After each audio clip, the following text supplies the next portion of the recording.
Hello, fellow homebrewers. JP here, and I want to introduce to you the brand new Brew-Built X1 Conical Series available at More Beer. More Beer sells the highest standard in homebrewing equipment, and the Brew-Built Conicals are just that. They're made from mirror-polished 304 stainless steel, and they come with loads of features that you and I have been looking for. They have a full 2-inch bottom dump valve, which will eliminate your clogging issues, while the sturdy base includes 4 reinforced legs, just like those big Pro tanks do. More Beer also carries the Brew-Built line of options and add-ons like casters, pressure kits, and even external glycol chillers. So you can find out more about the new Brew-Built X1 Conical Unitanks by going over to morebeer.com for detailed videos on the entire line of Brew-Built Conicals. You can trust Brew-Built with your next fermentation, and you can trust More Beer to find the right conical for you. Brew-Built at morebeer.com.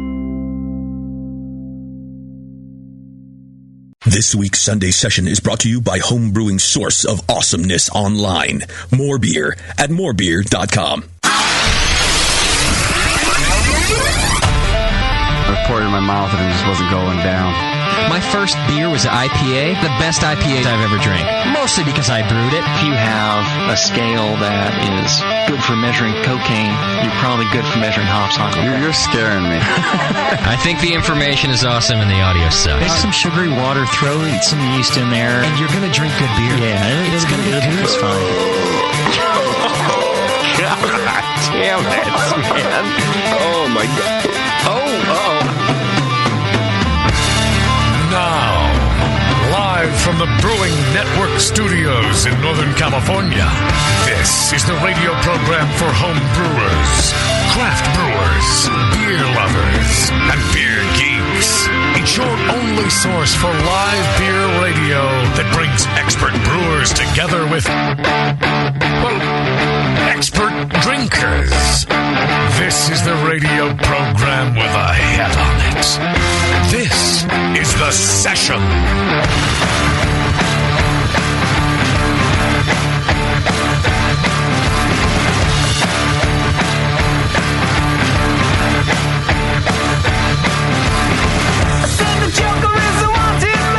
Thank you for tuning into The Session, everybody. A very special session we have today because it is the return of John Chicken Boy, please say. Yeah.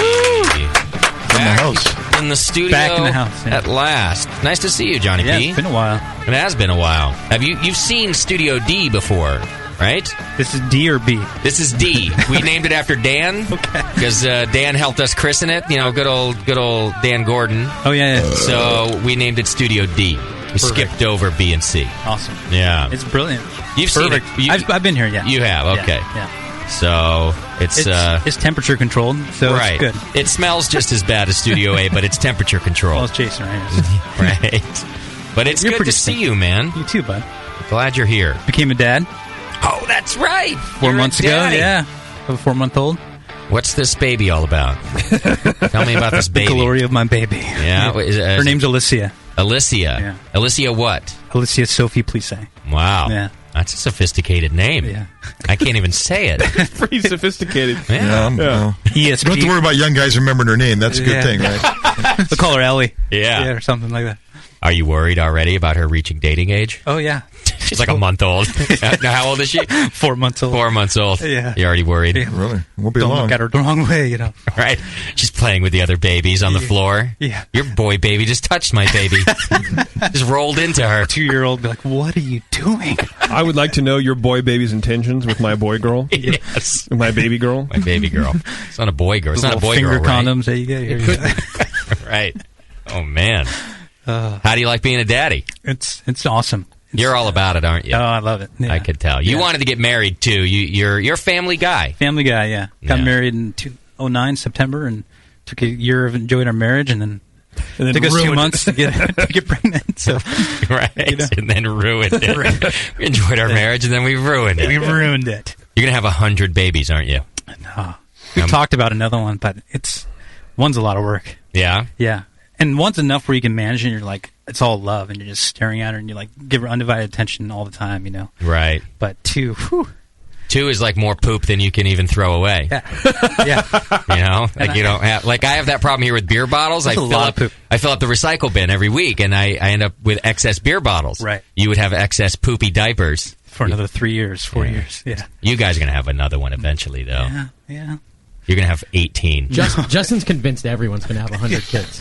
You guys are going to see that I'm right. I can tell about the people who are babyish. And Sam and Bevo are babyish, and Johnny is babyish. You guys are going to have a lot of babies. Yeah. 2 would be good. 2 would be all right. Okay. Well, congrats, man. Thanks, bud. Good job. Yeah. And you're still at More Beer, our wonderful sponsor of this program. Still there? Yep. Every session is brought to you by More Beer. You can go to morebeer.com and check it out. They've been supporting us since day -1, and we love them for it. And John's been there. How long have you been there now? 10 years now. Wow. Yeah. That's great.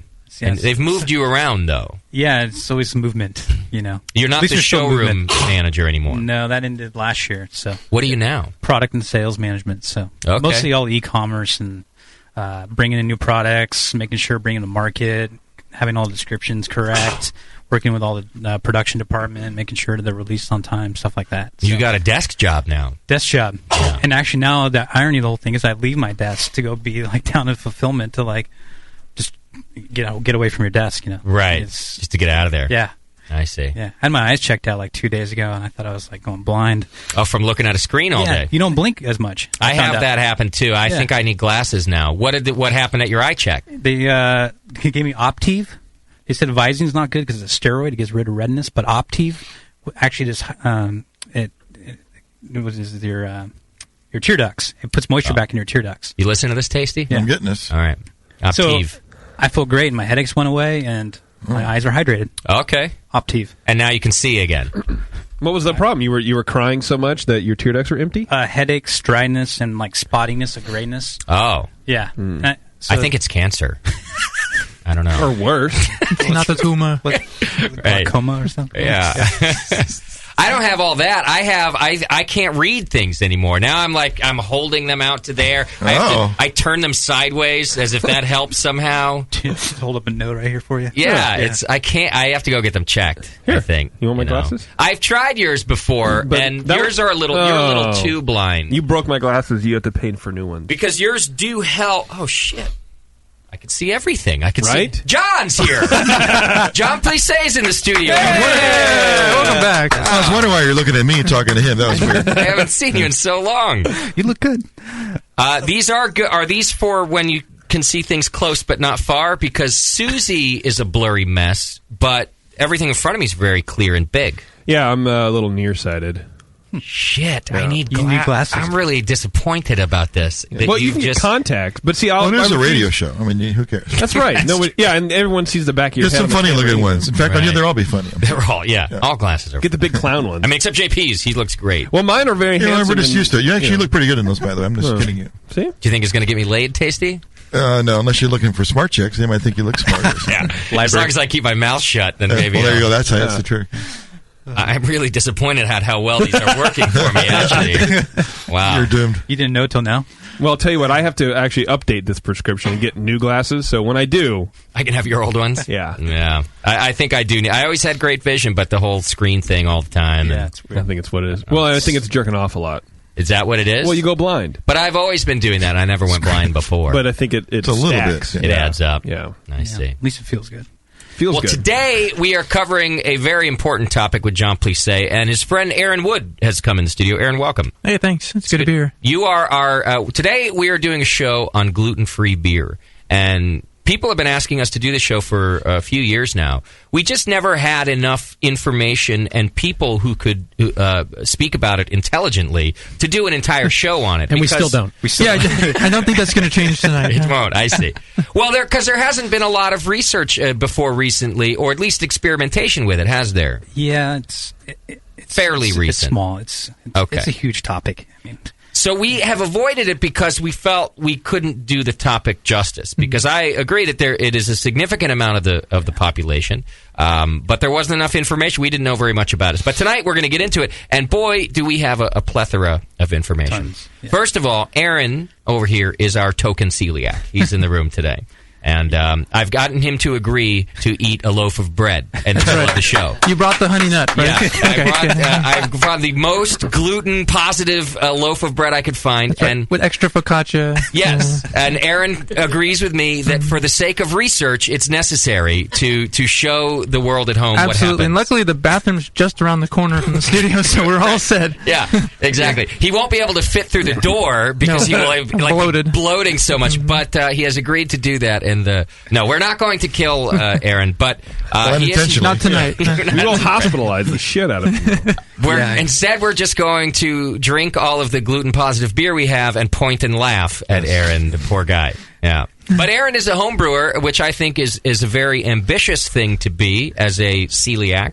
And so we're going to learn about how he deals with it and about home brewing gluten-free beer and talk about that so that I think I would venture to say that almost everybody knows a celiac in there at some point. And you might not know it yet, but it's common enough. I've just found out recently that a couple of people I've known for years are celiacs. And it affects people in different ways. We'll talk about some things like that. And I think it's important, I guess what I'm getting at is even if you are not a celiac, you might have a friend or a family member who would love to try your home brew if you could just brew them a gluten-free beer. Right. Yeah. Yes. Or you might have it and you don't know it. Right. In fact, the friend that I have, well, you know her. In fact, she was one of our BNA girls at this year's BNA.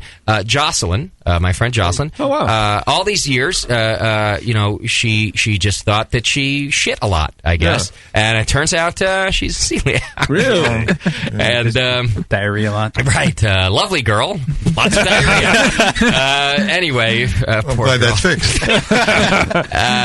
So was her husband, I saw her last night, and she was eating these awful-tasting gluten-free chips from Trader Joe's that she made me try, and they were not good. But these are things that we need to talk about, and why it's important to talk about this beer so we can figure out how to make good gluten-free beer. So we're going to do that on the homebrew side with these guys, but also we've got Mr. Sam Calagione from Dogfish Head Brewing Company. Nice. And he has a new gluten-free beer coming out, and it's called Tweezen Ale. So we'll find out about that. He's coming on. And then, not just that, we've got another professional brewery, and this one is called... let's see. Help me out here, Moscow. Brasserie Sans Gluten. There you go. Actually, it is an all gluten-free brewery, so not just one beer, awesome. but the brewery's gluten-free. Sans gluten, I get it. Yeah. No gluten, I get it. In Montreal, I think, right? Canada. In Montreal, Canada, up in the hat. So we'll be talking to Gabriel. It's probably not Gabrielle. What do I know? I do the names right. I'm terrible with names. Well, glasses. If he goes, this is Gabriel. It is the glasses. It's Gabriel Carbonneau, and he's going to be talking to us about his gluten-free project, too. His gluten-free burr, I think is how it's pronounced. Yes, that's what it is. So we've got the pro side covered here at the first portion of the show, and then we're going to talk to John and Aaron about homebrewing this stuff. John's got like a textbook in front of him of information. Yeah, he has a manila folder. It's got a manuscript there. Pretty thick. That's how he used to come into shows, too. And clearly he's forgotten that I never let him get through anything useful. I'm always ruining his topics. I did a checkoff thing, and I'd be like, I got 3 out of 15. We'll talk about what... Yes. I guarantee you that John worked on this for like 30 hours over the last month, and I'm going to let him cover like 2 points. It's okay. It always happens. Yeah. Well, the benefit, he probably did it at More Beer. So he got paid to do it, so it's fine. Exactly right. Well, it is research for More Beer, isn't it? It is, definitely. Your gluten-free whatever project. More Beer wants, they get here. Now, More Beer was going to release gluten-free kits, and we found out all the research that Jason had done, and then we had done together that the gliadin protein at the time, that we can't release the kits now because we didn't have the Hordine test done. So in the last 3 weeks, I've been researching the Hordine protein. So we'll get into that later, but long story short. But that's another protein that affects celiacs. Exactly. I see. So we had to go back to the drawing board right now. Wow. Okay. That's pretty cool. And you've got a website now about gluten-free brewing. Yeah, it's glutenfreecraftbeer.com. Awesome. So. All right. So check that out. And in the meantime, if you've got questions, it's 888-401-BEER. And the lovely Susie is in the chat room today, taking your phone calls and chat messages and things like that. Just hit the Chat Now button on the homepage, and you can join her in there. All right, let's get through some announcements so we can get on with things. First of all, there's a new way to donate to the program. If you'd like to sponsor this part of the show, start bidding in the chat room right now. The highest donor owns the show. We'll announce your name at the beginning of the next segment. As the owner of the first segment, I will start the bidding today at $25. $25. And the highest bidder at the end of the segment. Just do it in the chat room there. Hit the chat now button. You could probably call in and tell Susie your bid, too, if you're not a chatter. Sure. Don't like that whole chat thing. No. 888-401-BEER. And at the end of the segment, that money goes directly to the staff of today's program. Every cent of it, except for what PayPal likes to take, goes to the staff to help them, for their time. They've been working here for years and years and years and hours and hours and hours and got nothing and nothing and nothing. So what we're doing is this new program to try to, try to correct that. And, honestly, we did really well the first week, and we did very nicely last week. And really what it does is it kind of covers some gas and the beer that they buy and bring over and what they do when they're out. It's not making anybody rich, but it's very generous of you, and it really does help them because a lot of times it turns out not only are they here doing it for free, but then they spend money during the week on the show, either brewing a beer for Can You Brew It, which they bought the ingredients for, or researching a beer that I want them to talk about, or you name it. So, an extra $50 in their pocket here and there is kind of a big deal. So you can own this segment by going into the chat or calling up 888-401-BEER and bidding. Highest bidder gets to own it. It's yours. Belongs to you forever. Like it or not. Belongs to you forever. Permanently recorded. Yeah. You can leave it to your kids in your will. Right. All right, it's almost time for the Brewing Network Awards, our annual award show that we do the first show of every new year. So we'll be doing that for you in January. And we need your nominations now. There's a forum thread. You can go to the brewingnetwork.com forum and click on Beer Radio. And there you can send your nominations for things like Drunk of the Week. Drunk of the Year. Drunk of the Year, based on Drunk of the Week winners. You have to have won Drunk of the Week to be nominated for Drunk of the Year. Right. There's those types of things. There is a Caller of the Year. Caller of the Year. There's Guest of the Year. There's New Character of the Year. Character, things like that. So all sorts of things if you go over to the brewingnetwork.com forum and you can sign up for that. And do me a favor, don't PM me with your nominations. Because don't PM JP. I have nothing to do with them. So... put them in the thread in the forum. Right. Please, thank you. Correct, and thanks. All right, what else is happening? Our Winter Brews Festival is in the planning stages right now. It'll be Saturday, January 28th, hopefully in the same place it was last year, which was Martin Luther King Civic Center Park in downtown Berkeley. Perfect location, which happens to be occupied right now. I drove by there on Thursday to check it out. No, I just happened to be going down Martin Luther King to go to Triple Rock. How occupied is it? And I went like, holy shit, that's the park. Yeah, it's really occupied. Is it full? There's tents everywhere, all over the thing. I thought we could say, well, you guys take that half, we'll have a fest over here, and we'll give you a discount. Come over. I have to go talk with those guys and offer them something. Because why don't we just get our volunteer staff from those JP, guys? You cannot go with me because this needs to be done diplomatically. He wants to run a film crew. We're never going to get the part. I do. I want Moscow and I to go out there and just talk to these people. I went on their website the other day, which is weird. They have a website, and to see if they were still there. Right. And Thursday was a knit-in where they all knitted hats and scarves for all the Occupy friends in colder climates. Wow. And I thought it was really adorable. That is adorable. Can I go with you, please? That is getting ridiculous, isn't it? A knit in. Can I? It's a gay in. So I have to figure that out because I have to we're at the moment where I have to start ordering things for this and spending a fortune. Yeah, and I need to order our glassware this week. I'm putting it on my to-do list and going through what needs to be done. And then I'm going, shit, man, I'm a little gun-shy about ordering this glassware when I don't know that we can use the park. Well, I'll tell you what. Or any place on that date. Yeah. Any place, exactly. If you can find a place where we can have trucks, like food trucks, I can get a bacon truck there. Really? Can't get a bacon truck at the park currently. But just keep that in mind when you're looking for a new place. Right. Trucks, bacon. I gotcha. All right. Well, so we'll see what happens. I will keep you up to date, and so will JP through our social networks about the progress of the Winter Brews Festival. Yeah. But I wasn't nervous before. It was all funny to me before, and now that there are knit-ins, it's not so damn funny anymore. Shit's getting real. Well. right, there's a couple new links on our homepage, and it's ways that you can support us. One is, it's Christmas season, obviously gift giving, and I know a lot of you use Amazon. I do, and you don't have to change anything in terms of how you spend, except for if you're going to go to Amazon, go to the Brewing Network first and click on the Amazon link, and then we actually get a percentage of everything you shop for. So if you click on the Amazon link right on our homepage, it'll take you through to Amazon, and you can go on about your business and never even know that we're there. And but it does help support us. So if you're gift giving through them anyway, we'd love it if you did it through us. It's pretty slick. I'll do that. Also, if you own an iPhone, there is a brand new iPhone case with a hop grenade on it. That's also right there next to the Amazon link on the homepage. Click that, and you can get your own iPhone hop grenade case. Bottle opener hop grenade. Oh, that's right. It has a bottle opener, too. Mine's in the mail. Mine's on its way right now. Don't be trying that out. I'll report back.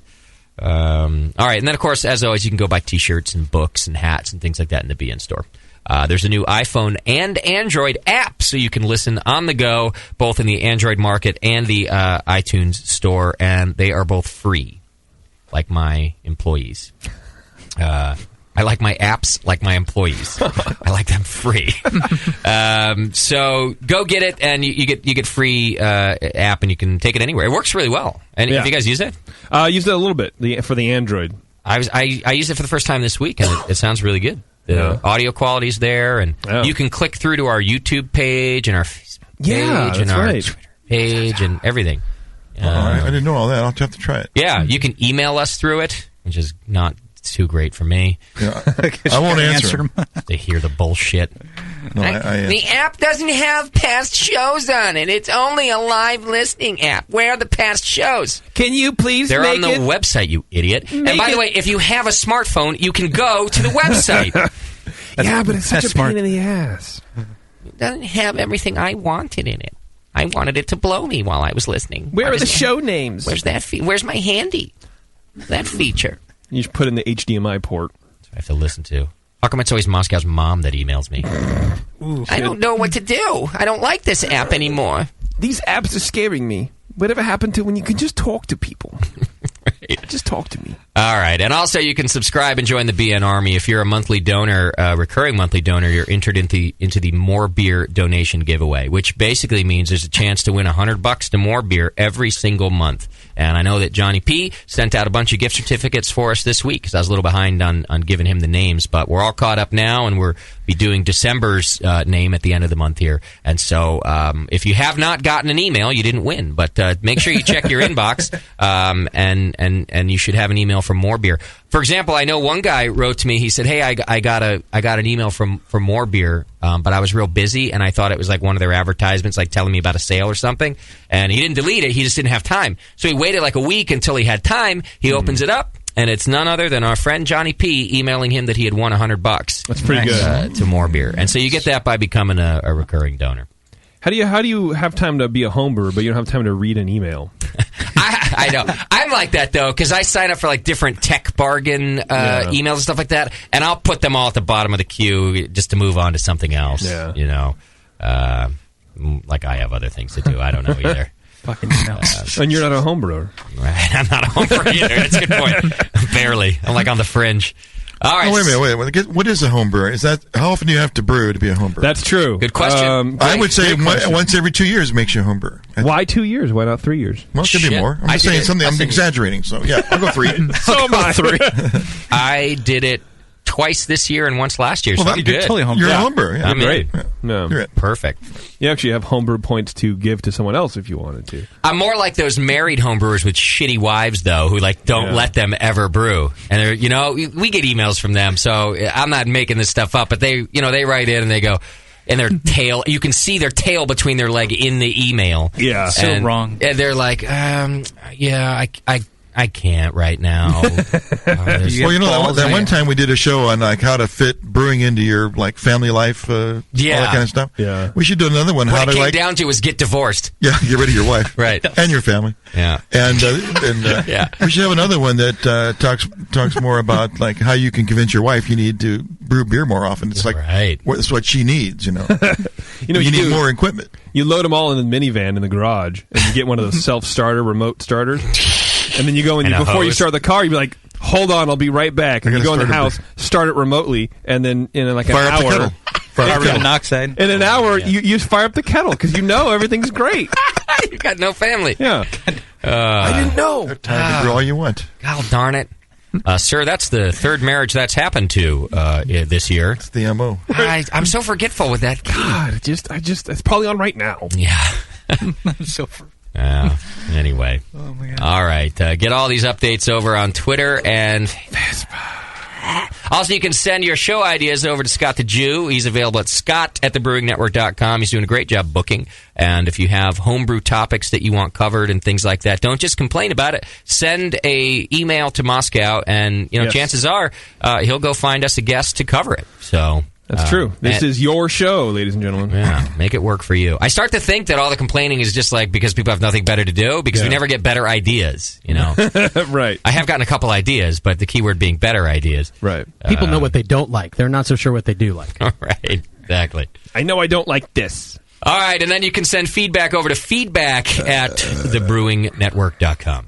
Yes, feedback. Are we on TV? Not can you brew it ideas, feedback. I think so. Is everything working? Is everything working? Everything's working. Everyone's looking at Jonathan Plise's smiley beer gut. Smile to the camera, John. All right, you can go to justin.tv/brewing network. You can watch the live studio cam and see our old friend Johnny PP. Oh yeah, by the way, that's Stare at him. a reminder. Yes. The Justin.tv channel has a chat room. When we say chat room, join in the chat and hang out, that's not the chat room we mean. So go to our website, thebrewingnetwork.com, log into the chat there. The chat on Justin.tv is just a bunch of people going, is this the chat? And there's like 4 people in it. So that is not the chat to be in, folks. That's where you want to make your bids on, not that chat, this one. Yes, yeah. Make it in the They won't let me get rid of that chat. I wrote to them about getting rid of it, and they said, we don't do that. But I was certain that I had seen another Justin TV site that didn't have a chat, so I went looking. It was like another big radio station, and it didn't. So I wrote back, and I said, I'm like that little kid. Yeah, but that other station doesn't have one. He has it. And they ignored me entirely. Well, what they meant is we don't do it for you. Right. Well, I wonder if we can just get the video feed on our website. And then we don't have to go to the other website. It is. Actually, it is. If you click the TV thing on our website, it should be right there. Let's find out. Well, don't do it on that, because then that audio will fuck things up. We'll have to check. But Suzy Q could do it. Suzy Q, go to thebrewingnetwork.com, and on the homepage, there's a little TV on the right. It says like BN TV or video or some shit. Click on that and see if the video goes on that page, because that one should be embedded with no chat room. Then if that's the one, then we should point people to that, or have it its own page. Fuck Justin.tv. Wait, what did I say? Don't say that. They've been good to us because it's expensive to stream. No, they've been great. Yeah, I'm just saying. They just won't they won't get rid of that stupid chat room. Yeah, and it legitimately confuses people because they think it's our Brewing Network chat room. Maybe a few listeners could go over there once a show and then post that this isn't the room. Yeah, we have a couple that float in every now and then, but it's not enough. All right, hey, fellas, if you're looking to spice things up in the bedroom or been fantasizing about surprising your lover with an adventurous new toy or adult movie, here's an offer you can't resist. You can go to adamandeve.com, and for a limited time, you get 50% off any item. And then when you get that item, you also get 3 free DVDs and a free gift that we can't talk about. And what else? Oh, and free shipping. Yes, that's right. Free shipping. Only thing better than a 50% off dildo is shipping it for free. It's true. Hopefully you can get it in time for Christmas. I think you should be able to. So. Yeah, if you order now. Yeah. You can go to adamandeve.com and use coupon code BNARMY. That's BNARMY, and get the whole deal. And it also helps us because they stay on as a sponsor and things like that. So if you're going to get all that dirty stuff you get anyway, and lingerie and whatever else you freaks are into, I don't know. I don't want to know. Please, just left the room. Yeah, sounds like he's like, already? Again? We got to go with the dildo jokes already? I was prepared. I get it. It's funny. 5 years ago. The best banner ad you have. There is also a mobile site, so if you just can't wait to buy that special gift, you can go to m.adameve.com and get the mobile site and order there. Use coupon code BNARMY, and that would be good. Do it. Do it. Do we have Twitter Game of the Week? We do have a Twitter Game of the Week. What do you have? Twitter Game of the Week. I would like for our great BN Army listeners to own the term beer farts. I want you to rename it. I don't want to hear the term beer fart anymore. I want you to come up with a more clever name than a fart a beer that makes you fart. I like this because I first of all, I don't like the word fart at all. For what? Like, this sounds a little weird. I don't like it. It's a stupid word. Yeah. It makes me. I'm comfortable with all sorts of other words that we probably shouldn't say on a beer show. That I don't care about them. You know, all of our dick jokes. That's fine by me. But fart is just a stupid word. It doesn't. If I feel like I have special needs when I say it. And so I like this game. Don't we all have right? But special needs? I don't want to feel like it. So I like this game. So does it have to be one word? No, it could be anything. It could be 2 words, 5 words, whatever you want. Okay. Bottom burps. I got one. Okay. Which is a fart. Go ahead, Johnny. Beer muffler. Beer muffler. I'm going to put that in the game. Put it in the game? John Okay. might win. All right. You never know. All right, so you have to tweet those to our Brewing Network feed, and JP will go through them, then we'll vote on the winner at the end of the program. That's our Twitter game of the week, and winner always gets a prize. That's right. Don't really tell you what it is. It's so sensual that we can't talk about it on internet radio. It works well. It's a canning jar of your farts. It's so random. I sent a bunch out last week. Actually, I heard from a guy in the chat room today. Nice. That got their package. So It does happen, ladies. Okay, well done. Thank you. All right. Oh my God! You've got mail. Kick ass. All right, feedback's brought to you today by the 21st Amendment Brewery in San Francisco. You can go to 21st-amendment.com and check it out. They do that canned beer, that craft beer in cans. I've heard of this. Yeah, they're doing a good job. One of Jippo's favorite new pale ales, he calls it. Yes. Is what? Bitter American. Bitter American. Pale ale is pretty broad. I know it's not technically a pale ale, but I don't care. No. Are you just now discovering that you like that? It's been out for a while, though. No, I just recently declared it my top 3. One of my top 3 pale ales. I love that beer, too. Good beer. All right, thanks to 2-1-A for bringing you this feedback. First of all, this one's kind of weird and misspelled, but I'll try to get through it. Happy holidays, all. Do you get it? It's like happy, but it's hoppy, and I'm also beers never are a fan hoppy. of that. Like, how come every beer guy in the world has to get happy birthday on their Facebook page when it's their birthday? Yeah. Happy birthday. Fuck you. Go away. My buddy does that. Dave Howes, you unoriginal asshole. Happy Thanksgiving. Suck it. Suck it. Suck it and think of something else to say. I don't like it. Dave goes, happy burp day. Which is, I guess, that's no, I don't like that. It's a one step beyond. I mean, come on. One step stupider is what it is. And things. Happy any. Just take it out of your... Stop saying it altogether. Just to practice not saying it in stupid occasions. Don't be such a hop hole, Justin. See? And fuck you too, Moscow. Hoppy everything. All the hoppy beer names. Oh my God! Go hop yourself. Why don't you just? Yeah. Why don't you just beer lax? Okay. I mean, come on. You're getting a little too hop motional. And then everybody goes on talking about how we should be elevating craft beer and not making it stupid. And then the next day they post happy birthday on somebody's page. I'm an evangelist. Get it? Do you get that shit? Exactly. All of them with their stupid. It's not like Brewcaster. That's no, Brewcaster is fucking original. That's intelligent. Yeah. Totally. Yeah. Makes me sound like I'm fishing for fat people. Yeah. All right. So anyway, this is from Death Rider in the forum. He goes, happy holidays. I love the happy holidays. I love the new app. I can go to your website, go to the YouTube videos of the BN, call you, and even send this butt-kissing email from within the app. Good job, Justin. Suck it tasty. From Death Rider in the forum. Got some love, finally. Yeah. Okay, what else here? Hey, Brewcasters, just wanted to let you know I effed 17 girls in a row last night, and 10 of them gave me... what is this, from the Steel Panther song? Yep. All right, that's enough of that. Anyway, I love the show. Moscow's doing a great job, and Nicole should be the permanent chat moderator. Oh, shame on you. Susie's doing a great job over there. Keep doing what you're doing. Cheers from Juice. P.S. Suck at JP. Wow. Everyday Normal Guy writes in, F my life. I was waiting to see the BN iPhone case go up in the store to order a few things all at once, and now all the large Hop Grenade shirts are gone. Damn it. Any ideas when you'll get them back? was hoping to represent my networks over the holidays. They're in the mail now. I got a tracking number this week, so they should be up in the store next week.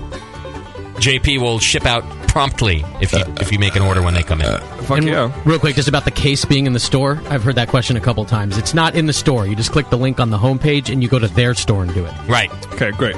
Correct.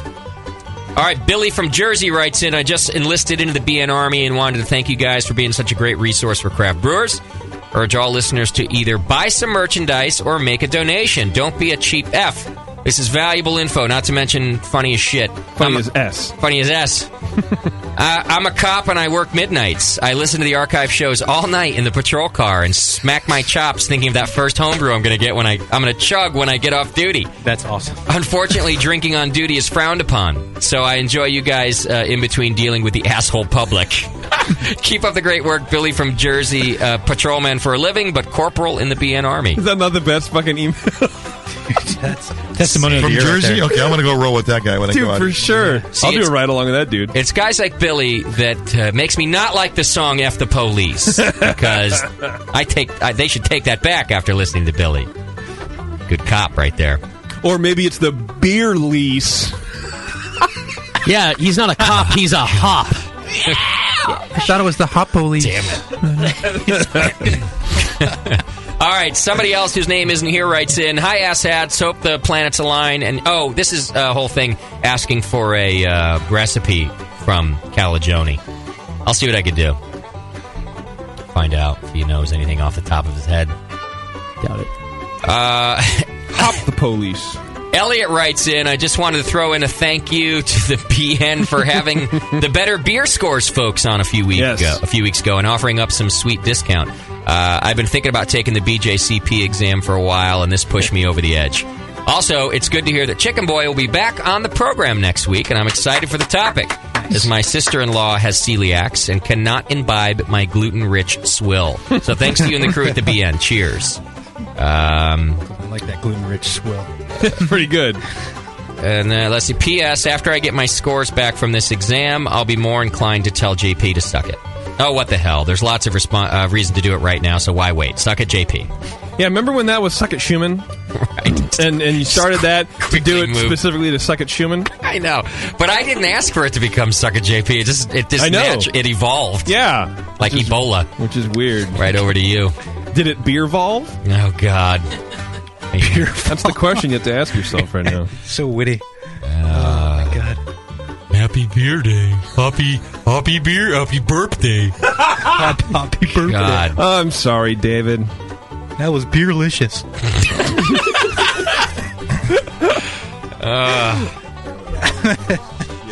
Somebody in this room posts that on a regular basis, and they're like, fuck, I'm that guy.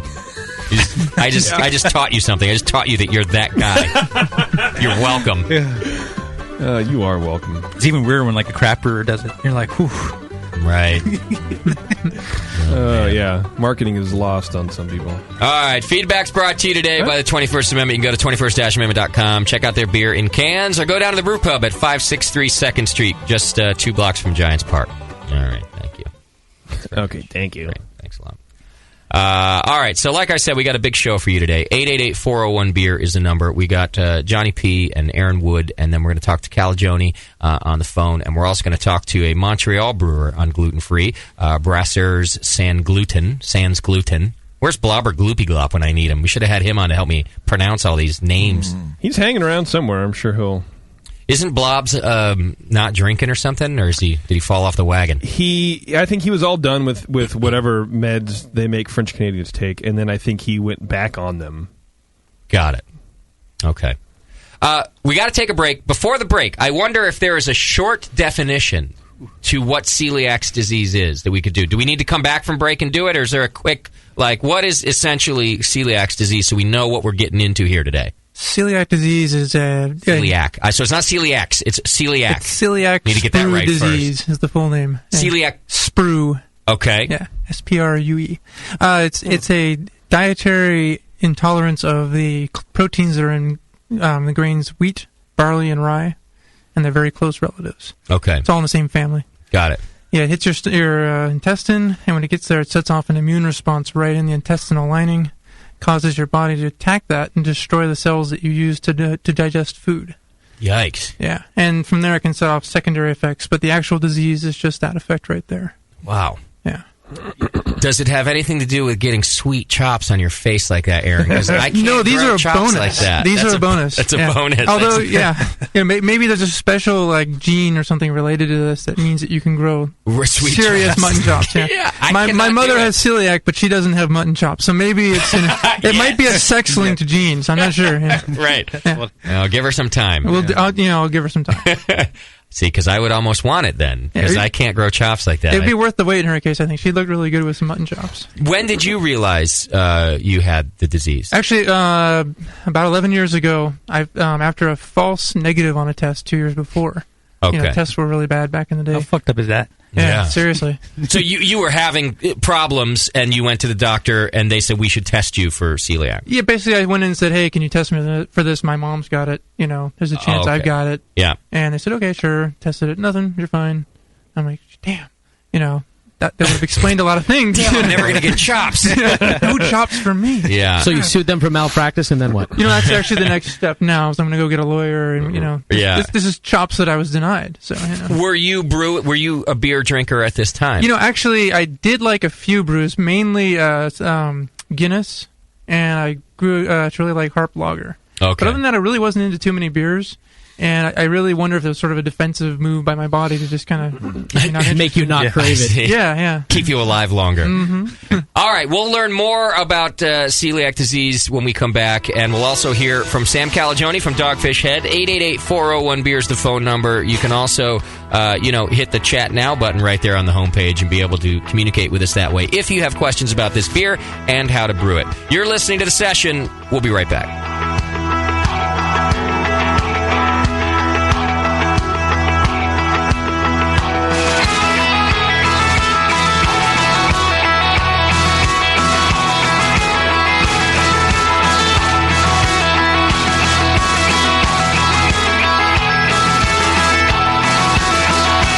Listening to the Brewcasters. On the Brewing Network.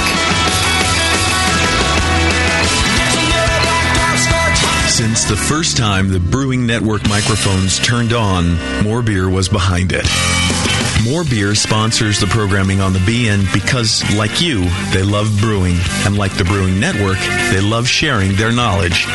Morebeer.com isn't just a website to place your next equipment or ingredient order. Morebeer.com also gives you access to free beer information that will make you a better brewer. Go to morebeer.com and click into the Learning Center. You'll find podcasts, technical facts, video tutorials, and more, including access to The Buzz, More Beer's social network of more than 5,000 members. And some of them might even be crazier about beer than you are. Get over to morebeer.com today and take advantage of The Buzz, the forum, the Learning Center, and make sure you're signed up to receive the newest More Beer catalog. More Beer, bringing you absolutely everything for beer making. Nico, listen, our lawyers said that we had to do this for 1 hour, and after this, we don't have to talk to each other for 3 more months to the next meeting. Come on, let's get out of here. I'm supposed to have more lines. I'm the professional. Hey, it's Sully. And I'm Nico. And we opened the 21st Amendment 9 years ago at 563 2nd Street in San Francisco, just 2 blocks from Giants Park, to make great beer and have a great time doing it. That's right, because to us, the 21st Amendment is more than just the right to make beer. It's the right to experiment, to be innovative, and just do things differently. And so now, we're putting our craft beer in cans. That's right, cans. You can find our world-famous Hell or High Watermelon Wheat Beer and Brew Free or Die IPA throughout California and Alaska. And now it's also available on draft at select accounts in the Bay Area. So next time you're at your local neighborhood pub or good beer store, be sure to ask for 21st Amendment in cans. Because everyone likes it in a can. Tasty crack cans. Tasty crack cans. Hi, I'm Jamel Zanishev, and in addition to my work on the Brewing Network, I write the Style Profile column in every issue of Brew Your Own magazine. Hi, I'm Sean Paxton, and when I'm not prepping for the Homebrewed Chef on the Brewing Network, you can find me writing articles on how to cook with your home brew for Brew Your Own magazine. Greetings, cretins. This is John Palmer, and when I'm not writing for Brew Your Own, I'm reading it. John Palmer, Sean Paxton, Jamil Zainasheff. If you love listening to them on the Brewing Network, you'll love reading their articles, tips, and recipes in the pages of Brew Your Own magazine. Join Jamil, John, and Sean 8 times a year in Brew Your Own. And when you subscribe to BYO on the Brewing Network website, half of your subscription price goes right back to the BN to support great beer and food programming. So sign up for Brew Your Own magazine through the BN website today so you can listen and read your way to better homebrew. That's it. I've had it. I am never putting hops in my beer again. What? Why? It's just too ridiculous. Insane prices, stupid contracts, high shipping costs, crappy selection. Dude, you need Nico Brew. Nico Brew will rock your f***ing face right the f*** off your f***ing skull. $5 shipping to all 50 states. Plus fantastic international rates get you low prices on Nico Brew's great selection of hops and more. Whether you're a home brewer, a pro brewer, or a homebrew shop owner, Nico Brew can get you the hops you need in increments big and small. Single orders, spot buys, or full contracts. And there's only one place to join the uber special secret elite bare bones club where you'll get the best deals anywhere. Holy shit! NicoBrew.com. NIKOBREW. Nico Brew, your bare bones buddy in the brewing business. This is www.thebrewingnetwork.com. Sit down next to it, grab yourself a paper towel, and watch those yeast have sex. You're listening to the Brewing Network.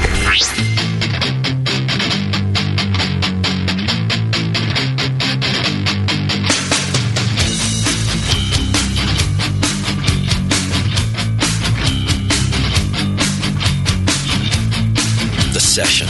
Brewing up our next batch of radio gold. Right now.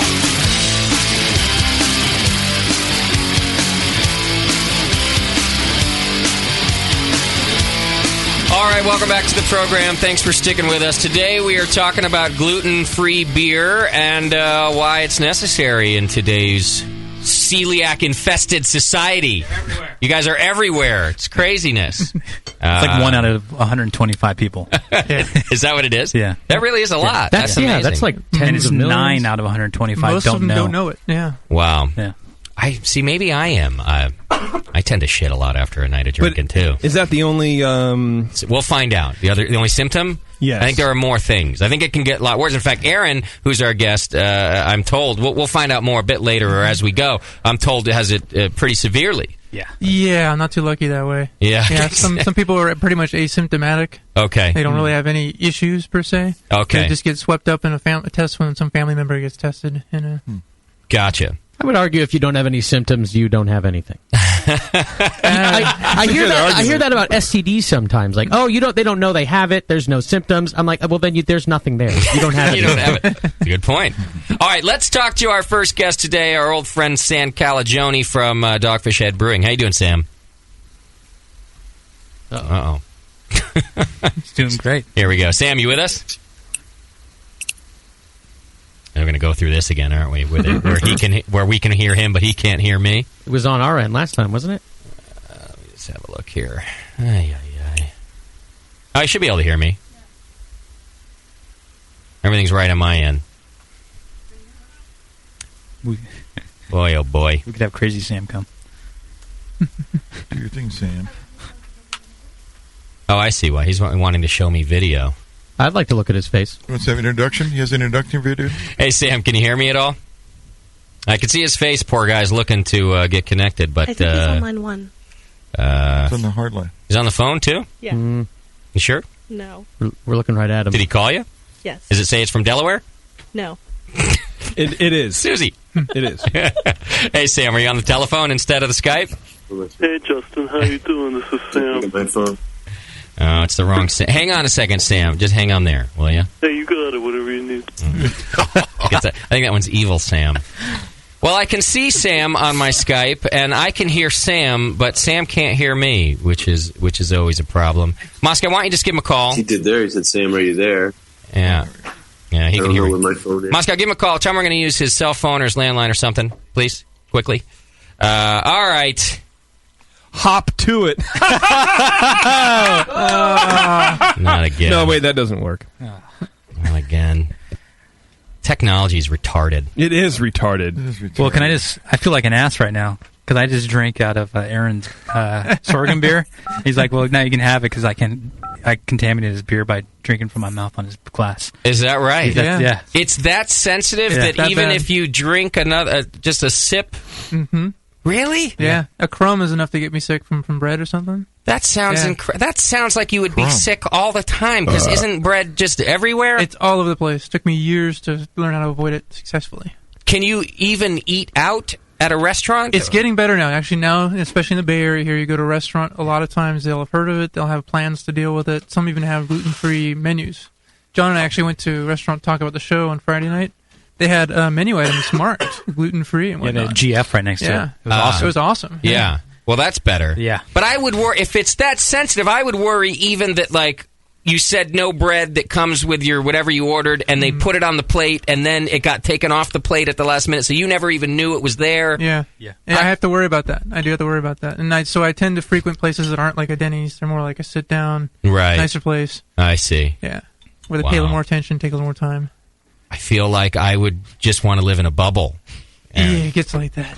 It must be. It must be very frustrating that I would really feel like God. I have to be worried about everything contaminated. You learn to be paranoid the first few years, and then after that, you kind of learn how to deal with it, and then just stops being paranoid and just kind of an awareness. So, if you are contaminated, what happens to you? Oh boy, for me, it's a whole cascade of events. But the main things are I get all kinds of digestive problems.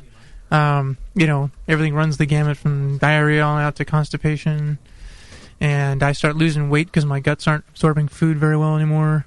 I get horrible migraine headaches, almost from within an hour or two of the initial event and on for months and months afterwards. Wow. Yeah, I think that I probably must be having some kind of secondary response or something in my body too, because I really get it bad. Most people are done in a week or two, I see. But if you keep doing these things over time to yourself, and you have celiac and you're symptomatic like I am, it's just going to wear you down and take you out eventually. Wow. Yeah. What did you say about your pancreas? Oh, yeah. So years ago, when I just recently learned that I had this and was just trying to get healthy, I was kind of starting to waste away, even though I wasn't eating gluten that much. And I eventually found out I had to take artificial enzymes that your pancreas normally makes to break down fats and proteins and things like that. Wow. Carbohydrates. I had to take those or I just wasn't holding my weight, much less gaining anything, and I was real skinny. And that wasn't ever supposed to come back. I was supposed to be on that for life. I see. Somehow it came back, though, after taking good care of myself for a few years. And got really lucky. Thank God. Yeah. What a mess. Yeah. I think we got Sam on the line this time. We went for the old traditional way. Hey, Sam, you with us? I'm here. How you guys doing? There he is. Sorry about all that, brother. No problem. Glad to talk to you again. It's been a little while. I saw you at GABF, but we haven't talked to you too much since. So. Yeah, good talking to you. Who's there with you, Scott? Justin or? Let's see. So we got Scott's in the room. We've got John Plisse and another home brewer, Aaron Wood. Aaron is our token celiac for today's conversation.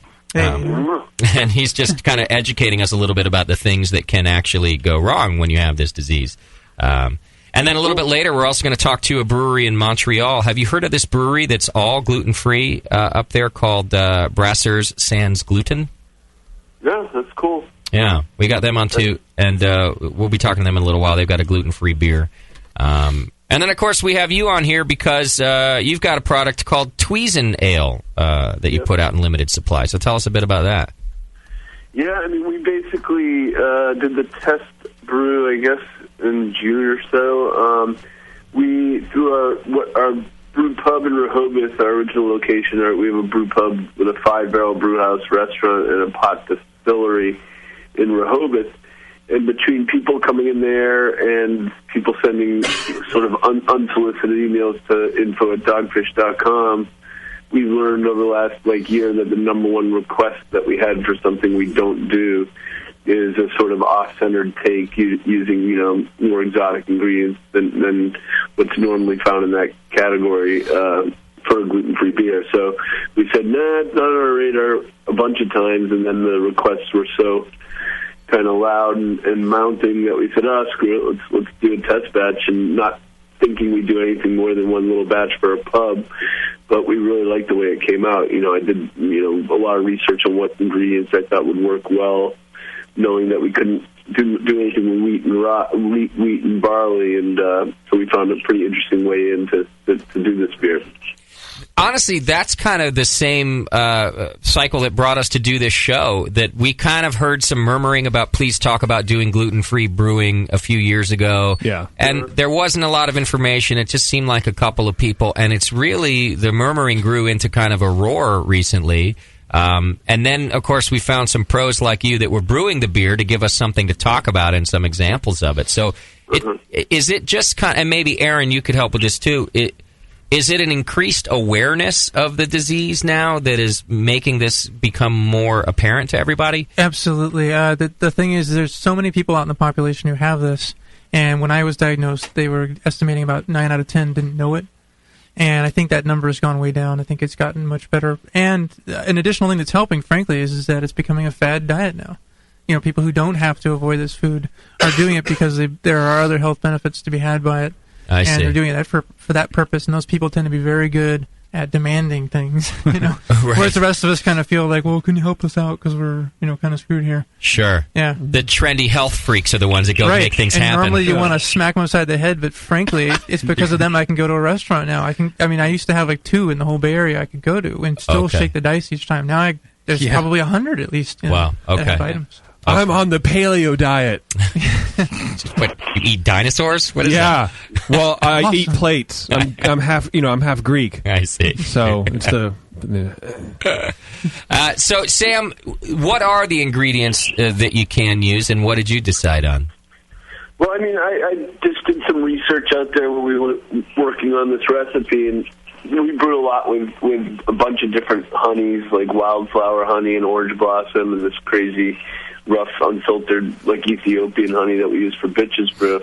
And a while back, I'd gotten a sample of some buckwheat honey, which was really super dark and malty, and I just kind of made some tea with it and tried it and was thinking about it and forgot about it. And then when we came back to this gluten-free project, I remembered that because when you're doing like the tests we did with just the straight sorghum base, and I know other breweries use some rice and there's some other ingredients that can be used, the sorghum base works well as it's highly fermentable.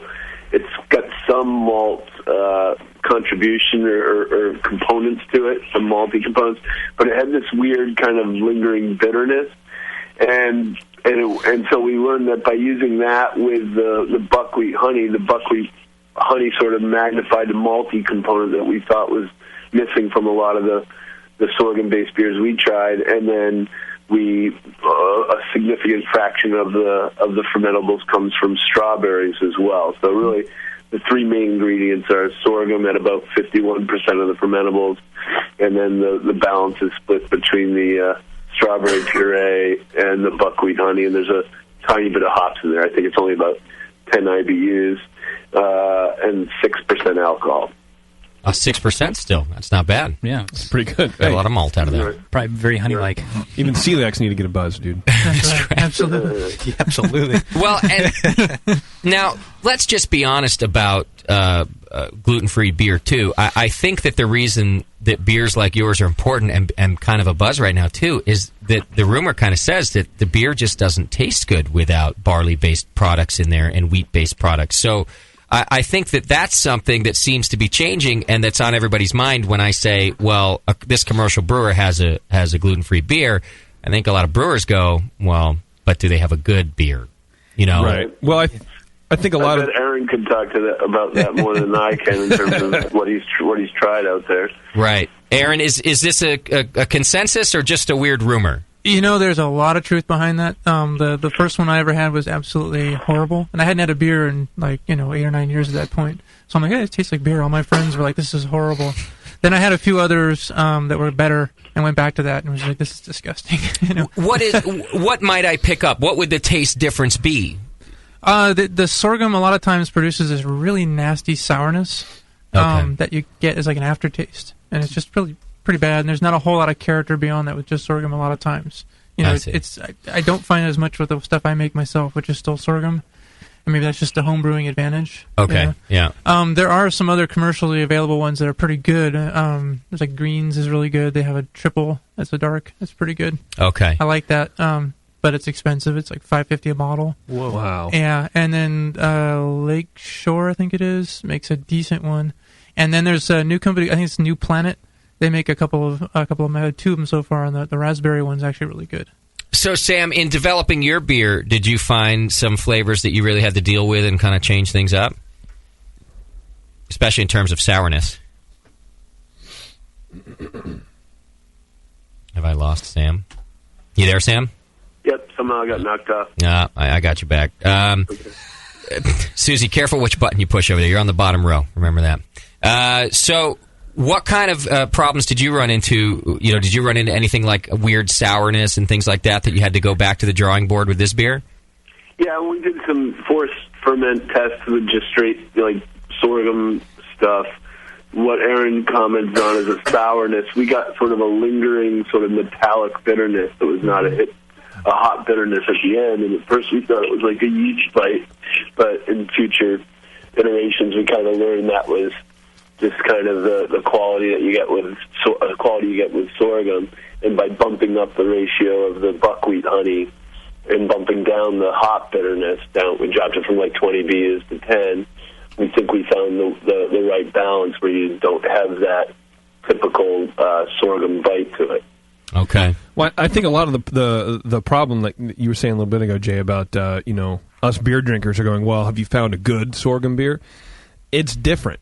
It's a completely different thing. It's another beverage. Yeah. Beers. It's it's for people who aren't used to drinking the stuff that we're used to. Right. Not that it's going to have to be a low quality and it's not going to be good. You can still make a good beer, but it's not going to be like this 1500 that we're drinking right now. Okay, it's just not going to. Yeah, beer becomes an umbrella term. It's just different adjuncts, different paste malts. I see. It's not traditional. It'll still be good, but it'll be different. Right. So you can't compare it to the beer you're drinking now that's made with malt.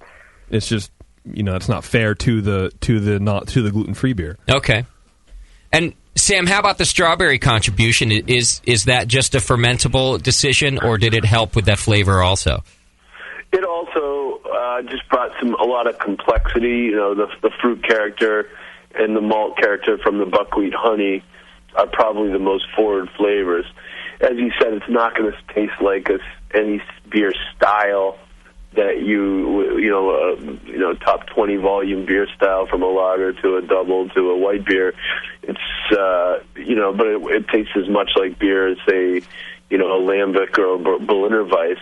It's not as sour as those examples, but it does have a little bit of a like I said, that metallic character is just, I think, part of the sorghum profile. But it's interesting, how much we learned in the process of this with when we breweries submit to the TTB, the federal agency that approves our labels, and any beer that has a quote-unquote non-traditional ingredient, anything outside of, wheat, barley, hops, yeast, you have to first do something called an SOP, or Statement of Process. So the TTB allowed us to go through the SOP process for Tweezen Ale with all these ingredients, and then they approved our SOP, and then when we went to get the actual label approved, like, oh, we can't approve this label. This is not a beer.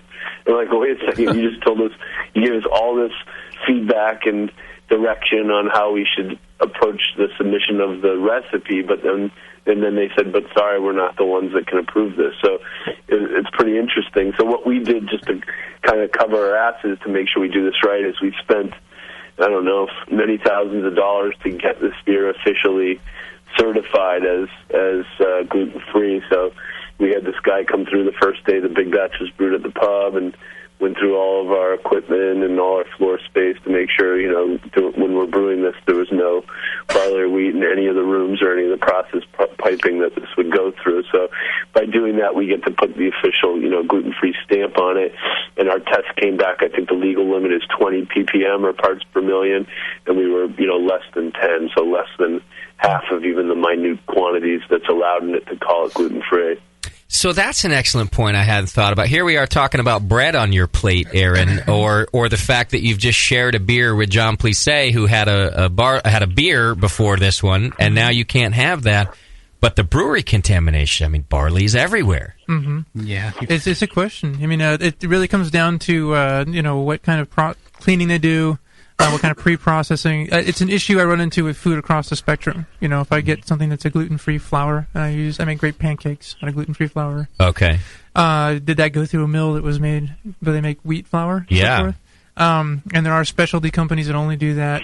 And you'll see on food all the time things like also processed in a facility that makes products with et cetera, et cetera, et cetera. And oftentimes wheat's on there. If it's something where I think it's a mega huge run, they're doing like millions and millions of units per run. Yeah. I'll chance it. You will. Okay. If it's something where like we're making 5 bottles of beer this week in our regular brewery, no.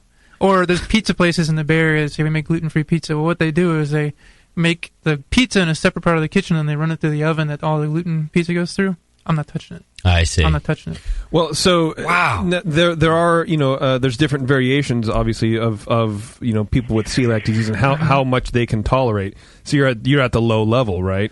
Yeah. Do you have like a Sam is saying his beer's coming in under 10 ppm? Is that too much? I have no idea. Okay, so you honestly don't know if there's the exact ppm of gluten in a food that you can actually consume. The only way I could know that is if somebody came up with something and said, okay, we tested it, it's exactly 20 parts per million, give it a go. And I drank it, ate it, whatever, and see what found happens. out. Yeah, I've never calibrated like that. Wow. I have no idea if I'm 200 or 2, or 1,000. I don't know what my limit is. This just in, I've just discovered that there is a God.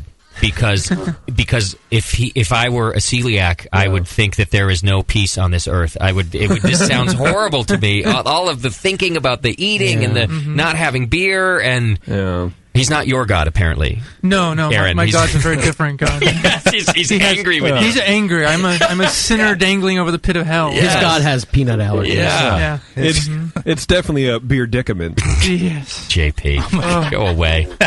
Sick of you. Amazing. So now, Sam, are you getting some very thankful feedback from people in your brew pub? Yeah, I mean, all we've done is the test batches at our pub, and I brought one keg of it up to Italy, the thing we do with Mario Batali in New York, and a few media folks tried it, and the feedback's been all really positive. So this is, we kind of said, all right, if we're going to do this, let's really do it. So this is actually the first new 12-ounce beer that Dogfish has put out since we first did Palo Santo, which was probably 5 years ago. So wow. It's not something that we're just doing a couple thousand cases of. We're doing it's going to come out after sort of Chicory Stout, so it'll ship at the end of this month and really hit the shelves coast to coast in early January, literally first or second week of January. And we plan to sell I think thousands of barrels of it next year, between 1 and 2 at least. Wow. That's great. Love it. Question in our chat room from D. Stokes wants to know how fermentable is sorghum compared to barley? That's something you had to work with. And Aaron, as a homebrewer, you can chime in, but we found it to be pretty close to the fermentability of barley, but not as high as something like honey. So barley's usually 75-80% fermentable, whereas honey's closer to 95%. So I found the sorghum was closer to barley levels. That's pretty spot on. So about the same for you guys. It takes longer to ferment. It takes almost twice as long as a normal ale. So it's like 3 to 4 weeks. My guess on that one, I'm wondering if the yeast is so optimized to barley that it just doesn't know what to do with the sorghum so much. I see. That's a good point. Yeah, it's been developed all this time to from brewers just using it in barley. It must react. And the proteins in barley and in wheat are a huge food source for yeast. Yeah. So a completely different fermentation. So something to take into account. As we brew this beer, we also sent out, we tested to make sure a yeast nutrient existed that had no sorghum, and we added a yeast nutrient just for the reason you guys are talking about. Mm-hmm. Is there anyone working on a yeast that's going to be more specialized to sorghum? Just dry yeast hydrated with GoFirm is great for home brewing. So that I've had better results with that than just hydrating dry yeast by itself. It's the best ferment I've ever had with sorghum. So GoFirm and dry yeast. You can use liquid yeast. We'll talk about that later, but dry yeast to be safe if you're Aaron. Mm-hmm. Right. So, and if from just a sort if of you're Aaron, if you're lucky enough to be me, right.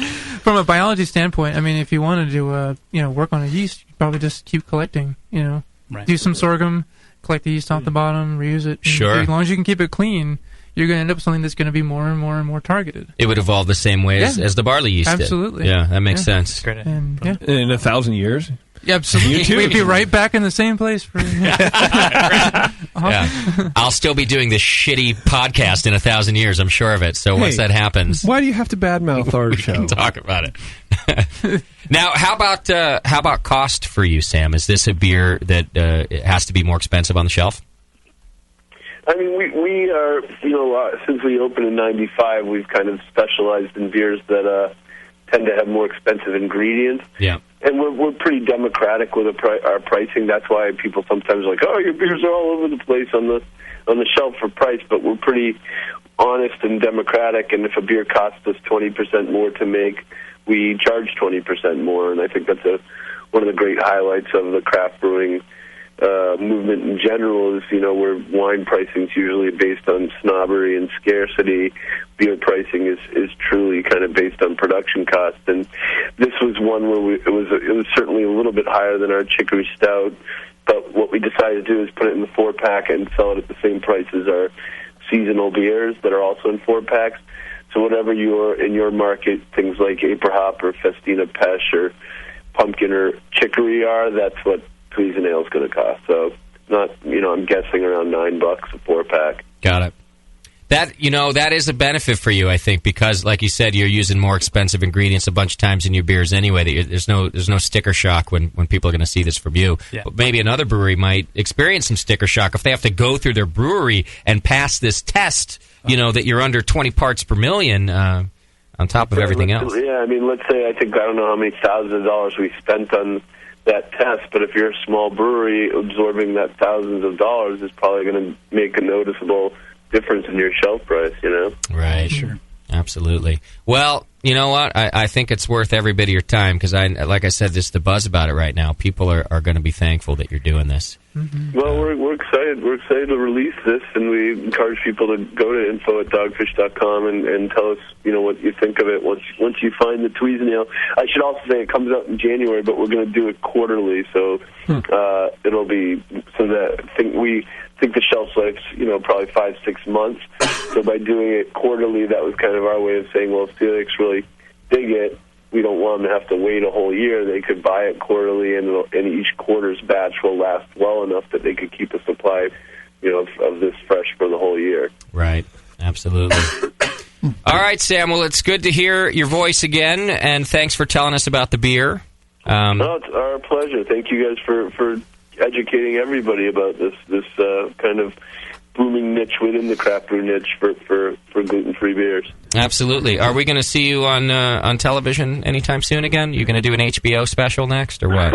I know I got a bunch of emails tonight because the 6th episode that's still supposed to run on Discovery US was running in Italy today. So my Italian brewers friends were giving me shit on emails today about it. But so yeah, I mean, Discovery, we talk to them every 2 to 3 weeks, and they just say, yeah, we're going to be running it in 4 weeks and 5 weeks, and change it. Oh, shit. I just dropped Sam. No, yeah, I'm here. You're all right, Justin. How you doing, guys? Got good, evil man. Sam here. I thought we dropped you. No, I'm still here. I'm just getting pretty tired. It's pretty late on the East Coast. I'm sorry, what were you saying about your show? I don't know. I wasn't listening to myself. But I wanted to just continue telling you guys about my newest gluten-free beer. If that's okay. Yeah, go for it. Hang on. I'm sorry, Sam. Oh, hold on. What time is it where you are, Sam? It's like 4 in the morning. Quiz this Sam, this crazy Sam. Well, you don't think it's Sam from Dogfish? It's like 3 in the morning here. It sounds it's like 2 in the morning. Just went down 2 hours. Well, at least you're going backwards in time. That's pretty good. It's like 6 in the morning, so I'm kind of tired. I think alternate Sam is in is in Brazil. Is this bizarre, Sam? It's bizarre, like Sam. bizarre Superman. Calling from an SR-71 Blackhawk, so it goes pretty fast. So we change time zones pretty fast. Is that where you're brewing this new beer of yours from an SR-71 Blackhawk? Well, yeah, that's part of the secret to it, I think, is making sure that it's gluten-free. You want to make sure that you keep everything in suspension, zero gravity, if you understand what I mean. What's the ferment time on that? I mean, if all the yeast are in suspension the whole time, it must go pretty fast, yeah? Well, it doesn't ferment until I bring it back down to the ground, and then at which point we can control the fermentation using small elves and dog hair. Dog hair. Did you get that from our very own Tasting obviously McDowell? a long-time listener, yes. Well, yeah, it's something that we've been working around in DFH or Dogfish Head's brewery. Hang on, Susie, is that him? Yes, it is. All right. Sam? Yeah. I'm sorry, brother. That's okay. It's a goddamn mess over here tonight. I'm about to shoot myself. And everyone in this room. I just didn't want anyone to think I just jumped off. I just want to make sure I got to say thank you guys for letting me chime in on this. And like I said, I think it's an exciting time to be a beer drinker, even now one who has to find gluten-free beer. It's an exciting time because I think we're going to see a lot more interesting ones hitting the market. Now you don't have to be ashamed of being a celiac. That's right. That'll be a nice change. Well, and I'm glad we got you back on, too, not just to thank you for spending a minute with us to talk about this, but, there's another Sam Calagione that calls us from time to time. An evil one. Really? My Bizarro Sam? Bizarro Sam, and he's on the line right now. He wants to tell us about his new gluten-free beer. I thought you might want to hear it. Oh, good. Okay. Oh, good. Bizarro Sam, are you still with us? Yeah, I'm still here. How you doing, Sam? Hello? Wow. Hey, sorry, I didn't want to talk over you there, but I just wanted to talk about my gluten-free beer. Of course, when I describe this to you guys, I want to make sure that you understand that I need complete and total radio silence, if you guys understand. Of course. We'll let you tell us all about the beer. Okay, well, I'm going to go ahead and read from our press release. This is, first of all, I want to be clear that in order to create this beer, we built an entirely new brewery that we obtained from a gluten-free dairy farm in upstate New Hampshire. Now, most people use sorghum in their gluten-free beers, but we went a different route. See, quinoa and buckwheat make up 54% of the grain bill. Wild rice is another 10%. These are all, of course, some of the most rich, versatile, and dynamic gluten-free grains. To highlight a bold roastiness, we use coffee beans that were eaten and excreted by monkeys, harvested from a remote westward-facing hill in the Yangtze province in China. In the mash, we use Cuban cigars that previously went through a specialized double fermentation process, similar to the rarest of the Chinese pu'er teas. Now, you may have heard that the Mangalitsa Pig Porter from Right Brain Brewery was the first to use pig heads and bones in their beer. But this was actually one of my secret recipes that was leaked from my brewery. You see, we used 6 Mangalitsa pig heads as well as a bag of bones in the boil. Of course, as you know, the subtle smoked pork notes run through this chocolatey roasty beer, but the swine truly shines in the finish as the glorious pork essence coats the tongue long after the beer's drying roasted malt's crust. I'm not finished. Oh, sorry. Now, that's okay. Can you guys keep it down? Sure, carry on. All right, thanks. It's 6 in the morning here in the SR-71 Blackhawk. To get some nice complimentary leathery notes, we purchased exquisite leather from every continent. Then our staff chewed it up, put it in a Randall, and ran the beer through that. You may know the Randall is one of my trademark designs. Yeah, I know. Also included in... sorry, I'm not finished. I'll let you know when I'm done. Okay, also, thank you. Justin, included in the boil, are the following ingredients. Honey from fresh lavender fields, crushed up gluten-free crackers, energy crystals, black tea leaves, pink Himalayan rock salt, boiled wool, Tootsie Rolls. I'm sorry, I'm not finished. Tootsie Rolls, which of course are gluten-free, human hair, which of course was shorn from the luxurious scalp of yours truly, acai berries, non-wheat germ, non-wheat sperm, monkey hair from the aforementioned monkeys. Wow. And a secret ingredient that's so essential I can't mention it on the air. Justin, finally, this beer is hopped with warrior hops, cinnamon sticks, and hookah tobacco, repurposed from an old sugar mill that has since been decommissioned due to a minor malfunction in its internal cooling system, all of which is added at the 350-minute point in the boil. This beer is boiled for 800 minutes. The beer is then, finally the beer is aged on Dixon Ticonderoga No. 2 pencil wood for approximately 3 months, at which point it is pulled out, filtered, and served to those with celiacs. Okay. Well... wait, I'm not, hold on a second. Okay, I'm done. Okay. Go ahead. Bizarro Sam is done with his new gluten-free those beer. pencils have erasers? Bizarro Sam, if I might ask, what style of glassware would you serve this in? I would serve this in a wood flagon, made entirely from a single piece of wood that was hewn by a lumberjack up in eastern Maine. Okay. Sam Calagione, there's your Bizarro Sam and his new gluten-free beer. Yeah, my mouth is watering. That was amazing. Dave Peterman has nothing on Bizarro Sam. Shit, right? Oh, man. Yeah, the beer does sound better than Tweezernale, I got to tell you. It seems to have more going on, for sure. Well, it takes a long process, but it's worth it. And I think that once we corner the market on this beer style, we'll be able to go into different beer styles, such as human flesh beer styles, which I'll get into later. Okay. Now, when do the monkey notes express in the profile of the beer? Well, that's a really good question. The monkeys have been trained to sit on a small perch up in a tiny Tibetan gong-filled temple, in which we like to go into the Tibetan temples and gather all the monkeys and snip monkey hair from them as soon as they're in their 3rd month of pregnancy. Okay, Bizarro Sam, I have to go. I have another guest to get to, but I did want to thank you for your time, sir. Hey, no problem. It's about 6 o'clock. We've got to touch down. So thanks, Sam, whoever you are. Well done, guys. Who's talking? Hey, Sam, thanks very much, man. I appreciate it. Yeah, thanks, Sam. My pleasure. Good talking to you guys. I hope the rest of the show goes well. All right, thanks. You can go to dogfishhead.com right now. Check out the Tweezernale. It'll be on sale soon. You definitely get it in the brew pub, and it sounds like it's going to be across the country as soon as they can possibly do it. Thanks to Sam Calagione, and, of course, Bizarro Sam. Thanks, guys. Bizarro Sam calling from the SR-71 Blackbird. Yes. I like that. Yeah. Not an easy task. It's hard to get it right on those things. I'm pretty sure that Sam right at the beginning was like, holy shit, it does sound like me. I think so. He did say that, actually. I think he thought he was talking, hearing a recording of him. Of There's himself. an echo. Yeah. He's like, hello? Wait, what? How are you? How are you? Do we still have Evil Sam on? Bizarro Sam? No, I couldn't figure out which line he was on anymore. I wasn't ready to risk dropping all this We had again. 2 calls going at the same time. That's just too complicated. I was about to stab myself in the skull with this pen through this telephone fiasco. In the meantime, our next guest has been waiting on hold through this whole mess also, which is not nice. Which is not a nice thing to do to our Canadian brethren. But on the line right now, I should have Gabriel Carbonneau from Brasseur Sans Gluten. Gabriel, are you with us?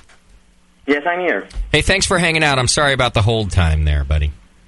No problem. I mean, I was listening to the interview with Sam, and I didn't lose my time, actually. Oh, good.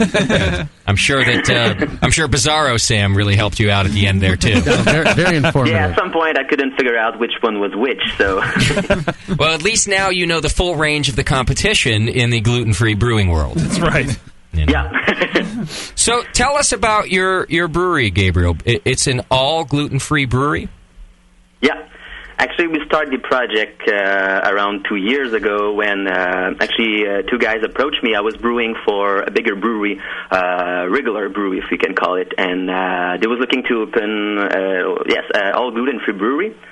And actually, they didn't know how to make beer, so we kind of started talking. And at first I just said, it's pretty easy. You just use syrup, like rice syrup or sorghum syrup. And no, actually their idea was to start an all-grain brewery using only gluten-free ingredients.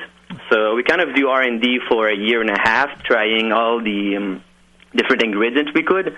Actually, at first I didn't even know what gluten-free and celiac disease was, so I have to make a lot of research about what the problem was and what the grain was, because at first I said, pretty easy, we'll brew with wheat.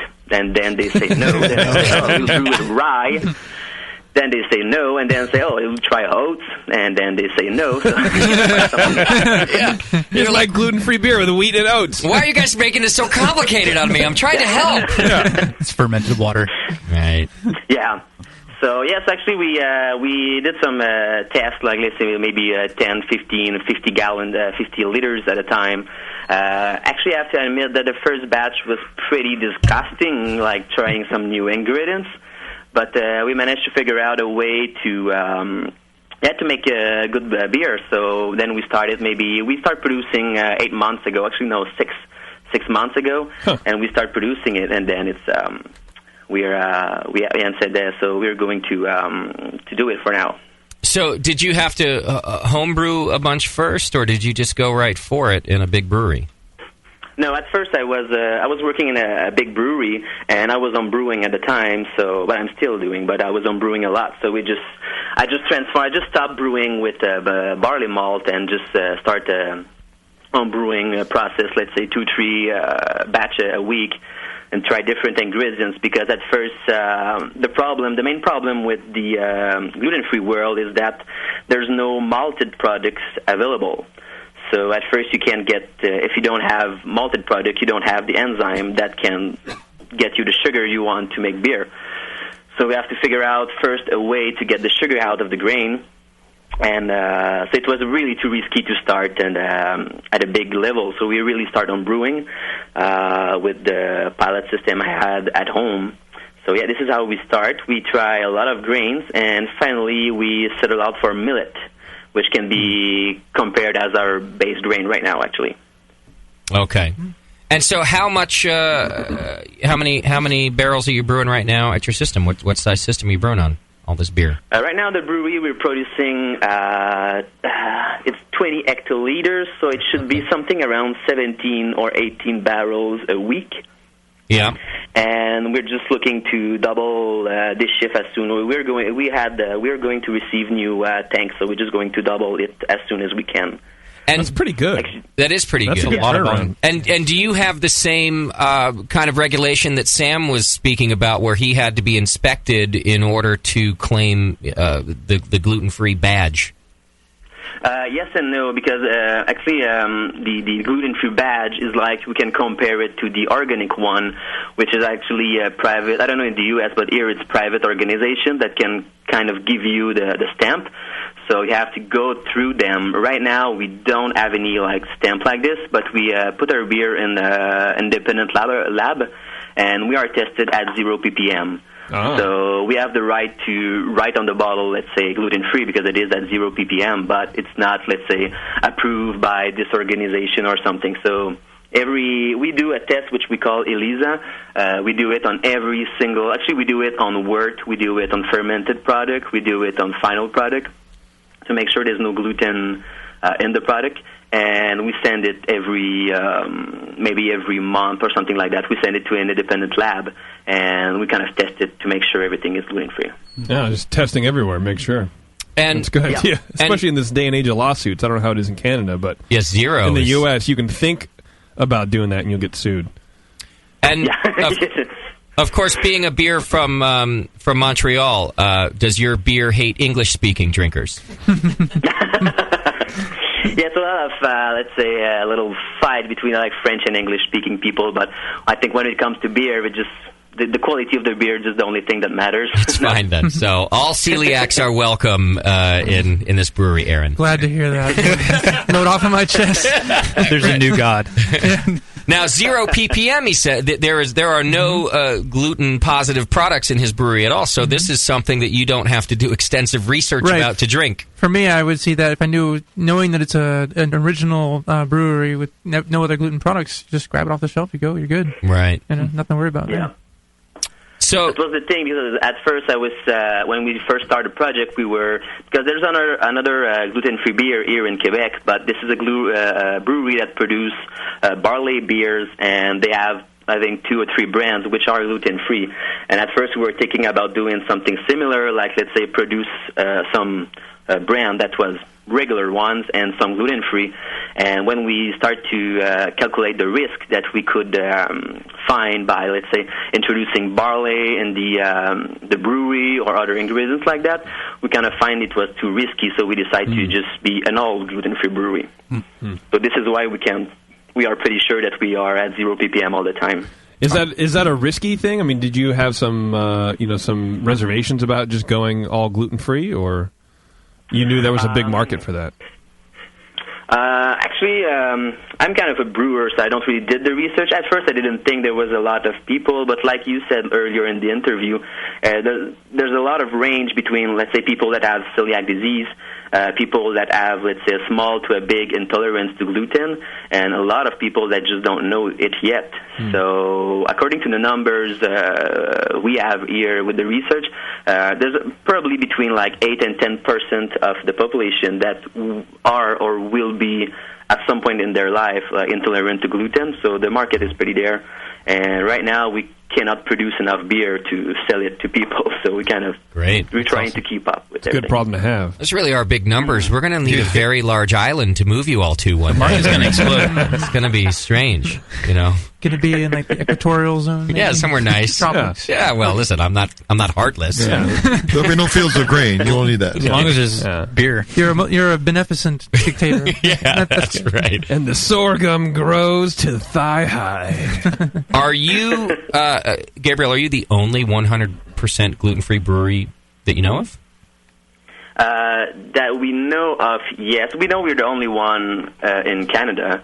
I tried to do a quick research about the rest of, in the U.S. and the rest of the world, and I'm not sure. I know there's a gluten-free beer in Europe that it's the family maltsters, and they malted their own millet, and they produce a beer with it, but I don't know if they have other beers. So I know in Canada we are the only one which is all gluten, but I cannot say for sure for the rest of the world. Okay. So can you tell us about the specific ingredients of your beer and kind of go through what you guys are using now for, it looks like your flagship beer is Glutenberg. Yeah. Can you tell us about that? We launched we can call it, let's say, a classic brand, which is, right now we have the blonde, we have the amber ale, and a pale ale also. And we're, at first, me being, let's say, because I like beer and all kind of thing, we decided to start the gluten beer as the classic style, which everybody from, let's say, the people that were used to drink blonde, gluten-free, or even blonde beer, and now they're stuck with the celiac disease can enjoy. And we also have another side of our brewery, which is really experimental project. So, like I said earlier, a lot of ingredients are really unknown to brewing, so we just try to experiment everything. Like I said, millet is really our main, let's say, you can compare it to two-row barley. It's really our main grain we use to. Pretty much it's doing between like 40 and 50% of all our beers. Doing some tests, we kind of found it was the one that was the easiest to use. And it was also the one with the best results when it comes to tasting, actually. So the first problem we have when using millet is probably the size of it. I don't know if it's kind of look like it's maybe an eighth of malt grain. So it's really, really small. And at first I was using a normal barley crusher to try to break the millet, and I just broke the mill because we have to set the gap so close, it just destroyed the mill.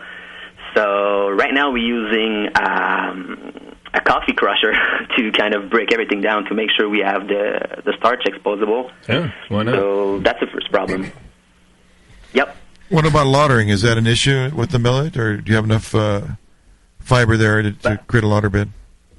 One of the problems right now is that there's a lot of companies that's making great beer equipment and beer systems, but none are adapted to gluten-free brewing because, I don't know a lot of people that are doing all-grain beer on a commercial scale, so actually their answer is no. For some people, stock mash is something that happens once in a while, and it's really a pain. For us, it's something that is really common. It's part of the process. We call it brewing. Yeah, we call it brewing, actually. Wow. We have to use a lot of rice hulls to try to survive, but no, it's really a lot of work. Gosh, what would a vessel look like that could accommodate that? It does seem like an extreme problem. Yeah, your mash screen would have to be so small, the holes for it to drain. An eighth Not of an only inch, the screen, but I almost picture like a cool ship-sized vessel, very shallow and enormous in order to not get stuck. Like my ego. Yes. Yeah, just like that. Wow. So what are you using in the meantime then? Just regular brew system, I guess, huh? Yeah, we're using a regular brew system. Actually, at first, what we are using is that a lot of brewery right now are using a single infusion mash, which we cannot do because all of our ingredients are unmalted. So that means that if we do a single infusion mash, we can get pretty much no sugar out of it. So we have a cereal cooker, pretty much like the big guys are doing right now, that are using like a lot of adjuncts. So we have to do a pretty long step mash and and a boil to really expose the grain first, which took us, can't say maybe like, if we compare to a 1 hour infusion mash, we have to do around a 6 hour mash with all the steps and boiling. And then... So you're doing an acid rest, a protein rest, a beta rest, an alpha rest, a saccharization rest, and a mash out. Actually, all the rest you can imagine, we're doing them. Wow. That's a lot of rest. So what's your... pain. Yep. Your mash then, is that like direct fired, or you got like how are you doing those steps? That's steam jacket. Steam jacketed, okay. Yeah. Indirect heat. So one of the funny things is that right now, pretty much the second week that we start the brewery, the steam jacket cereal cooker broke, and so we have to use our steam jacket kettle to do the cooking. But if you can imagine, the cooker is pretty much the kettle is the last vessel you use, and the cooker is the first one, and we do 2 batch to fill a fermenter. So that means I cannot brew 2 batch in a row. I have to stay 20 hours in the brewery to make a complete brew day. Wow. Aaron, I'm sorry, but F you guys. I'm right about the island situation. The more I hear about this, the more it's so difficult. Yeah, we'll get you guys some good bourbon or something. Just forget it. You don't get to have beer. The beer's not on the... Yeah. But I want it. Tough right, shit. I want some beer, damn it. I mean, I really, Gabriel, I commend you to really take on the endeavor. I mean, it's a challenging way to brew. Yeah. No, at first, sometimes when we were looking to it, when we were doing the R&D, I was kind of... it was a great challenge for us, but at the same time, pretty much our thinking was, but it's so damn complicated to get a good beer out of it. And we looked a couple of times about syrup, but then some beer are good, some are not so good when made with syrup, but the problem was that a lot of them doesn't taste like beer. It tastes like gluten-free beer. And we really want to make a product that tastes like beer. So this is why we were going with all grain and with all those steps, because we want to nail down something that tastes like a regular product. And unfortunately, I think you didn't receive our beer, right? Is it possible? We got to pick it up tomorrow. And I was just going to say that, actually, that Gabriel sent us some of his beer, but FedEx did not deliver it in time for the show. So what we're going to do, Gabriel, and by the way, if I'll have Moscow communicate with you during the week if we have time. I'd love to have you on again. We're going to taste it on next week's show and just do a quick. We'll do a quick follow-up segment to today because I'm really interested to try this. Super fascinated, yeah. I know we have some homebrew to try here today that's gluten-free, but I'm interested to try Gabriel's too. So I'll have Moscow work with you during the week, see if you have any time next week, but we will taste it on air. So. Oh, yeah, no problem. That was very generous of you guys. Thank you. I'm sorry we don't have it for tonight. Yeah. Oh, yeah, no problem. I mean, we kind of heard it, I think, Wednesday that you were doing gluten-free show, so it was kind of hard to get the beer to you. So you did a great job getting it to us, and then FedEx failed you. So, yeah. Either that or Moscow drank it all, and then we have to just fake it all next week anyway. I'm not sure which actually happened. Oh, yeah, that damn UPS, man, I'll tell you. He's such a jerk. Moscow's going to bottle up some sweet wine into the bottles and bring it to us. Some MEAD. And then we'll go, wow, that Gabriel, that's something. It's sweet. It's certainly something. It's something. Right. Wow. Well, I'm impressed to find that there is a 100% gluten-free brewery. Yeah. And I would not be surprised to find out that Gabriel's absolutely right about the numbers that he's going to sell. Well, like you're saying, you guys can't make enough beer right now. No, right now, no. We're just trying to reach out, and we're only selling to Quebec.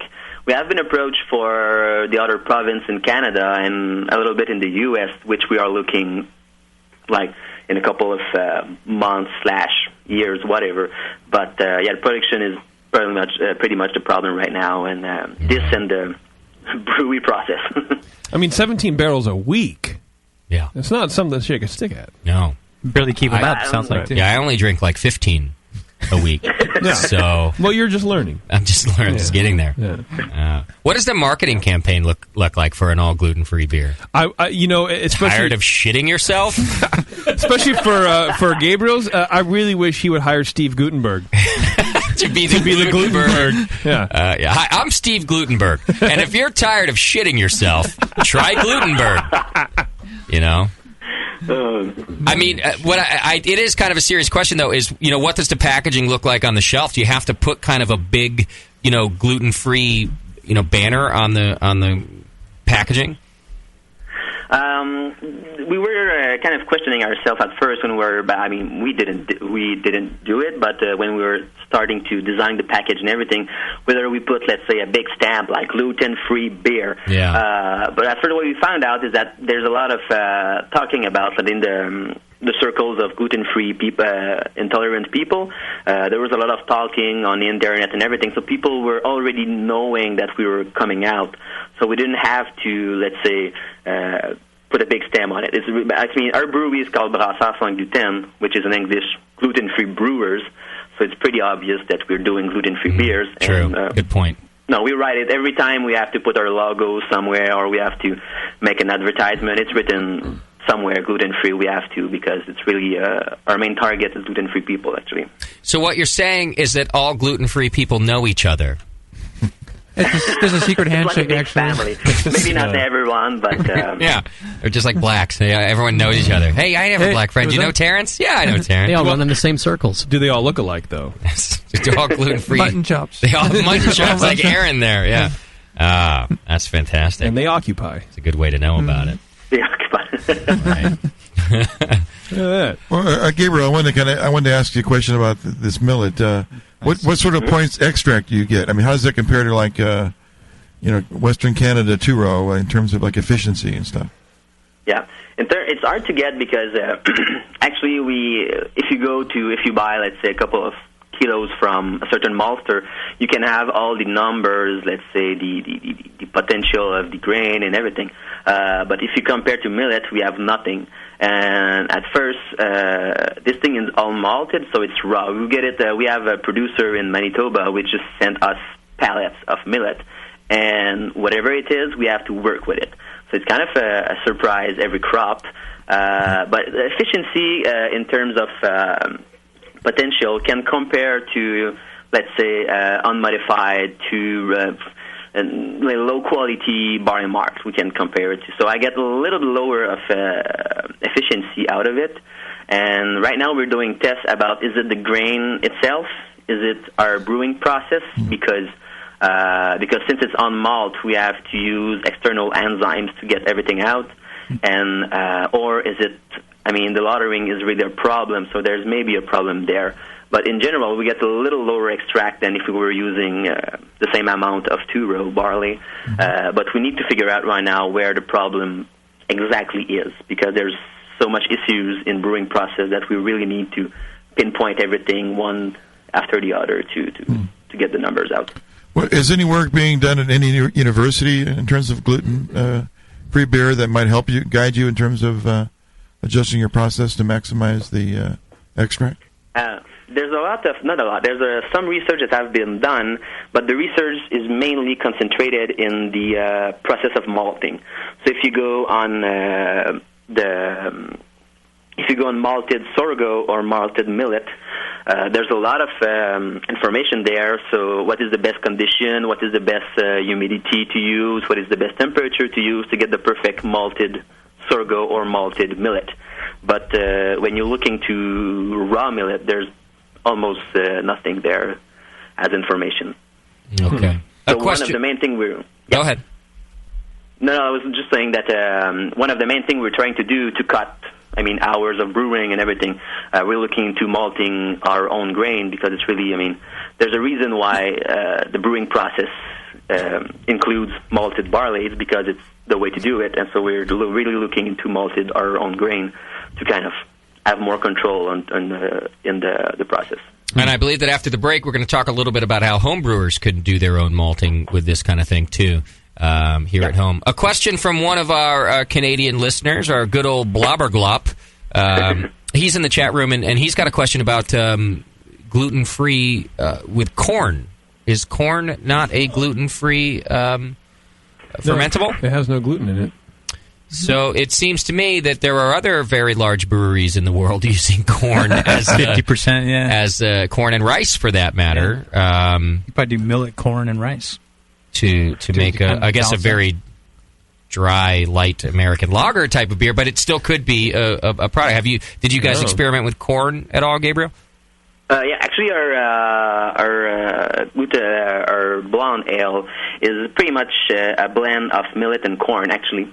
Because let's face it, the big guys use corn to get high extract with low cost and low flavor. So when we first started to do all millet beer, it gave a really fruity, estery beers that we really don't like. That were more on the cider side and on the beer side.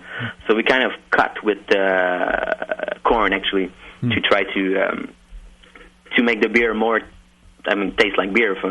Sure. So we kind of use a little bit with it, but then the problem, I was kind of happy because it's really easy to brew with corn because of high potential. But then I found out that there's a lot of people that are have celiac disease are also allergic to corn.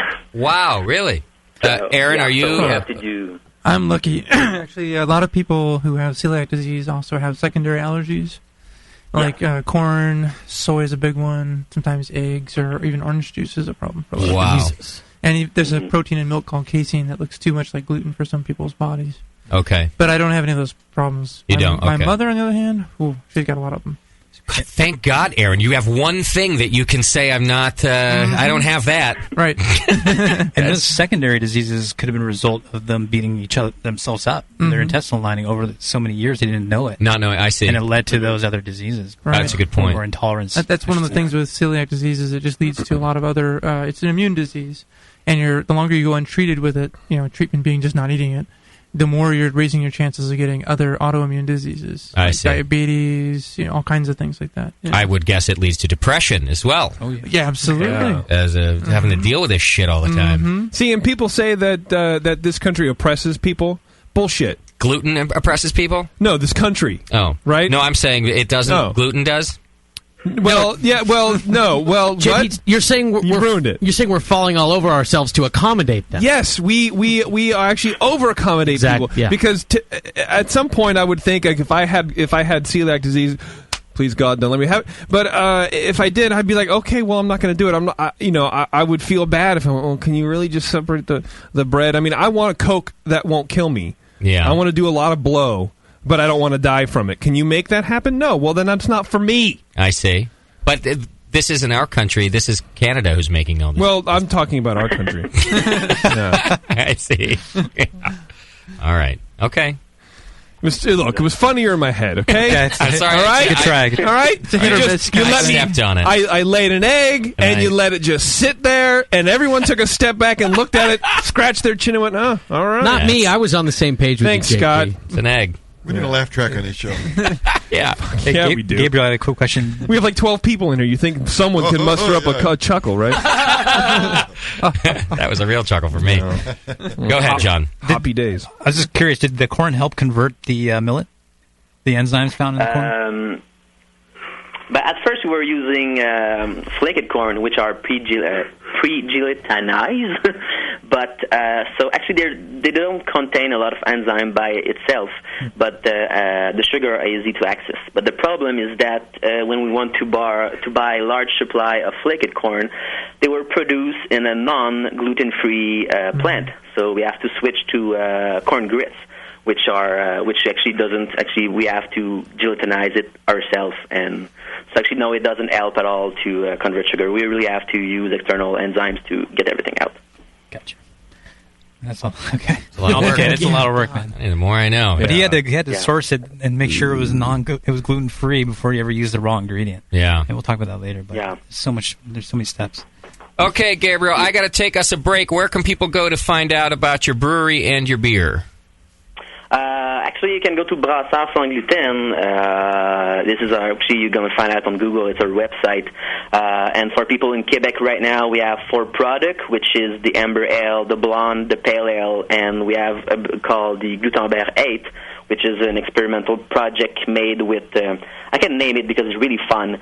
We made it with buckwheat millet. We made it with quinoa, tapioca, teff, amaranth, wild rice, flaked rice, date, and candy syrup. I feel like Sam Kelly Jones with his recipe. Human hair, toenails. Bizarro Sam. Bizarro Sam, yes. Wow, tapioca and quinoa, huh? Yeah. Wow. Actually, one of the main problems of gluten-free beer is that the problem with head retention. So one of the main protein that help with head retention is ordein, and with a little bit of research, we kind of find that it's the same protein that could or maybe cause some problem associated with celiac disease. So with a little bit of research, we found out that in quinoa, there's some protein that kind of help with head retention. So we kind of try to spread a little bit of quinoa in every of our beer to make sure we have some decent head retention, actually. Wow. I don't know what that is. It's a famous rice barley that the Mayans were known for, I believe. The Incans. It's from South America. Yeah, it's a very old grain. It's like, I don't know if it's a cereal grain, but it's just like a small flat. It's tasteless. Looks like sesame seed. Yeah, and finally there's a good use for it. Okay. Yeah. Yeah, good. help celiacs. Yeah, I mean, there's no flavor. It's just filler. Okay. In my opinion. Thank God it's 2012 next year. The world's over anyway. I know, right? Such a mess. Well, but in December. Right, so which is kind of fucked up, so right? Gabriel's still got to make a shitload of beer between now and then. Gotta go with the to make everybody survive. Until then, please help us out. Right. Okay, so you can go to Brasseur Sans Gluten to check it out and find out about all the different products. And I am very much looking forward to trying them on next week's show, too, Gabriel. Thanks again for sending that out. Yeah, good. Okay. We'll do that, and I'll have Scott contact you, if you're available to talk. I really would love to have you back on the line while we're tasting them so I can ask you about some of the different flavors and things like that. So. Yeah, no problem. I have some kind of party, but I guess I can be not drunk enough and call you, so probably good enough. We don't even care if you're drunk; it'll be fine. We prefer it, although we don't drink beer much. More funny, so. Yeah, when I drink, I can understand French, so we'll just do the interview however you want it. Oh, at that point, that's a good. It'll be fine. Yeah. All right, Gabriel. Thank you so much. I appreciate your time with us, man. Hey, thanks to you guys. Okay, take care. All right. Gabriel Carbonneau, he's from Brasseur Sans Gluten. Glutenberg is their flagship, but it sounds like he has about 4 beers you can go try out, Ambers and Pales. And that 8 sounded pretty I mean, I kind of want to try it. Yeah, I hope that's in our gift pack. We can, that'd be good. Check it out. It is too bad we didn't get to try it with him on today, but hopefully he has a little bit of time next week. We'll try to make it happen on his schedule so that we can do that with him. Next week's our last show of the year. It's our holiday show. So, I don't know. Do they celebrate Christmas in Montreal? I think so, yeah. It's the third world. I know that, so I don't know what happens up there. I think they just all stand around and they draw a Christmas tree in the dirt and they just look at it. And then they click a lot? Yeah. Like that. So is that what happens in Montreal? Well, look, that's a little racial, but... Click and snap? Yeah. Mainly their plates click together. All right, we're going to take ourselves a quick break. When we come back, we're going to talk about home brewing this beer. John has a lot of information. I've got your questions in front of me from the chat room, and John, there's a lot of them, which is great. It's just that a lot of them, in fact, we probably could have talked a little more to Gabriel about them, but they're mostly about the brewing process and the different things. So I know you've got that in your outline, and we're going to do that when we come back. So we'll talk gluten-free with John and Aaron when we come back after this quick break. And now, Northern Brewer presents What If Homebrewers Ruled the World? Ladies and gentlemen, if you'll follow me, I will lead you into the gallery area.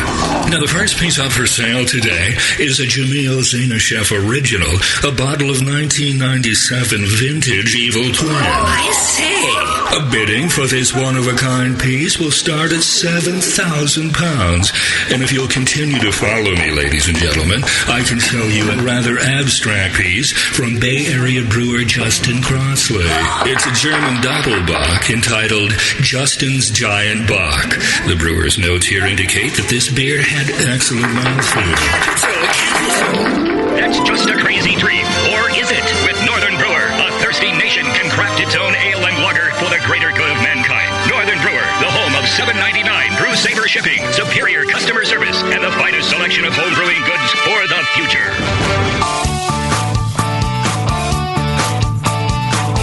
What does craft beer mean to you? Is it a delicious way to support your town's local brewer? Or perhaps it's the perfect beverage to pair with those delicious meals at your favorite restaurant and at home.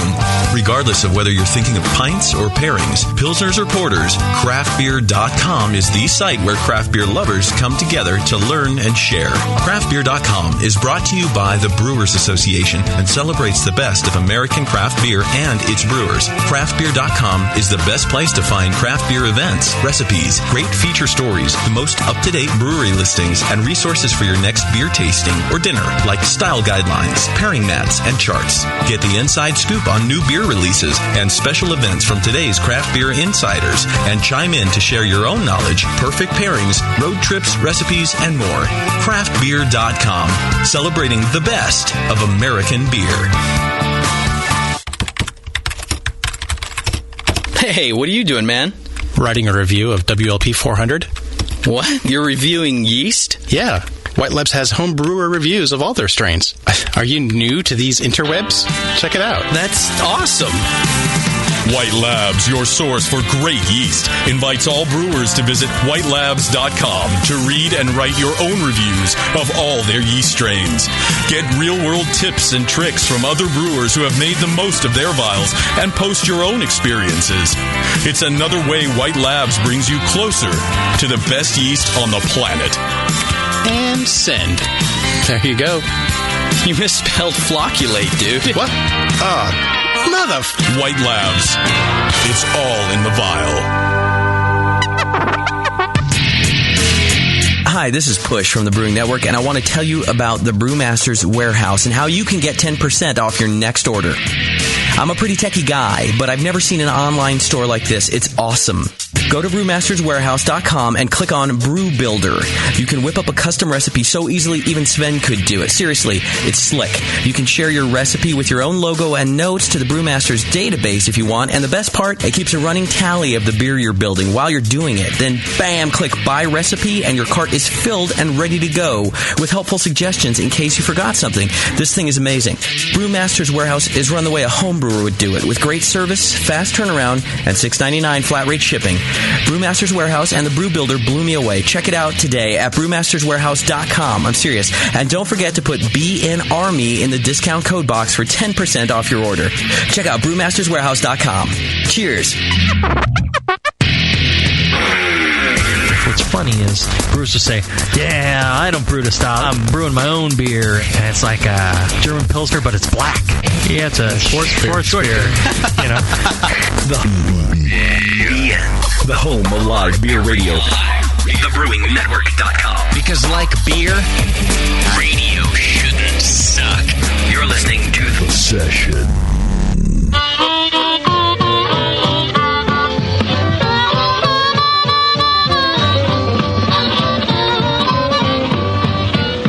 Now and I'd rather be sloppy drunk than anything I know.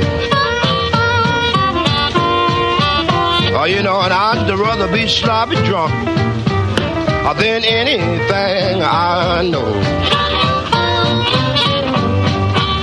You know, another half a pint, mama, you will see me go.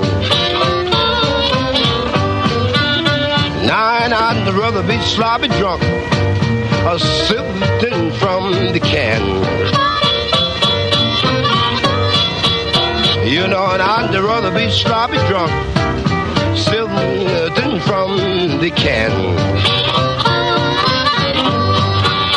Now to be out in the street, running from the man.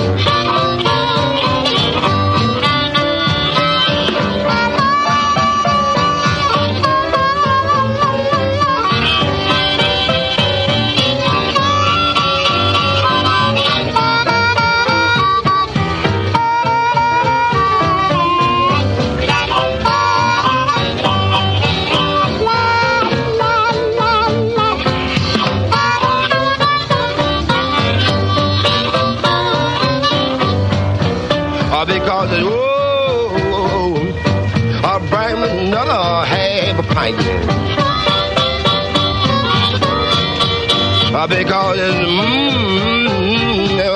bring me another half a pint. Yes, I got my habits on, and I really am gonna raise this jam. And I'm gonna drink while I'm up, baby. I drink until I fall. And I'm gonna drink while I'm up, baby. Drink until I fall. Now, if you want me to stop drinking whiskey, you ain't talking about nothing at all.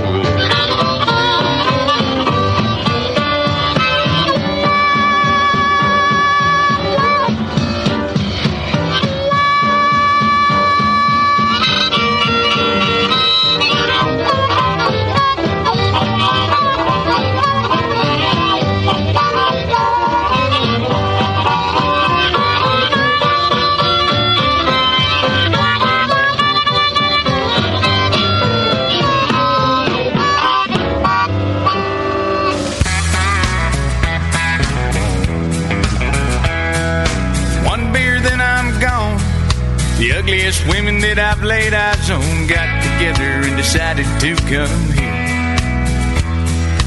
They're not pretty, they're not small, I don't give a damn at all. Tonight I'm only having just one beer. Yeah, tonight I'm only having just 2 beers. I don't mind the atmosphere in here. It feels so right, it must be wrong. I know I can't stay too long. Tonight I'm only having just 2 beers. 3 beers but no more. There's no way I'm drinking 4. My attitude's improving with the beer.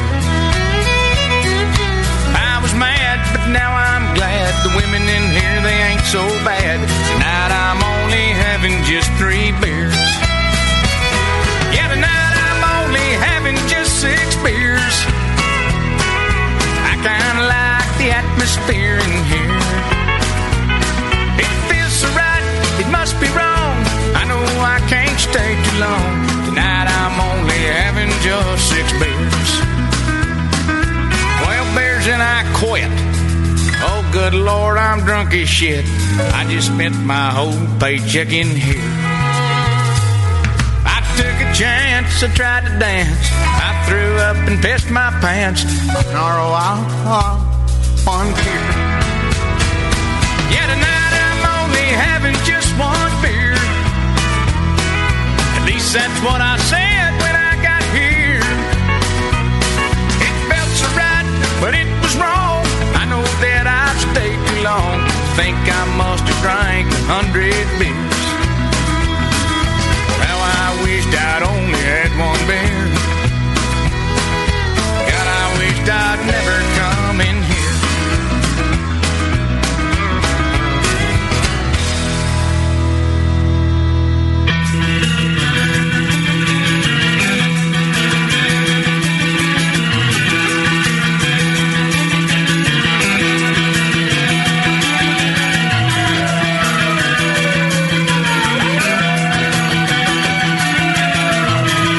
Tuned into this session because life's too short to listen to crappy radio.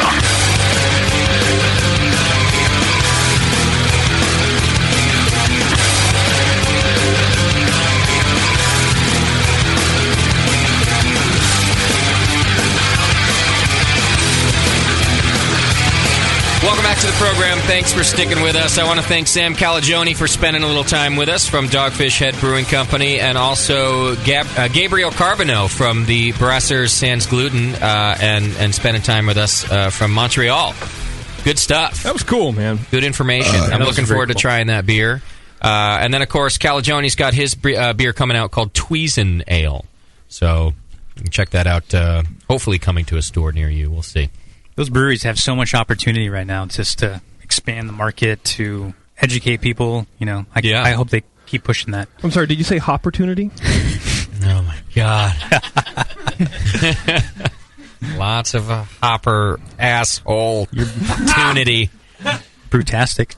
Yeah, it's a brutastic opportunity. I'm hopping. He stops pretty soon. I don't know.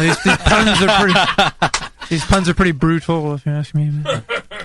So we're going to talk about homebrewing with, not only homebrewing with having celiac disease, but also different ingredients that we can use. But I thought that just for a second, I was talking to Aaron at the break, and he was telling us about there's a difference between allergies and something like this. And I'm really glad that you were talking to me about this, because I think it's a common perception that this is akin to an allergy, that you're allergic to these things. But you were describing it to me that it's different. It is, and it's actually a lot of times we'll tell people I have an allergy because people understand that word, right? We all know somebody's got a strong allergy to something. Yeah. And they think, oh, God, this guy's going to die if I poison him with the stuff. Which I actually won't, but I might wish I was. So it's not that bad. You couldn't really die from this. Well, I'm not... See, if you think about it, the allergy thing is you get really acutely screwed up for a few hours or a day or something, and then you get better. You know? Yeah. For me, I'm going to get screwed up pretty bad for months. But it can't be lethal? No matter how horrible you feel, it's not lethal. It's more like if I get it enough times over time, I won't be able to digest food, and I'll just waste away. At all? You won't be able to digest food at all after a while? There's an extreme form of celiac disease called refractory celiac disease, where everything makes you react. Okay. You know, we're talking corn, air, water, doesn't matter. It hits your guts, you freak out. Wow. You're allergic to life? You're allergic to the world, Yes. yeah. You're allergic to things that you take into your intestines. So, okay. So that's one thing. Yeah, so technically going back to the question of what's the difference between an allergy and anyway, an allergy is a specific immune system reaction to just like a signature in food or anything. You get it on your skin, you get it in your mouth, you get it on your mucous membranes, you get it to where your body can sense it, you react. Okay? An intolerance like celiac disease is much more specific. For someone with celiac disease, you have to get these specific proteins, gliadin, hordein, and there's a third one I'm forgetting that comes from rye. Okay. Gliadin's from wheat, and hordeins from barley. I think it's called avine or something like that. Something like that sounds right. It has to get into your intestine. It has to get into your small intestine. The first foot or so of your small intestine locks into a cell, and it sets off, at that point, an immune response right there. Okay? Okay. It's very specific. And there's other types of intolerances, but they're all more specific like that. And the way this plays out a lot in life is, people will ask me, I go to a restaurant, they come back after the food's been served a few minutes later, they say, how you doing? You okay? Everything okay? And I go, yeah, it's great. But I'm thinking, well, of course it's great because there's nothing, I'm not going to know for a day or two, Okay. And it does take a little bit of time. Right. If you got an allergy, you start swelling right away. Sure. Boom, you're like, oh crap, where's my EpiPen, Yeah. So it's different. Okay. It's different. All right, and it'll take. See, now that's kind of dangerous too. The whole taking a little bit of time. Yeah. Don't drink that, by the way. In my opinion, in my opinion, you'd almost wish that it happened immediately, like an allergy, so that you could know. Great, I better go do something about this. I feel that exactly the same way. I mean, I'll give you an example. A couple of years ago, I have a daughter as well. Going right on, John. Daughter buddies. Yeah, 2.25-year-old daughter, and we took her in to show her off at work and everything. And my coworkers, great people, they made this big party for us. And one of the ladies there, she she baked a batch of cupcakes that were gluten-free, and she baked a batch of cupcakes that were not. Okay, and I didn't read the signs close enough. I had one of each, and they tasted the same because gluten-free cupcakes are awesome. Okay, it's fantastic. My girlfriend, who's sitting over here in the studio, makes lovely cupcakes. Stuff. Okay, yeah.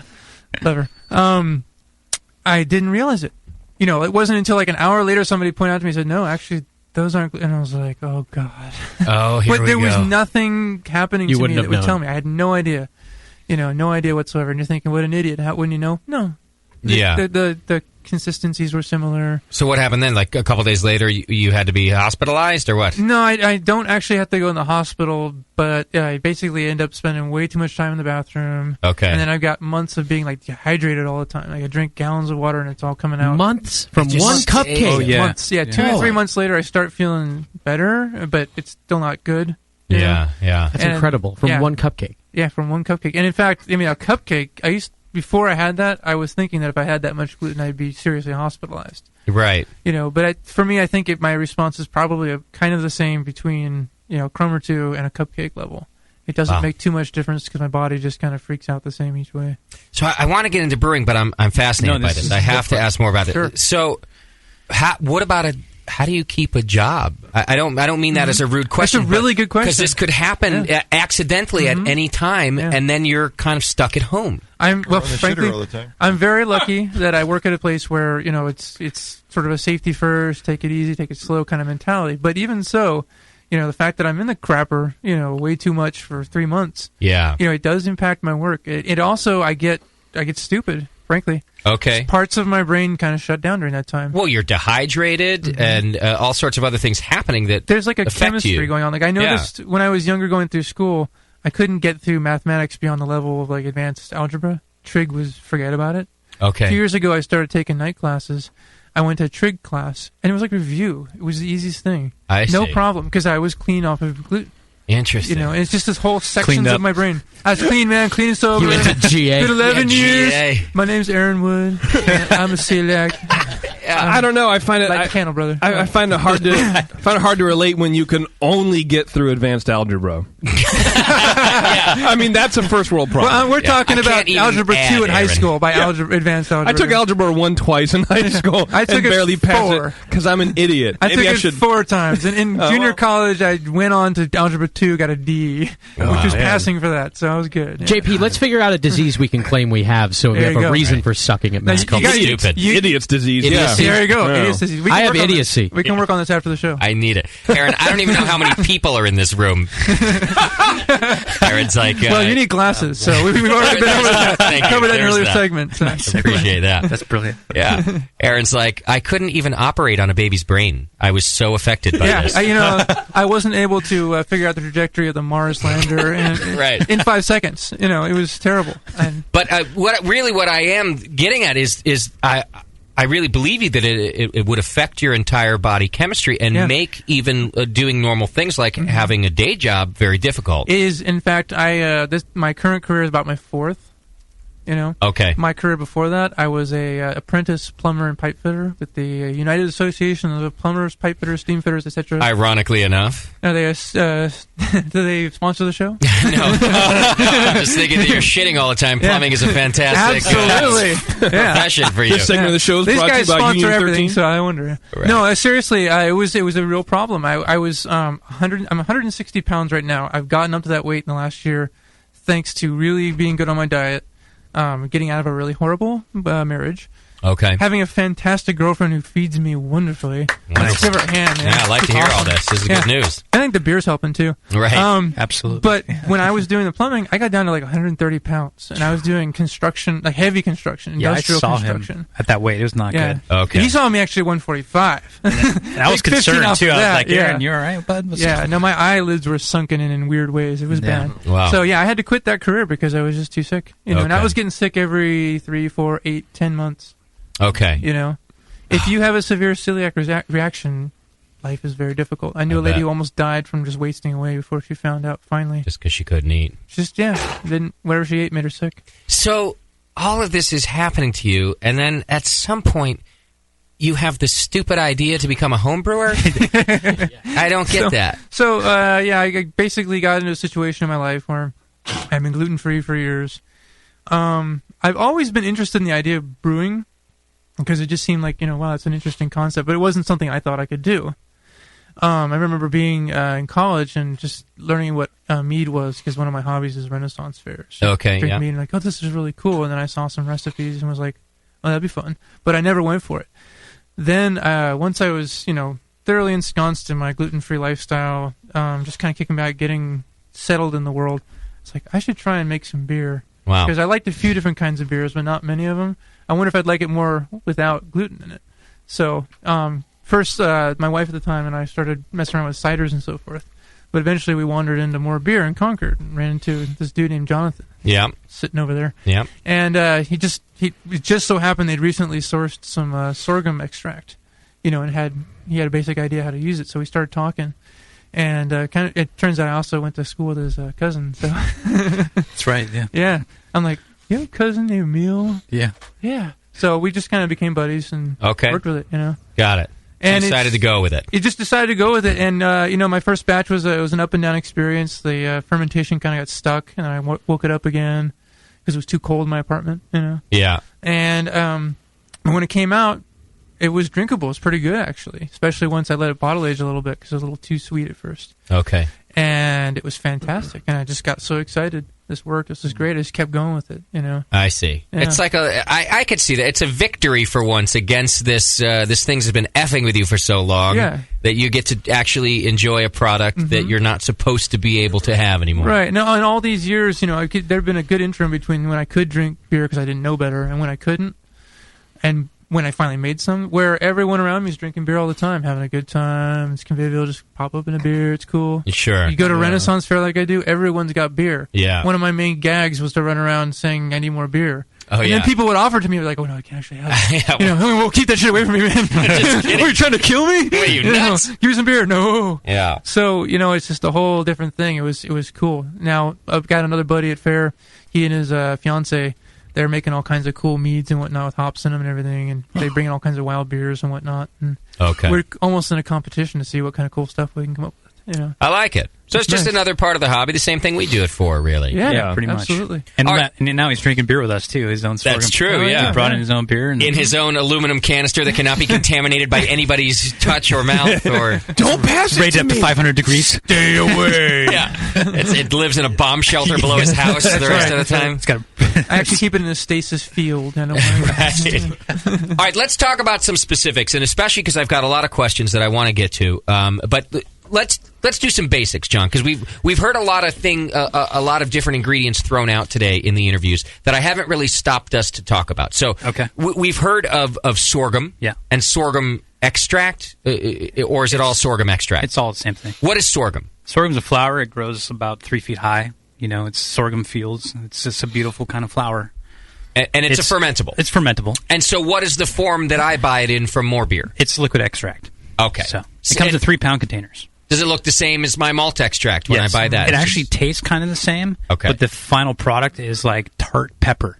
Yeah, So it's spicy, man. It's Totally weird. spicy. Yeah. All right. So, Is the extract coming from the flowers or the vegetation or both? I believe just from the actual... the seeds. The seeds, yes. The seeds. Yeah. Okay. Yeah. It's 2 to 3 Levibon. 1 pound per 1 gallon will give you a 1040 specific gravity.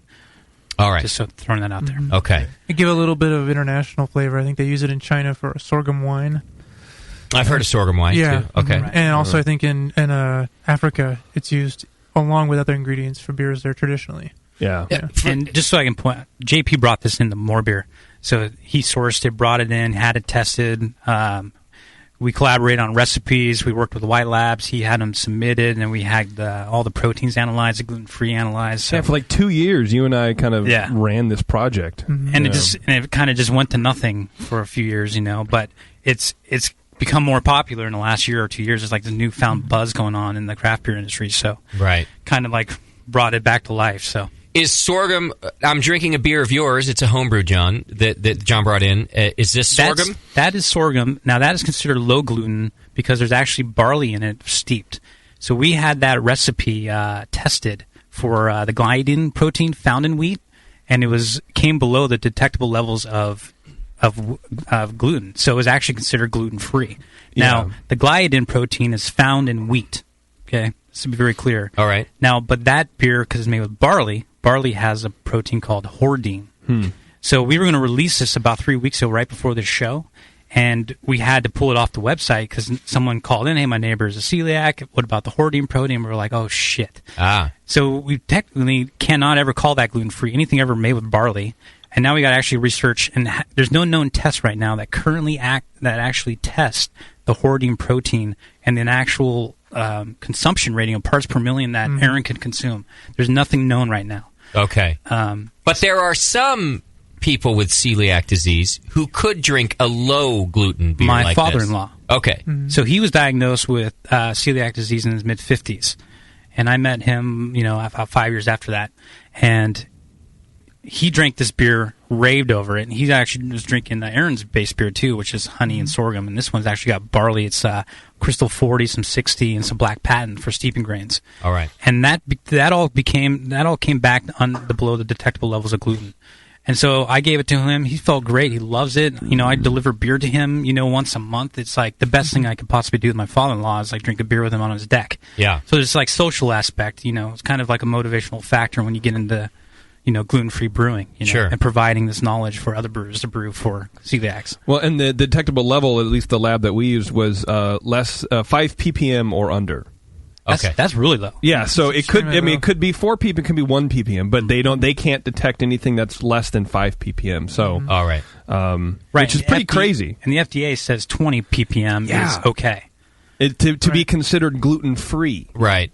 So if you think about that, so Aaron, I imagine that you can't. If it says gluten-free, it doesn't necessarily mean that you can eat it, right? If it says gluten-free, I eat it.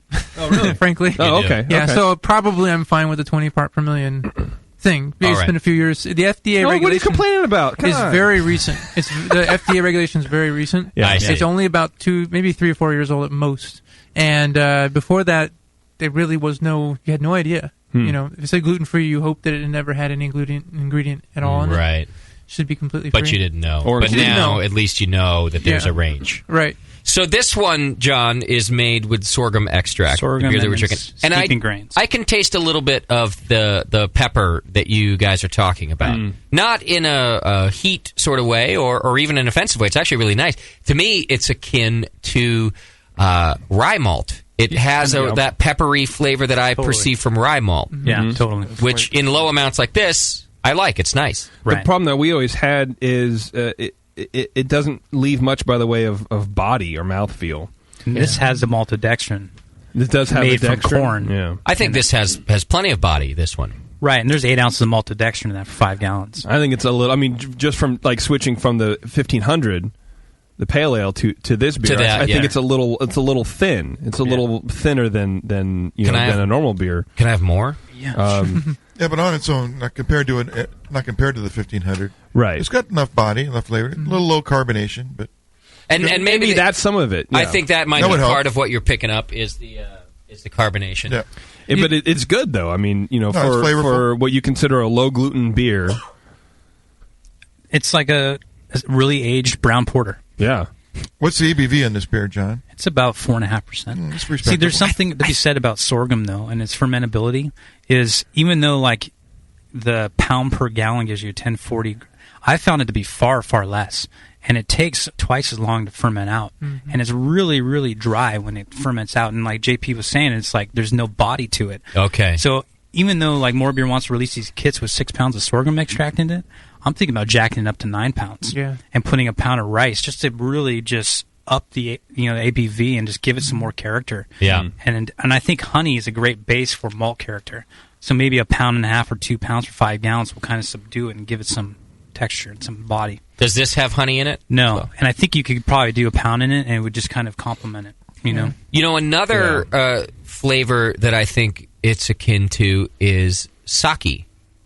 Yeah. Yeah. I feel like it has, and maybe that's part of the thinness as well, and the alcohol part of it. But I pick up kind of which I also like in this beer, that it has a bit of a sake flavor to it. Yeah. So what are some of the other ones? Sorghum extract, you just talked about honey.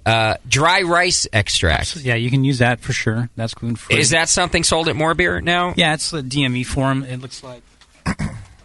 You've got some here. Oh, it looks like DME. Yeah. So be careful, Aaron. Don't grab the wrong bag. That looks exactly I have to check. like I've noticed DME. that too. Yeah. Dry rice extract. Yeah, read the label. Unfortunately, it's really small. Yeah. So if you're Justin, I have actually been... can't. Don't let me go shopping for you. Yeah. Can't read I've it. been brewing with the dried rice extract for about a year now. So.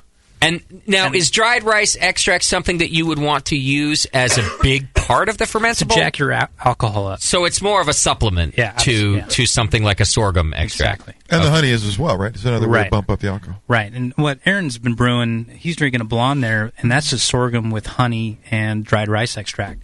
But it actually tastes like a honey ale, a little tart, but they all work together very well. All right. So your sorghum is pretty much just fermentability. You're not doing it for flavor. You're just doing it for alcohol and some base. It's like if I were going to put simple sugar into my Belgian ale to boost it up. Right. Okay. And then you can also use flaked maize. Okay, so which is a corn base. Corn base. Yeah. And now if you're an all grain brewer, you can use flaked maize with buckwheat. I brought some other samples. And flake maize is also a supplement, not the real base. You would use it in addition to some other, or that could be a good percentage. You probably could do 100% corn beer. You could. Really weird. We should Maybe try with honey. that. I'd like to. It'd be very interesting. Okay. But You're going for sorghum for a little bit of color in the body. Okay. Let me see the corn maze.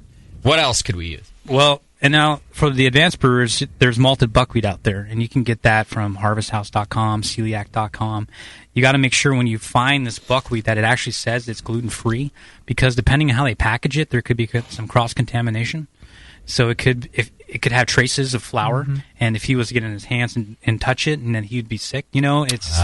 So there is malted buckwheat that is actually farmed and is gluten free. And what is buckwheat? Is that like a grain? It's a grain. Okay. It's actually a flour. It's a fruit from a flower. Yeah, I see. So it's not truly a cereal grain, but it really looks like one. Seed. As far as we're concerned, it is one. And that is actually malted buckwheat from Harvest House, and I'm going to brew with that. And I'm actually going to brew that base 10 pounds with flaked maize and just make, like a blonde kolsch. I see. That's a good idea. Now I can see now, Tasty. You should look. I guess you've probably seen this, but Gabriel mentioned the size of it, like as a grain, and how much it's about an eighth of the size of a barley grain. So I can really see the problem with this. And Gabriel was spot on. That is the best base malt that's closest to two-row. It is. I see.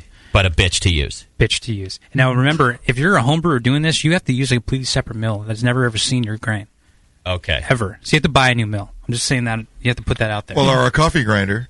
Or a coffee grinder. Or cheap, which sounds like will grind it better anyway. That's might be the better choice. Now, you could use something like a gigantic coffee filter for your millet mashing. Yeah, that's a good idea. Yeah, just the big industry ones. That's basically what you need. I see what you mean. Yeah. But you still you that kind of covers the bottom portion, but you still have the thickness of an entire mash, especially if you're using kettles like my 1500 out there with I use the tall rather than the fats, and so in other words, my liquid's got a long way to go. Yeah. So even though the bottom might be covered with something like a filter, you know what you're going to need, and this is crazy, maybe it doesn't exist. A brand new system for more beer. Thanks. Yes, absolutely. Let's do it. Something that's going to do like a little W type shape, so you catch all of your particulates at the bottom here. And drain from center. Man, I don't know if that'll work because it kind of has to rinse through them, doesn't it? Yeah. I was going to say you just let the water... Nah, never mind. Well, but on a homebrewing scale... Well, this is something that we talk about anyway on the homebrewing scale, is you don't have to worry so much about efficiency. So does it have to go through every... does the liquid have to drain through every part of the grains? Not necessarily. Not when you're doing 10 and 20 gallons at a time, as long as you're getting enough fermentables, right? So... I malted my own buckwheat at home. I did like 10 pounds worth, and I found that I'd probably have to use about 15 to 20 pounds of buckwheat to make 5 gallons just to reach a 5% beer. Wow. So it's a fair amount. When especially if you're malting your own, and a lot of the malting process determines the amount of enzymes present, which determines the amount of conversion and the efficiency, etc. So if you can find pre-malted buckwheat, mess around with it, but I would go very aggressive when you use it as your base. I'm just saying that. Okay. Well, and that's the thing is you have to find pre-malted buckwheat, because if you don't, you have to sit there and germinate it yourself. Right. And you can order that online, though. Which is a pain in the ass. It is very, I had to do that. I did that in John and I shared an office a few years back, and we sat there and germinated like 3 1-gallon jars full of and it gets... I don't know. It gets this slime kind of like thing. A pink slime. It's real weird. So get malted buckwheat. Don't screw around with germinating it yourself. And that's all pretty much available from homebrew supply stores. The malted. Not really. Not yet. Yeah. Really, not available. No, but you can order online. What are the sites you said again? Celiac.com and HarvestHouse.com. Okay. They sell gluten-free malted buckwheat. I did a little of my own experimentation with malting, but I never got to use it, just because of circumstances at the time. But what I did was I took the Your wife sucked? Yes. Okay. We'll go there and put the... I said it. You didn't have to. That's right. You're a good man. I basically got some of the really big grain steeping bags, and I just put them over the top of a big old bucket with a spigot at the bottom, brewing bucket. And after soaking them for God knows how many hours, I just spread them out over on that, left them in the closet. It was around 70-some-odd degrees in my house. And I just come in once a day and just spray them off in the sink through the mesh there and drain it off the bottom of the bucket there. Yeah. And let it drip dry. And about 2 or 3 days, they malted. Wow. You get a big tail, like 1 to 2 inches. Oh, yeah. Yeah. The It's like 1 or malting. 2 inches. The endosperm. Yeah. You get Looks this- like a giant sperm. Right. And I've then- been to a malting house, a couple of them now, and that's a very similar. It's a low tech, very similar process. Basically, did the research on what malting was like, and then just tried to adapt that to this. Sure. And I found one guy online, this is years ago now, who had done something along those lines too, and he had some suggested times and temperatures, and I fine-tuned him a little for myself to see what would happen. Mm-hmm. But I ended up kilning them just at a base level for like 8 hours, a low temperature in the oven to dry them all out. Right. And they came out nice and brown. Yeah. And then I was going to go and try and make all the different grades of malt after that, But then you just got... the suckage happened. The trick to malting, though, See, that go I ahead. found with buckwheat is like the drying process is a bitch. I did it once. In all malting, that is part of the skill. Yeah. And I did that, and I failed and turned to mold. I had my paper bags were fermenting. It's the grossest thing I've ever smelled.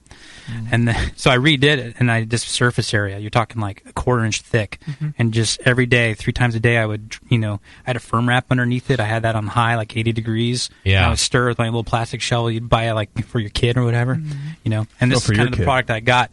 Oh, so this one is yours that you did. That's mine, and then this is the malted that you buy online. It kind of looks like the Mexican weed I used to buy when I was a kid. Has a lot of you did get ripped off. A lot of seeds in it. Special Look at how many seeds are in that. I don't pick out the seeds. I pick out the good parts in between. No, taste it. Taste that. That's homegrown. And then this is the store-bought? That's from Harvest House right there. That's homegrown, son. Homegrown right there. You can't beat this shit. I'm gonna taste it. Yeah, it has a lot of seeds and stems and shit, but fuck you up, bro. Yes. What if I have nothing? AIDS. A disease against gluten-free products. Well, that's conquered red hair, so you're good, man. That's tasty. Not bad. know. Now taste the malted from a professional. From a pro. Okay. Yeah, malting. From a pro. I like the taste of that. Not actually. bad, huh? I could eat that. It's actually great, like for a cereal base. If you That's want what I was thinking. I sprinkle on some breakfast. Oh, don't swallow it though. Oh yeah. Crunchier, huh? It's crunchier. The other one, yes. Oh, because they drive that and moisture out. It's a very different flavor. Yeah, it's toasted. I think actually a little bit too. It's the toasted is nicer, and also I can taste. It does. I don't want to say that yours tastes moldy because I don't mean that, but like mushroomy. green. Yeah, it's green. It has a little bit of that green kind of earthy. Whereas this one is very much toasty. The professional one you bought is really nice taste. Right. But I bet if you put it in the oven from when it's wet, instead of letting it dry over a couple of days, and you just drive right away. off. Yeah, that's probably what they did there. Absolutely. Because It's of a the risk of mold. It's a difficult thing to do anyway. I mean, this is why some brewers really say, well, this is where I buy my grain because I love the way they malt it, and or traditional English floor malting is such an art form because that's really more akin to what you were talking about, Aaron, is really getting in there, turning it by hand and making sure everything's okay. Yeah. Exactly. Yeah, it's a real complicated process of time and moisture content and how they do it, and And how then they the ramp kilning temperatures up. temperature, Yeah, anything you do at home would have to include all that to be. Have you considered similar malting it result. on your floor, John? Yeah. Honey, why not? watch out there. I'm brewing. Your daughter could help sort of scoot it around. Yeah, just put the baby in it. She'll turn it for you. She can be your rake. As long as you don't have a cat. If you have a cat, you're in trouble. Hold her by the feet. Come on now. I really do like the flavor of both of these, though. It's a nice flavor. And again, thank God there are people that aren't lazy douches like me out there trying to figure out how to do this because it is a lot of work. Thank God. And I have pictures on my website too if people want to see how I did it. So Okay. yeah. What's the Now- website, John? Gluten-free craft beer. Quickly, you mentioned the use of steeping grains also. Yeah. Now, you could only do that in a low-gluten beer, not a gluten-free beer. Is that right? And there's people call it gluten-free, but you got to be careful when you say that because the original raw ingredient has to be gluten-free. So it can't have the gliadine or the hordein protein present to be gluten-free. In a steeping grain, though, I'm trying to think of what I know, which is very little, about the enzymes and things that are in grains and how they're used. And in a steeping grain, we're not really converting anything. We're just getting color. So...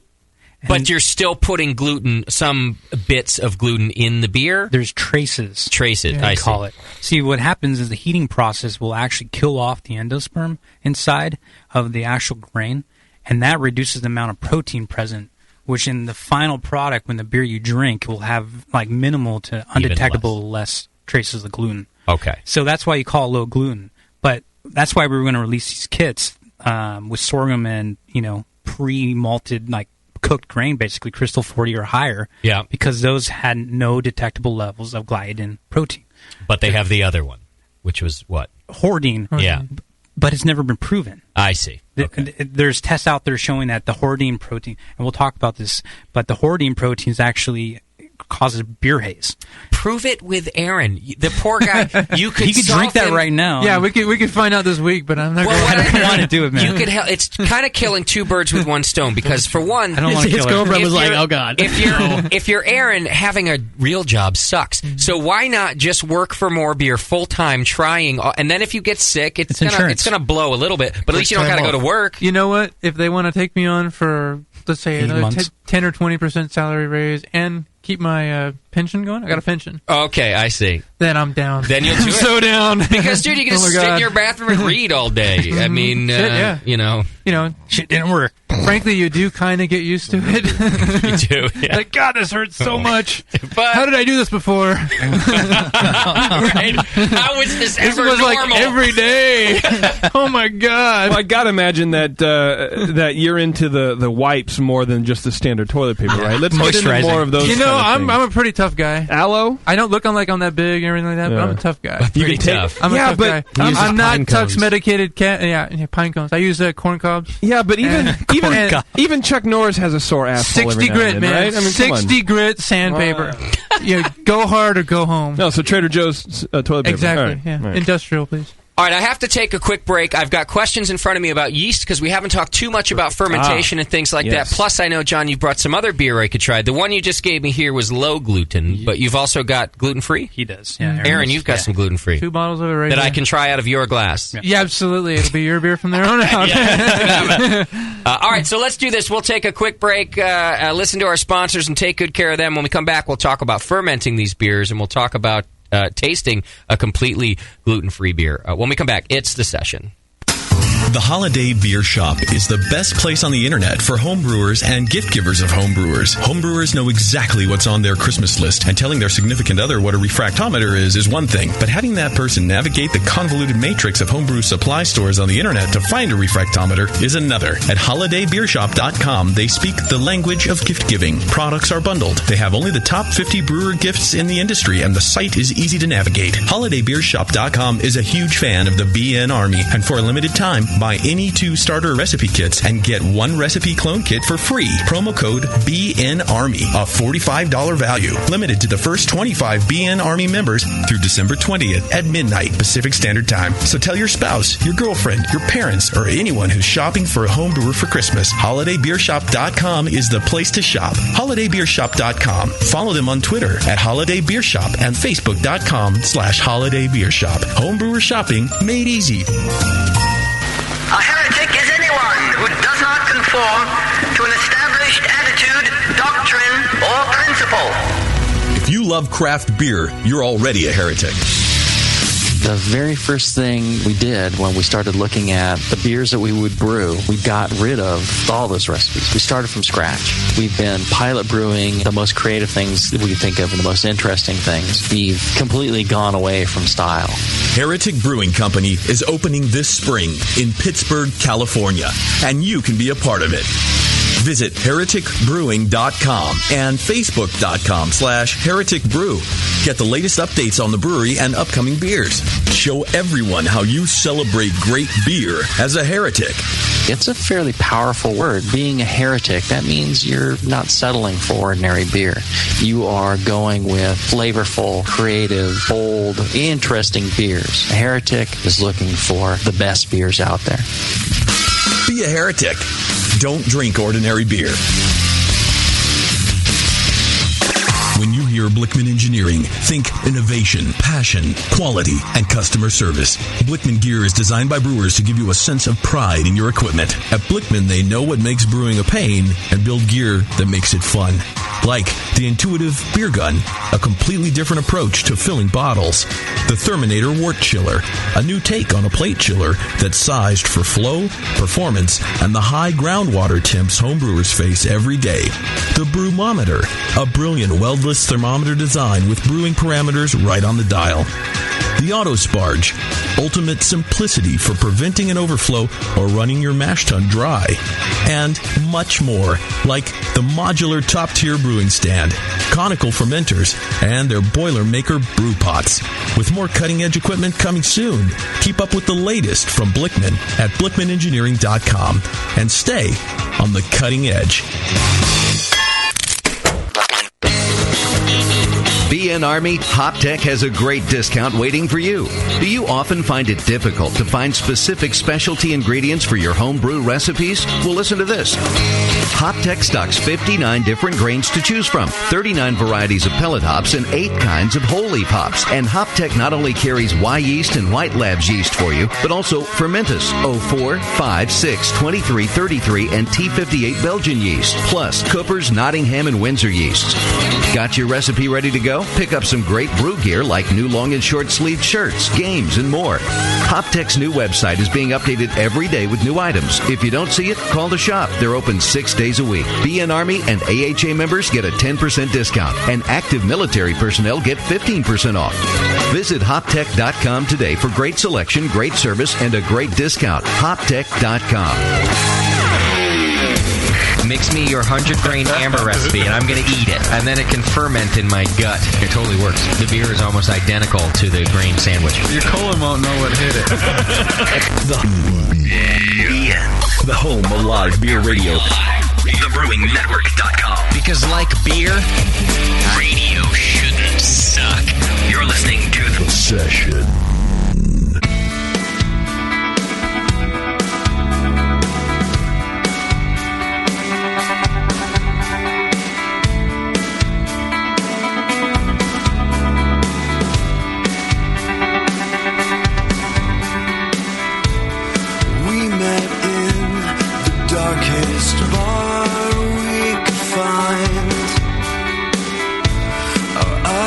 Twice as heavy as they were in '99.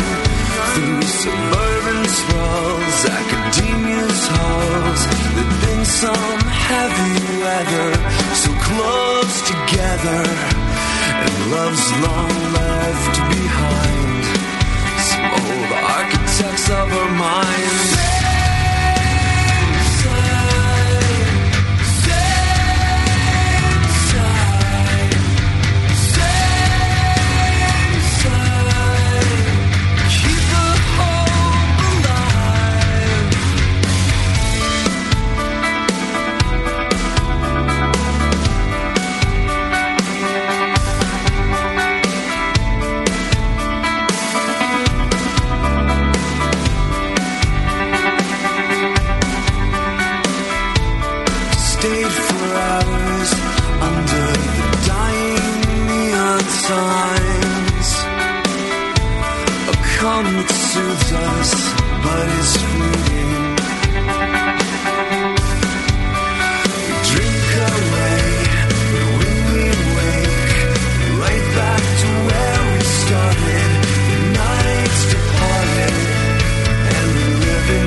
888-401-BEER. This is The Session.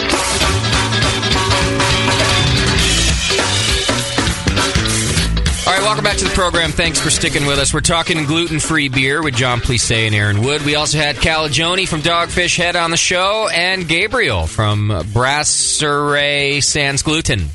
Good work, buddy. Is how I think it was said. He's in the chat.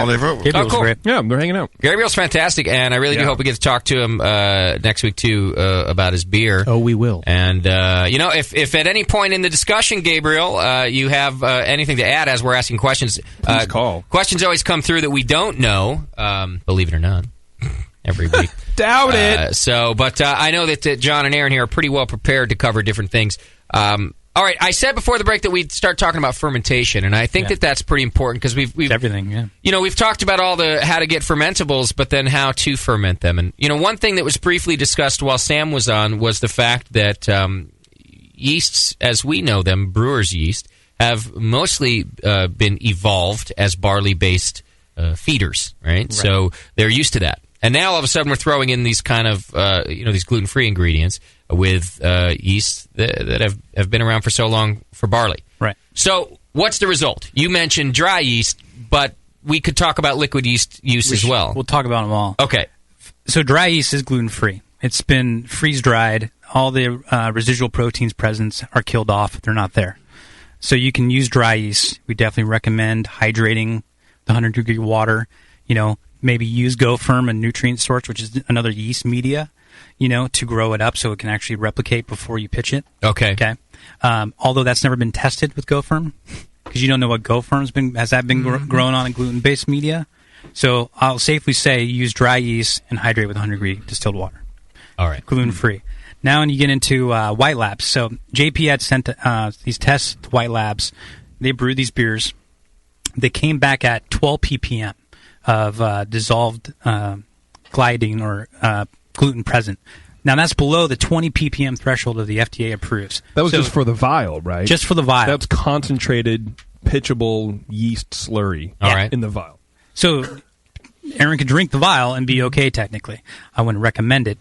I kind of want to see it, I think I'd feel pretty good. Pitch in the 5 gallons He agrees of with me. Yeah. By the way, I'm just going to point out, vitamin B bomb. Whether you're a celiac or not, you will shit yourself all day if you drink the vial. Okay. I just want to point that out. You've done it. It happens. Okay. It's like a vitamin B shot, but you will shit a lot. Yeah, so there's no evidence of celiac with that. Now we're talking shop here real quick. Do we know that the media for the White Labs is wheat, or is it barley? They don't specify. Uh-huh.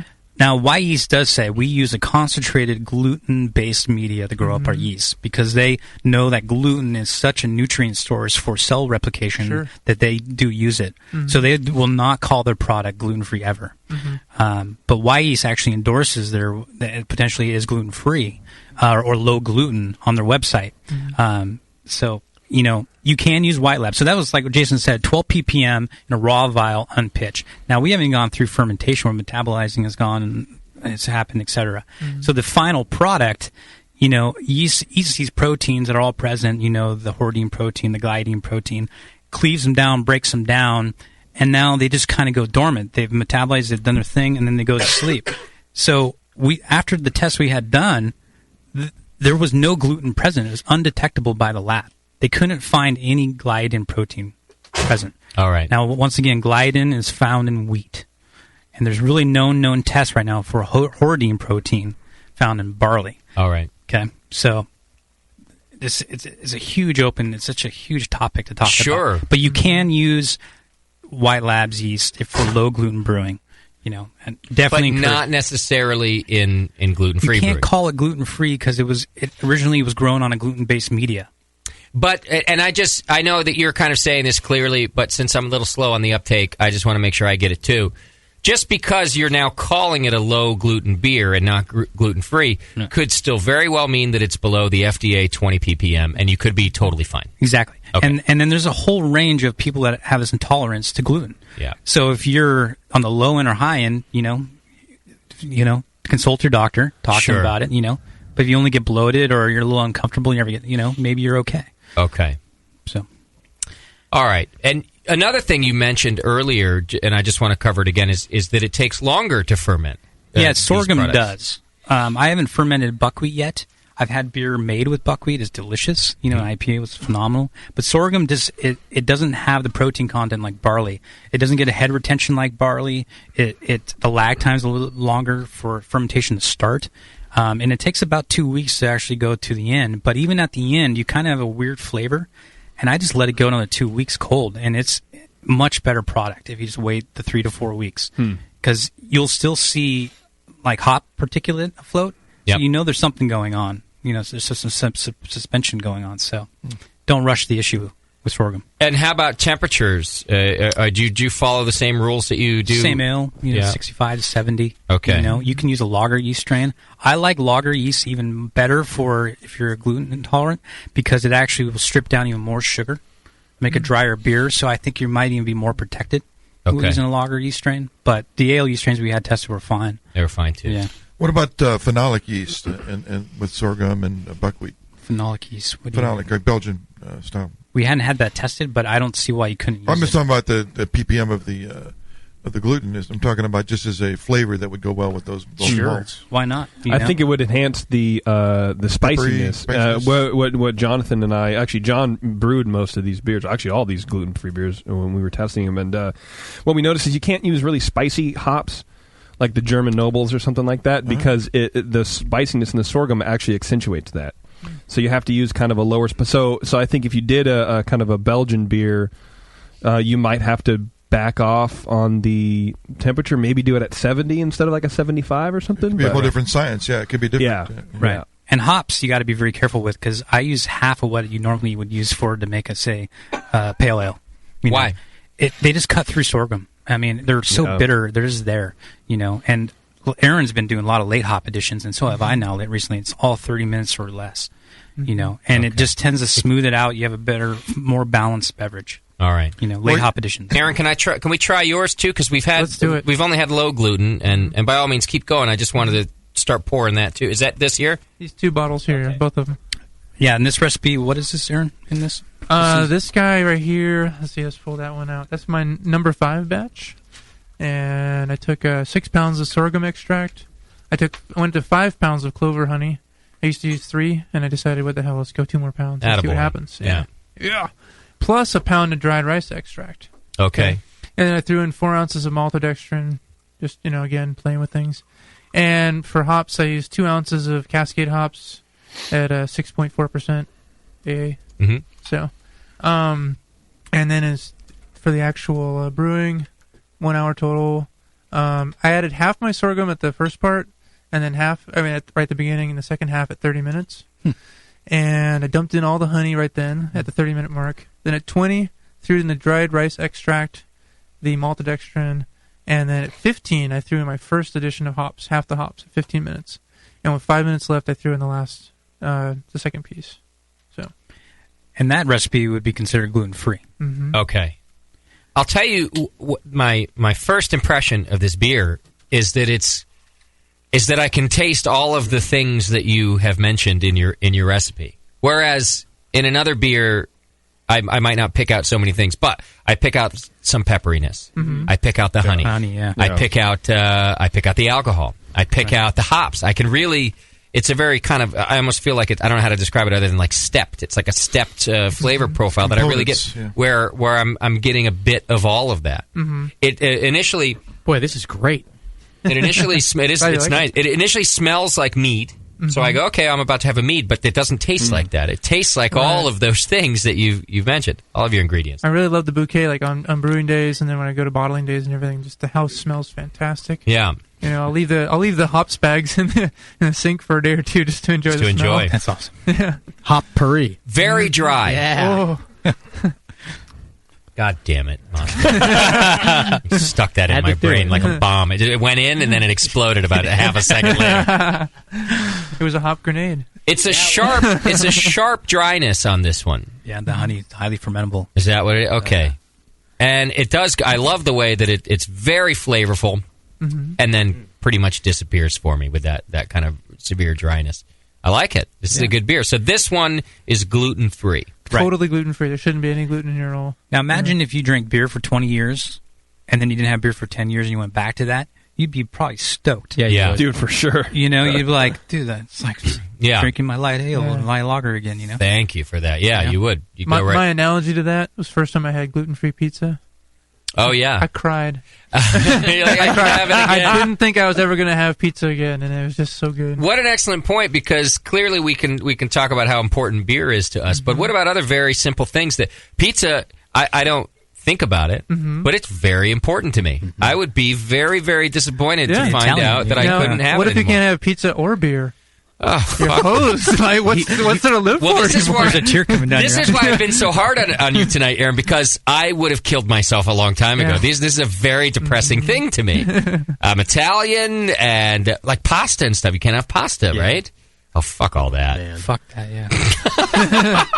If John says it, you know it's bad. If John has a strong opinion, it's bad. Right. It's bad. It must be bad. Funny, I've been eating pasta now that's all wheat-based. But help me out. Whole wheat. Whole wheat grain. based. Okay, yeah. And I feel better. Oh, is that right? Yeah, but it doesn't taste better. You can't I tell like me it better, tastes actually. better. No, you don't. It just Johnny. tastes like whatever sauce it's You're in, right? convincing yourself that you like it better. But I don't feel as full. Yeah. That, I'll give you that. So I feel better. Yeah. Now, here's where you're going to go nuts, is that there's a quinoa-based pasta. It's fantastic. Really? Yeah. See, my mother has celiac disease. My dad does not. Okay. So they have a divided kitchen. You know, they have safe areas, not safe areas. Wow. He can eat whatever he wants. So, he can eat any kind of pasta he wants to, but he likes this stuff. He says it tastes just like the real thing, has the same texture, there's a little bit of a nutty flavor on top of that, and it's way better for you because it's loaded with protein, not so much carbs. Got it. Yeah. I might be willing to try that. It's pretty good. My Aunt Gloria and Uncle Tony might roll over in their graves, me doing it, but I'd be willing to try it. You know, they don't have to know. Uncle Tony does not have to know. What he does not know will not hurt him. Uncle Tony always knows. Uncle Tony knows everything. He always knows. He's around. You can't get away from that. Yeah. He's throwing me a spoon right on my head.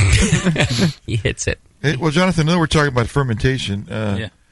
Why does it take so much longer to ferment? What do you think? I just think sugars types or something? Well, the proteins are they're such a nutrient source for yeast. So you're talking about the yeast health itself? Yeah, that it's not really. Not the fermentables themselves. Right. The sugar's there, but I don't think the proteins, the lipids and all that stuff are there. For the yeast take in.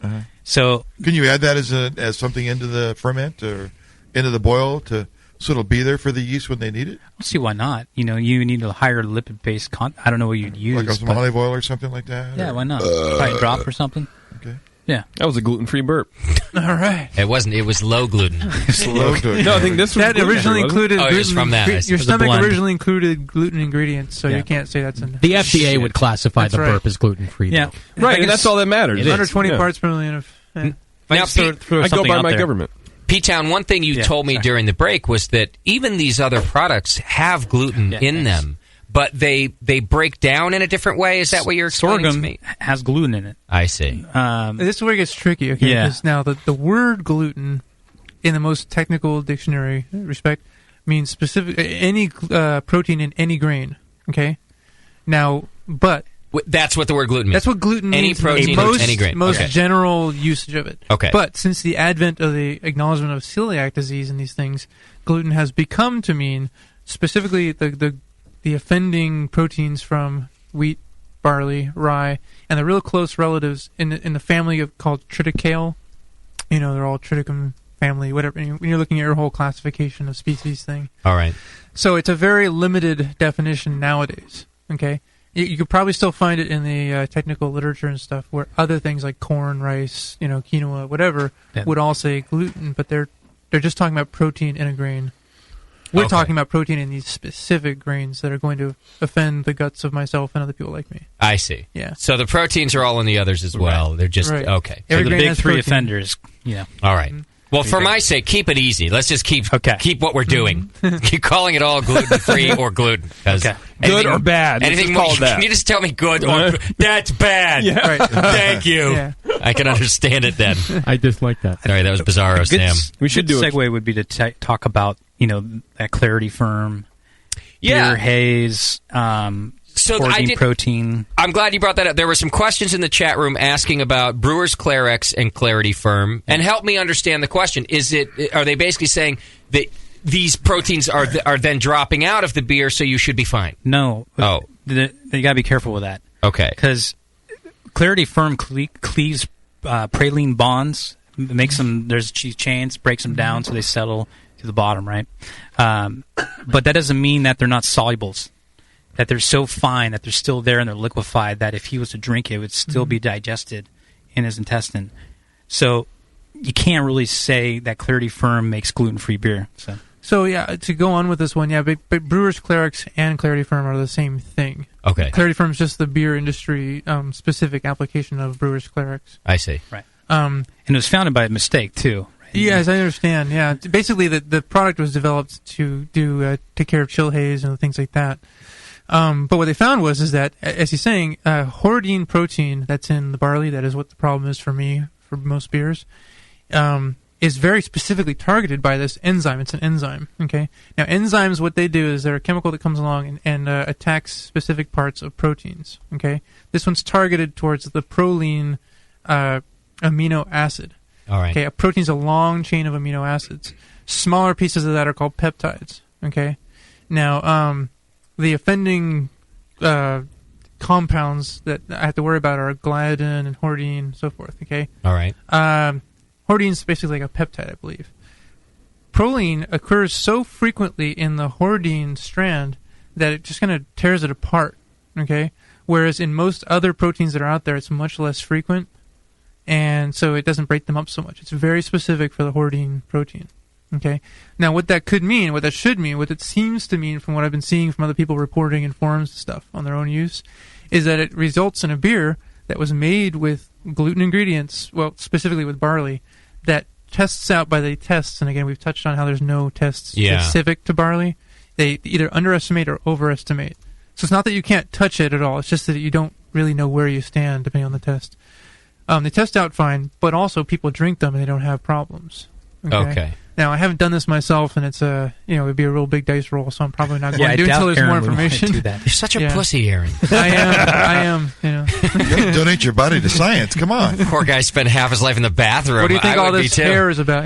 Anyway, so it's a situation where you basically, from a biochemical situation, it probably is killing off all the proteins. Okay, looks like it is, but doesn't mean it's still not there. But yeah, the pieces are there. The question is now, I see. Is it killed off enough that these pieces are small enough that they no longer trigger the response? Okay, the way that these things come into your body and hurt you if you have celiac disease is they roll into your intestines. They have a signature based on their structure that lets them lock into a little keyhole. Okay? Yeah. If they're broken down beyond a certain point, they won't do that anymore. Okay? Also, once they get in there, even if they do, they may not set off that immune response. Okay? All right, Because all your food bits lock into these little villi. That's how they get used. Okay? Like a Spanish villa? Yes. Yes. Yeah. No, many villas because this is villi, Right. so it's multiple villas. Right. Oh. You could use Clarity Firm. It's not there. It's not present and tested. But if it's water soluble and you consume it, and it goes through your intestinal lining, and then all of a sudden these villi see this little trace of this water soluble, you could set them off. Mm-hmm. There's right. It's kind of like the argument is like, well, maybe, but maybe not. It's not gluten-free. Sure. It's like sex to without me, a condom. it feels like if I can't even drink out of the same glass as you, because I would By the way, that's the only thing I do wish I had this disease for, because I don't want people touching my. Stay off my beard. Yes. So if I can't even do that, which to me defines such a trace and molecular level amount of these proteins showing up, I don't trust these Clarity products either. And because it just only takes a tiny bit. Right, at this point, basically what it means at this point is that people who have a pretty decent tolerance level for gluten probably are fine to drink this stuff. Okay, people like me who are the very off the scale response to the smallest amount. Yeah, we need to wait. Yeah, we need to wait until somebody's done some work on finding a way to test the presence of hordein, to make sure that it actually has to be the whole hordein chain. That is going to set us off. If it's smaller than that, are we safe? Sure. What is the smallest particle that's going to be a problem? And then again, what's left over after Clarity Firm works? So there's a few different things here. Okay. Now, that being said, if it was tested and FDA approved, and proven that he could consume a beer made from barley that used clarity firm that cleaved these protein bonds. He could homebrew using 2-row. Right. So it could solve all of this bullshit that we've been talking we'd all be on about the for same the poor island. kid if we could just do that. In a perfect world, yes. See, we would have been off the air at 5:02. That's right. Yeah. Thanks, John. Yeah, we're sorry that you have to live this life, but it's been great for the now, radio. before we get too excited, Yeah. it doesn't do anything for wheat. Not at all. I see. Yeah, almost nothing for wheat. So don't ever use wheat in your beer. Yeah, I don't like wheat beers anyway. You're not I don't missing either. anything. I hated Hefeweizen. It was just Actually, that's not true. I'm a big dumbass. My favorite beer is fairly wheat based. I'm a big sour beer fan. And there's a ton of wheat in there. Taps into another interesting thing about fermentation. Taps. Yeah. Get it? Hop taps. Hop taps. Okay. If bacteria consumes all that remaining wheat protein that's dissolved because they need it to keep feeding, what if celiac use a bacteria to ferment their beer with? Maybe that those could. proteins out. Okay, so here's that's a Like question sake that beer or came something? through from the chat. The chat asked, would it be better to use things like wild yeast and spontaneous fermentation for these types of beers? Why not? But because there's of no. bacteria? I've never heard of anything. I haven't found anything. like a yet. lambic sorghum beer. Yeah. Oh my god. It's already kind of tart. It blows the mind. Yeah. Might be the best way to go. It might work. You know? Yeah. All right, another question that we could cover, at least having to do with fermentables here, is that Joe Boo in the chat room asked if he could have a Fuck refill. you, Joe Blue. I do myself. Can you use candy sugar? Yes. Yeah.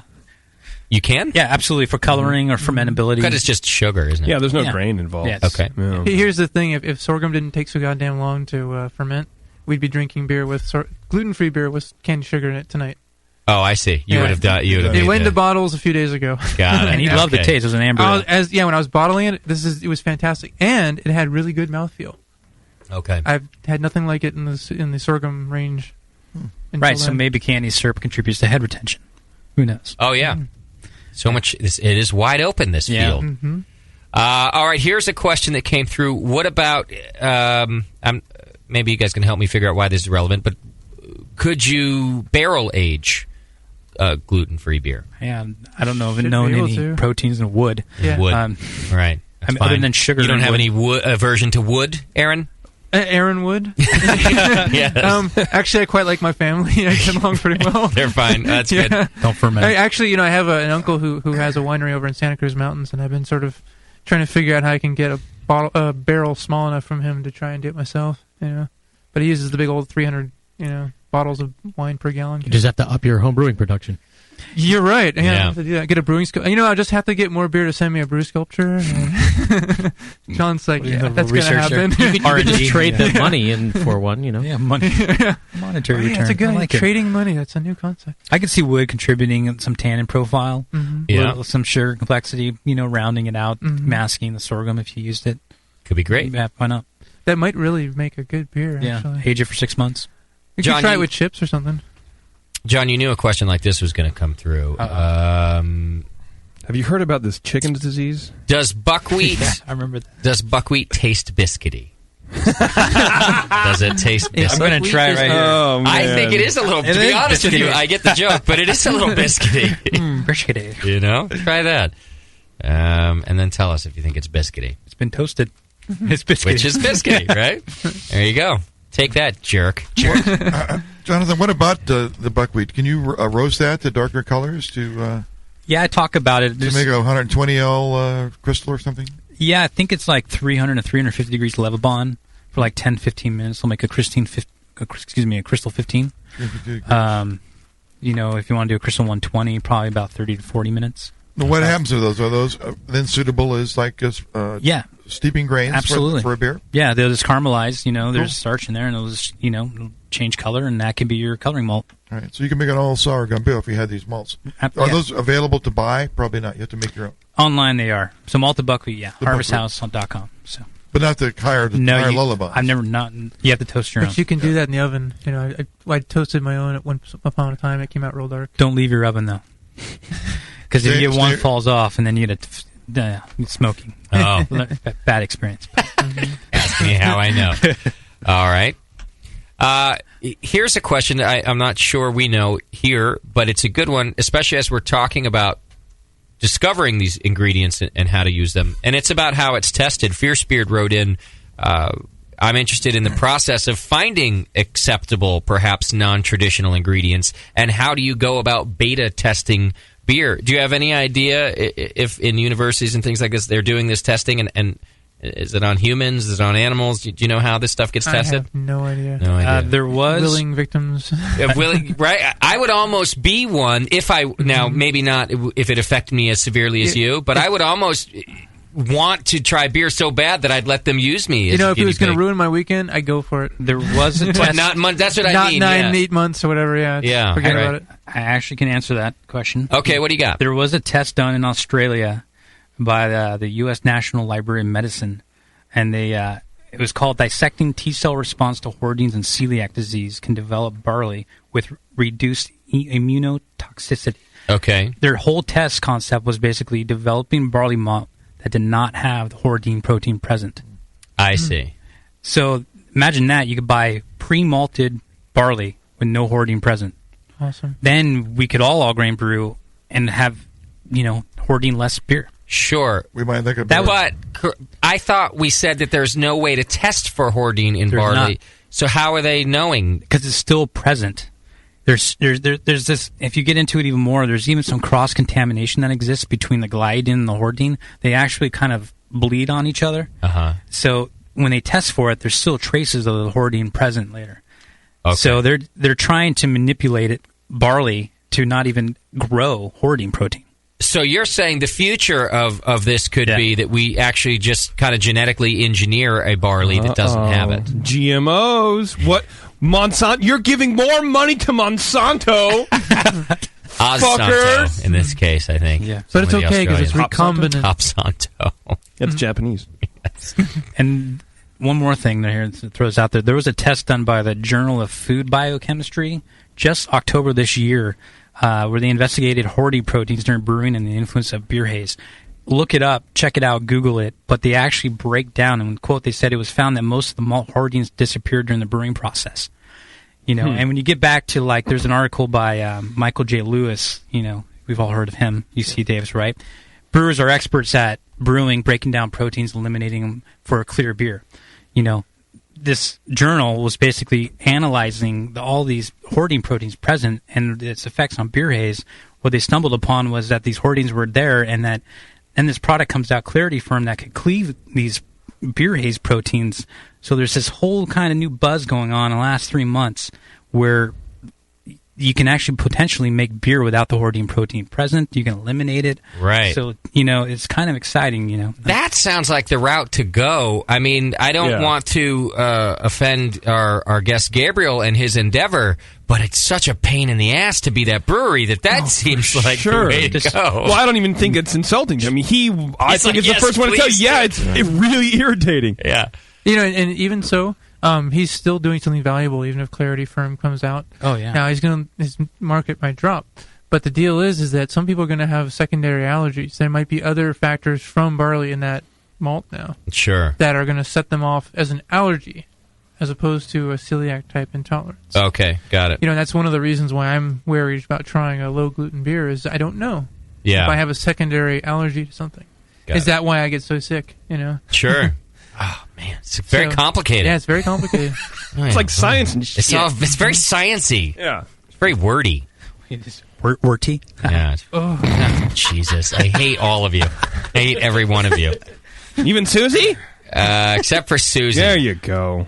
Susie hasn't said half of a word tonight. I don't know if you guys noticed. Yeah, where are you at, Susie? Somewhere else. In the closet. Are you in a bad mood, Susie? No, I'm not. I'm great. I'm great. I love it here. I'm so happy to be here. Answering your phones, you dick. Film Lab Rat in the chat room wants to know if you could use a coffee roaster to re-roast the grains that you guys are talking about doing your own malting. Roaster. I'm familiar with them. A lot of them are air-blown, like heat, like a popcorn. So I would be a little worried because the barley's so small, it might get into the motor and you might fry and catch things on fire. Yeah. So I would toast it on a baking pan in your oven. Yeah, I think the coffee roaster I have has too large of a screen for things like the buckwheat and stuff like that. You can make your own. There's people who have made their own coffee roast. We've seen them online. Jason and I have them. Yeah, you can actually even use air popcorn pop. Air day? Air day. All day, airy day. The Whirly Pop. Yeah, yeah, you can do Whirly Pop, yeah, or just, you can toast them in a frying pan. Yeah, it's right there, still Yeah. top. Sounds dangerous for me. I'm going to stay away from it. Dry, you obviously don't put any oil in it and shit. Right. Stupids. Dude, I did that once. Dummies. Dummy, you big dummy. Good dummy. All right. Well, I promised Aaron I'd let him get out of here at 8. It's after 8, so we've covered the topic pretty well. I do have to take another break. I'd love it if Johnny has a little time to stick around and do the end of the show with us, and that way if there's any follow-up questions that anybody wants to ask, we can get to those, and I can drink some more of his low-gluten beer. Cool. So we'll hang out and we'll do that. We're going to do our Drunk of the Week calls when we come back. Yes. I'm sure you've missed those, John. Oh, yeah. I'm stoked to be back. So we'll do some of those. And also, I think I need to fix our... I'm going to try a fix for our employee donation program for tonight's show because we didn't keep announcing it. By we, I mean I, but I always blame you guys.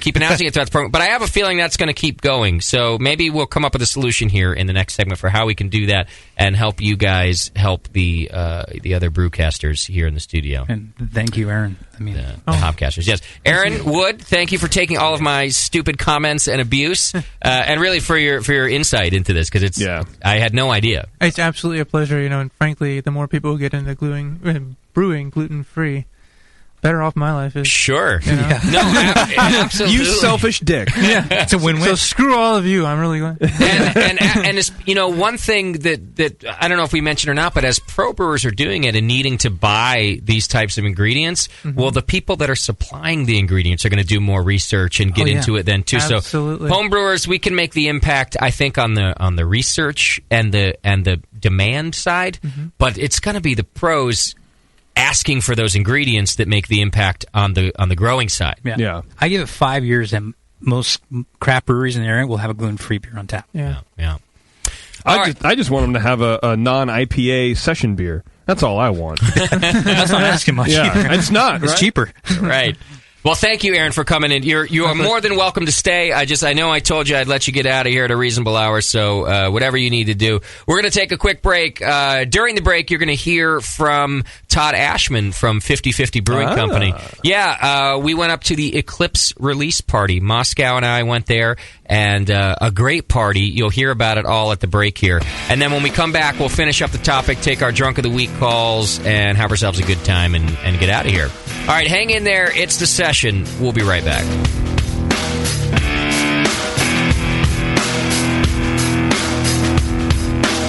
You're listening to the Brewcasters. The Brewcasters on the Brewing Network.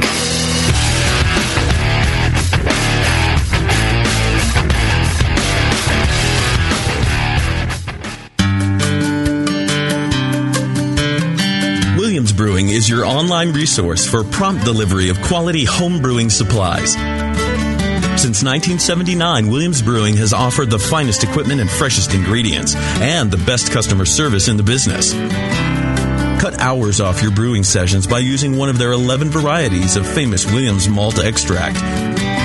Their new Snap-Lock stainless steel cam-lock fittings will make connecting your pump or heat exchanger quick and easy. Or check out their exclusive paintball tank-based draft beer equipment. They even have their own line of precision hydrometers. Go to williamsbrewing.com to browse their vast selection. That's williamsbrewing.com. Orders placed by 4 p.m. Pacific Time weekdays ship the same day. Brewing is easy. The Williams way. Here's a bite for beer lovers. Soft caramel made with real craft brew and coated in chocolate. And hop drops, hard candies made with real hop oil. Introducing Beer Candy from beercandy.com. Beer Candy's amazing caramels come in 4 mouth-watering flavors. IPA, bitter gold, wrapped in smooth white chocolate. Lager, made with a familiar beer from Boston and coated in milk chocolate.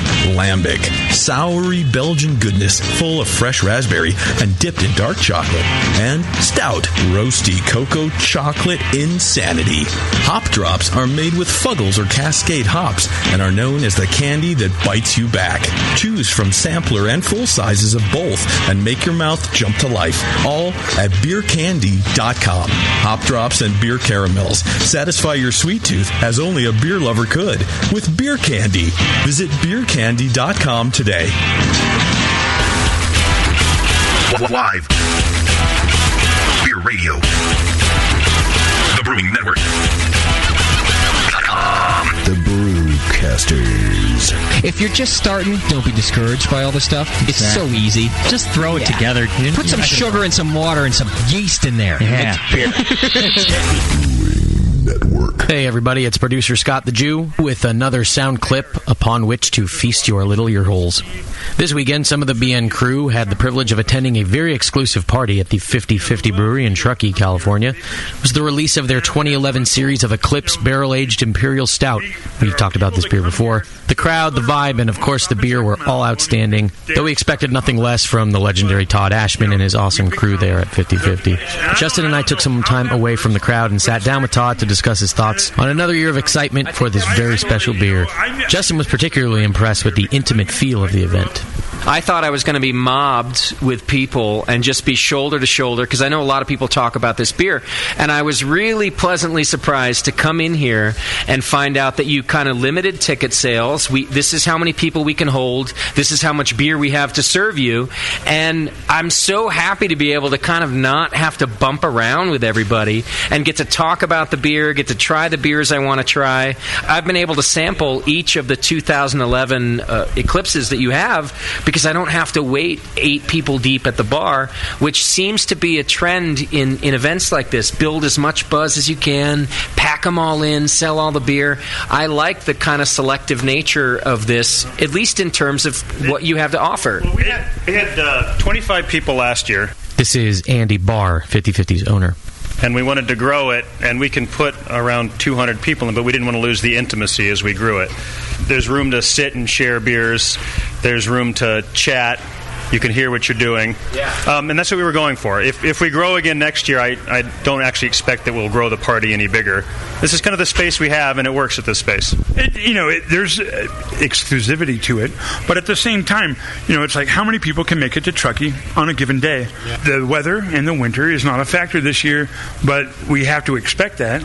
It's intimate.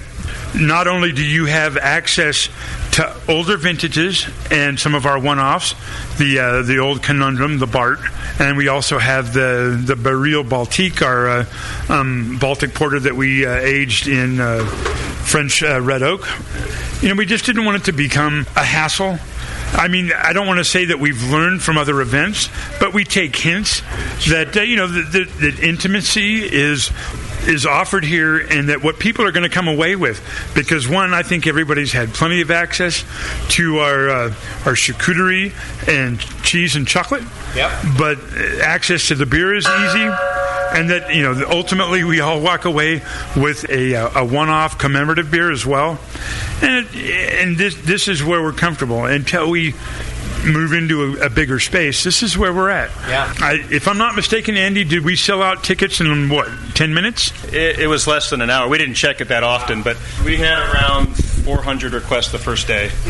So we could have oversold, and we chose not to. And that's kind of what I mean about of what I like about the event, because I can really tell that it's about the beer, it's about what you've done, it's about the experience, and you really want us to be able to come in and experience the beer.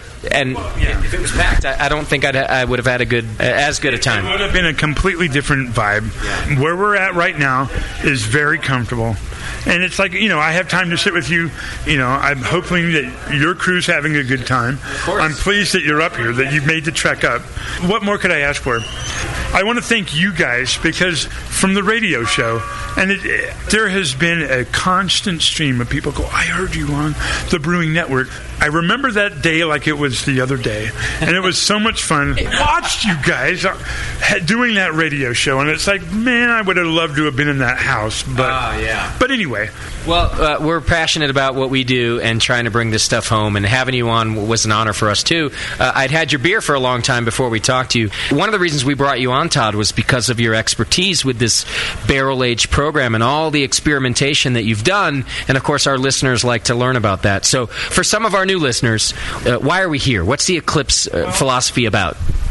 The base beer of Eclipse is the Totality Imperial Stout, and it's a beer that we've won a couple of GABF medals for. It's just a good, I don't want to say run-of-the-mill. It's a little out of the ordinary, but a good Russian Imperial Stout. We're talking about starting around 26 degrees Plato, finishing it around 7 or 8 Plato, clocking in at right around 9.5 to 10 ABV. Okay. And then that beer is placed into various spirit barrels.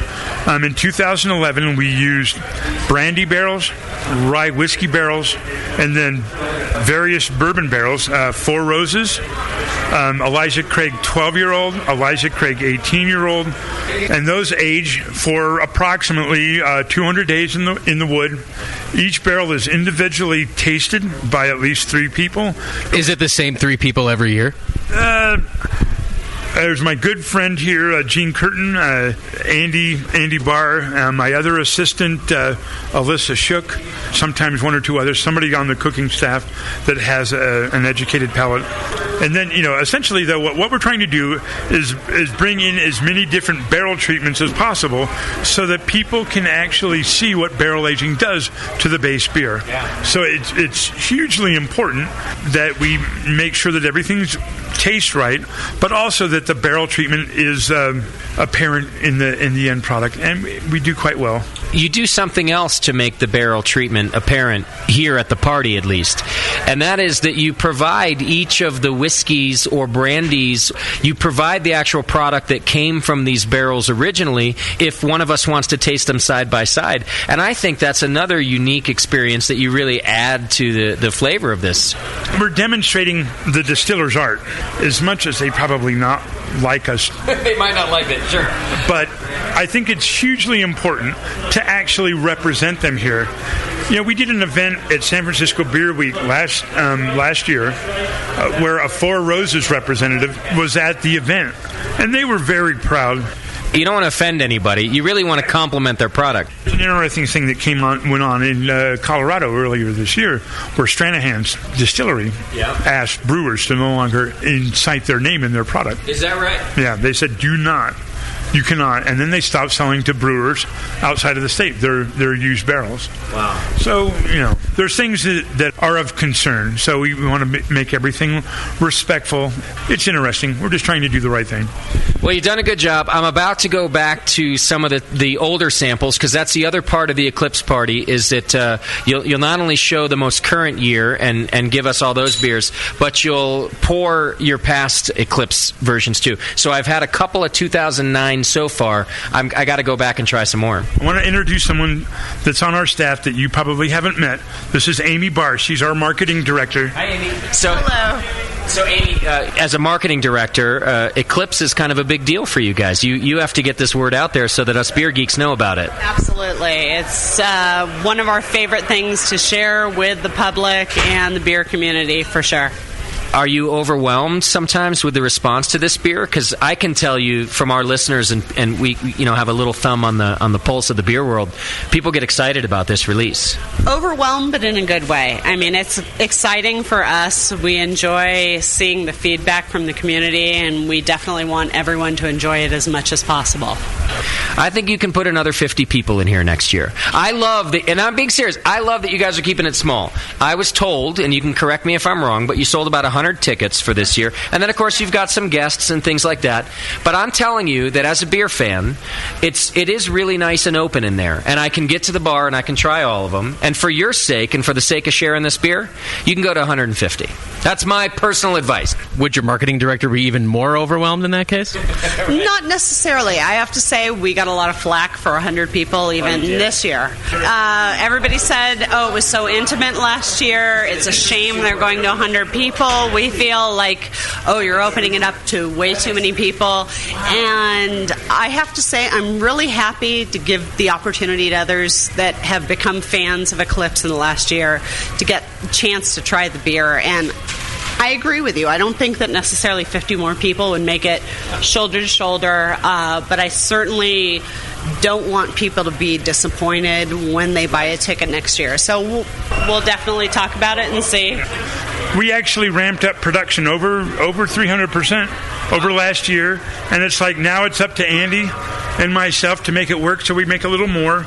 But we're very excited because we're in Denver. We have distribution agreements in Denver, Chicago, Philadelphia, Oregon, and we're making a huge push into Southern California.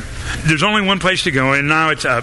And we're so focused on not trying to wreck it or push it so much that we lose the focus of the quality.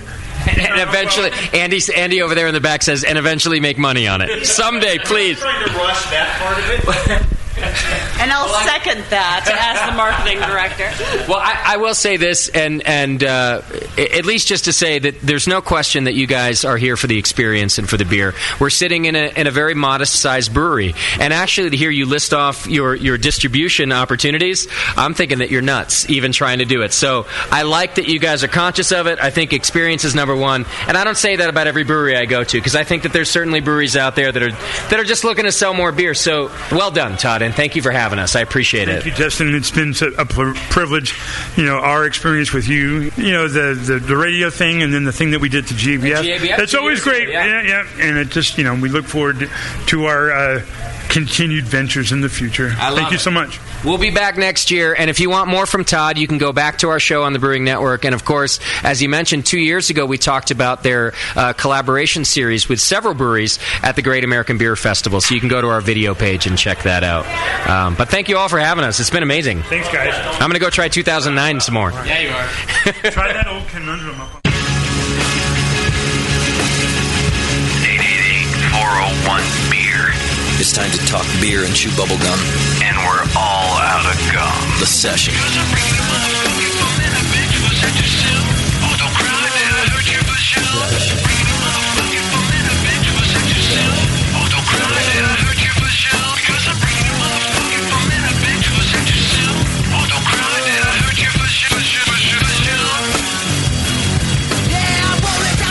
All right, welcome back to the program. Thank you for sticking with us. I want to thank Aaron Wood again for coming in and talking gluten-free beer and celiac disease with us. I think the show genuinely would not have been the same without... without a victim.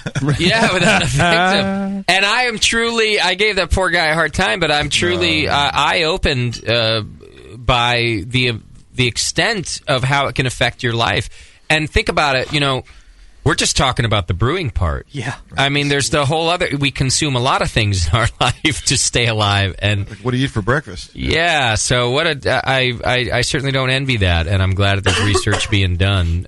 So I did want to thank him specifically for coming in and opening my eyes to the world of celiac disease and how intense it can be. Would you say you're beery grateful? No. For his attenuation.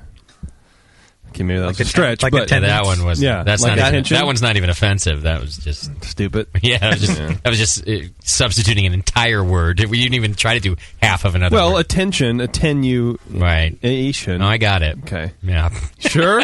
Yeah. I'll fucking flowchart that shit for you. I was gonna say, you want to write me a letter? Kind of do. I'm gonna mail you a letter about that joke, dear sir. Yeah. I think that's how you should do your jokes sometimes, JP. Especially when letter. When there's too many people in here talking and it takes you a while to get to your joke. Yeah. Just mail it to me. I'll put it up on the next show. Justin, stop. What do you think about this joke? Stop. Right. Please reply in kind. Stop. All right, 888-401-BEER. You can call in for Drunk of the Week, and we would like that. Especially if you don't take all night to do it. That would be fantastic. I don't want to hear all the bitching. So 888-401-BEER. Susie's in there taking your phone call. She's been doing a great job in the chat tonight. She fucked up on the phones a whole bunch, but great job in the chat room. Buttons there. Damn it. It wasn't all my fault. Moscow was over here pushing buttons, too. Yeah. Moscow correcting your mistakes. Oh. God. All right, so 888-401-BEER if you want to call and compete for Drunk of the Week. You can do that. Also, Susie Q's still in the chat room. She is. I mentioned before the break, and I knew this was going to happen eventually after doing it the first week. Yeah. The sponsor a segment bit to get you guys paid. It's difficult to do every segment. I knew I was going to forget it. I didn't realize it would only take me 3 weeks, but you guys probably did. I tend to be. You guys are all your glasses are half empty. Mine is half full. There's nothing in my glass. I thought it would take at least 4 1/2 weeks to forget it. So I think we have to try a new. We're just going to keep experimenting with it until we get it right. All right. So here's what we're going to do for this one. What's this we thing? It's beer minting. This is all news to me. So this is your thing. But we're in this together, Tasty. Sure, yeah. Whatever happens in here, we're in it together. Yeah, you Tasty. Motherfuckers. We get some great guest on, like Sam Calagione. What a pleasure, yes. Oh, and then it's our show, isn't it? And then it's our topic. But I do something like this, and it's, what are you talking about? What are you doing over there? Yeah, Tasty. Whatever happens... Hoppins? Whatever happens in beer. Happens in Pacheco's. Okay? Whatever happens in beer. That's you guys, though. Pacheco. By the way, any word altering like that is you over there on that side of the table. Yeah. Don't mash with JP. Let's try this tonight. All right, what's the program? Here's what we're going to try tonight. Someone owns that first segment because I announced that, and I'll find out from Susie Q. Someone definitely owns the first segment. Susie, who ended up being the highest bidder for the one segment that I did this for? Do we know? Oh, wait, I turned you out. There you are. It's Sarah36 husband saying Sarah36 won. Sarah36C won? Yeah. How much did she bid? Do we know? $30. Woo. All right, Sarah bought you all for $30. She can have me for less. She should have bid $36. Yeah. Yeah, she should have. That chick needs to learn how to run with a premise. So here's She's what we'll also do. on line 2 right now, too. I bet she is. She sent in a dirty picture. Let me know when she's on line 4. Did she really? Is it dirty enough? Is it dirty like the old one where it's not that dirty? But it's pretty sexy. I'll be the judge of that. You would. You will. You're going to have to download it again. Yeah, you will. I can wait. What's she on, 2? Yeah. Hi, Sarah. What's happening? Hi. Hi. I sent you a little treat.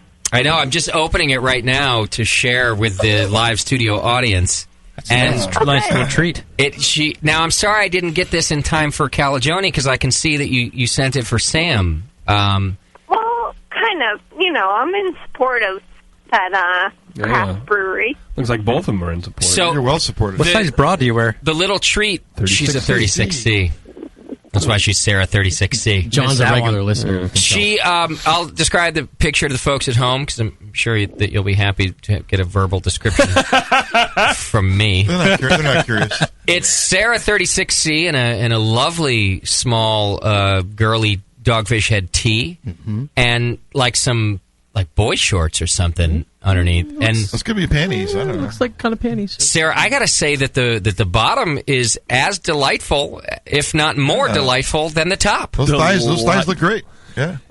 Well, I was trying to enhance the dogfish head, so the tension was supposed to be more on top. Well, we went. Don't worry, we went straight for the top, and then eventually we drifted to the bottom. With thighs like that, you can't hide them forever. You know what I'm trying to say, baby? It's a lovely treat that you've sent us, Sarah. Thank you. Merry Christmas to you. Of course. Right. No problem. I really like Sam, so. You clearly haven't had any kids, right? Oh. Yeah, well, what? No babies. Well, maybe one. Yeah, maybe one. Really? But it's okay. She bounced back. But not to full term. Well, she said maybe. She's like a rubber maybe band. There's not one. Well, that's what I mean. Maybe not to term, you know? So bad. I don't know. Jim. That's just me. I kind of imagined it, so it's okay. All right. Well, listen, I wish I had gotten to this with Sam on the line. I don't feel comfortable sending it to Sam. No, that would be a little weird. Okay, don't do that. Okay. Because his wife might get mad. Right, Don't do that. and I'm the one who gets blamed for these things. Children. Right. Yeah, I'm sure they're great. We'll send it to Bizarro Sam. Right. Yeah. I'll send it to Bizarro Sam. There you go. How about that? Why don't you do it now, and I will tell Bizarro Sam to Look check his forward email. to this. Yes, he should check it out. We should have him call in and tell us what he thinks of the picture. Like, describe it. Let me do that. Well, or you could just, pretend it didn't happen. and then No, it happened. Yeah, I better not send it to Bizarro Sam he either. might get. Yeah, Well, we should keep it. Yeah, keep it. I'll in tell here. you what. I do not distribute any photos of No, wives true. and girls and anything else that we get here at the BN because for fear that they're going to end up on some social networking site, and we never publish them. But you send that it. would be terrible. You send it to like one wrong person, and they start showing up all over. Don't worry, your secret is safe with me, Sarah. Yeah. Anything that ends up in the Brewing Network's inbox stays there. Well, Yeah, we I do don't distribute want to just say how much I appreciate you boys, men of the Brewing Network. Right? Thank you. We're pretty boyish for sure. Yeah. Well, thank you for enjoy that. it. And it gives me something to look forward to every Sunday. Me too. I want to, just, get my drink on. Hey, Sarah, how was the rest of that holiday party last week? How was the end of that night? Oh, that one, Good follow-up that was question. a little bad, but, yeah. It's all right. It was rough. I turned out all right. Did you outdrink those pediatric doctors? Did you drink them under the table? Yeah, obviously. Are you kidding me? How dare you? Yeah, Hello. with an ass I'm like this. I call in weekly to you guys, so you don't think that I can outdrink everybody else in my program? No, we think you can. We would never question. Tasty meant no offense. Well, I suggested that you did. So. Right. Well, wait. I want to say a special... Can I just throw this out there? I want to say a special hello to my friend Joshua and Abe that are listening to us out there in Nevada. So, Great. woohoo! Yeah, I know. Sorry. I'm glad you got that. It sounded really Also difficult. Tasty. Also Tasty, because I love Tasty. I love you too, and I wish I could come out there right now. But, And then the earth cooled. And then I'm standing here, and the linoleum's kind of cold, so I should put some socks on, but I haven't done any laundry. And then cotton grew, and I wore the shirt, and then somebody invented dye. totally hung up. And they made a dogfish head logo. Exactly. All right, Sarah, and thank you also for sponsoring the first segment of the program tonight. Oh, yes, of course. Thank you guys. I listen to you guys every week, so I figured I should. All right, we love you and Yes. your photographs. Thank you, Sarah 36C. Keep them coming. I love you guys, More too. the Thank you so much. Latter than the former. Oh. Isn't this kind of a step down? The last picture she sent was the bra shot, wasn't it? Yes. It was, but at least we got to see the bottom bit, which is a panty shot, so I think it's on par. It's not a step down; it's a lateral move, maybe, but I'll buy it's still that. good. We'll blow it up and see if we can get some, how much detail there is. It was very nice. I enjoyed it. Yeah, it's less skin, but maybe do you have the other one so Plissé can see the first one somewhere? We don't. I got other things I have to look at. Who's on one? I don't see one. Brittany is on one. She is actually the wife of Mike the Jaw. Oh, it's Brittany, bitch. Do I know Mike the Jaw? Mike the Jaw was last week's drunk of the week. caller the who one with couldn't the- talk. the one that Oh, talks like this. yeah, it's Mike. Why didn't you say Mike? Yeah, it's Mike, the guy in that bar fight. Brittany, what's happening? Not much. How are you? We're doing all right. Wow, you sound a lot better than your husband. Oh, yeah. How's he doing? Is he still a mess? Yeah, he's a pain in the ass. I bet you have to pain in the mouth too. You have to blend all his food for him. Well, I gave up after 2 weeks, so he does it now. Was he all like? Did he look like shit too? Like all black and blue and stuff? Oh, yeah. I ended up picking him up, and we thought that he was okay, so we were going to go home. And then everybody's like, oh, yeah, you should take him to the hospital. And then we took him to the hospital, and this old, crazy lady told us that he might have a broken jaw. And we're like, oh, what the fuck? She's crazy. Yeah. And then we took him to the hospital. Yeah, it was bad. John, Yeah. as a recap, and anybody else didn't listen, so Mike the Jaw calls in last week, and he got beat up trying to help a friend out. And his jaw got all busted up, and now it's wired shut. Yeah. So he called in last week to talk to us about it. It's all wired shut. He was very drunk on beer he had been drinking through a straw. Beer and pills, I think. Oh, my God. Poor guy. Helping out a guy that got jumped, huh? Yeah. Is this a common occurrence for Mike? He got jumped. No, that's right. He was helping out. You're right. He's helping out a guy, but then he said he's the only one that got the brunt of it. Everybody else was out drinking the next morning, and because I guess all his friends saw him go down like a pile of trash, And they like ran fuck like that, dude. bitches. Yeah. Is that what happened? Is that what happened? Yeah, Batman tried to help Robin, and it fucking sucked. Robin tried to help Batman. Sounds like. Yeah, no, it doesn't work that way. How many bar fights has he been in? There is no sidekick anymore. I'm trying to paint a picture. Does Mike the Jaw get in a lot of bar fights? Or? No. Oh. This is kind of random. Oh, yeah, we were in Tahoe the other night after the 50-50 thing. Went out gambling on Friday night, and I wanted to get in a fight. Yeah? Well, I was drinking all night, for one. And by all night, I mean like noon to 2 a.m. Yeah. But it wasn't just that, because I'm not necessarily angry when I drink like that. Right. But we went to the bar afterward to find a friend of ours so we could leave, and he's talking to some hot chick. And this hot chick's boyfriend is standing behind her talking to some other guy. But he's like a married guy, just talking to her. It's like a normal. He's talking to her. We come up and we're not in that mode. We weren't in like we're gonna bring some bitches home mode. We're just like, hey, what's happening? Because everyone knows the married girls are real fun, right? And she tries to like introduce us to the guy, and he just turns around and he's a total motherfucker. He's like, yeah, whatever. Like he looks at us and literally says like, yeah, whatever. Just keep talking to the pretty girl.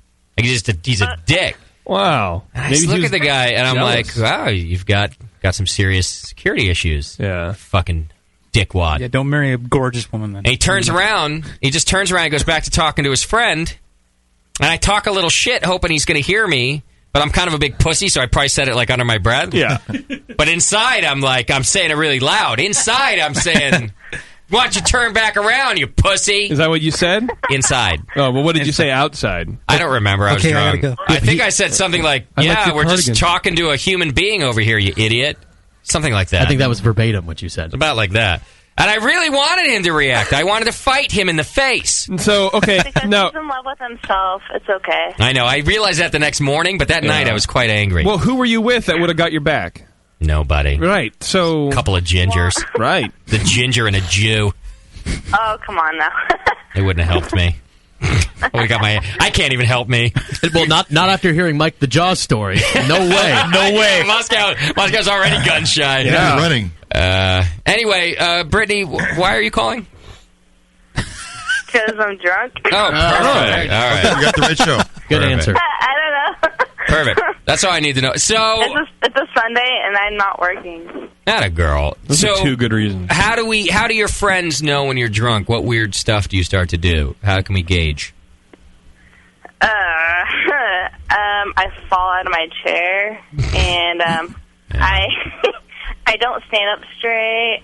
I try to pick fights with people that look like Jesus.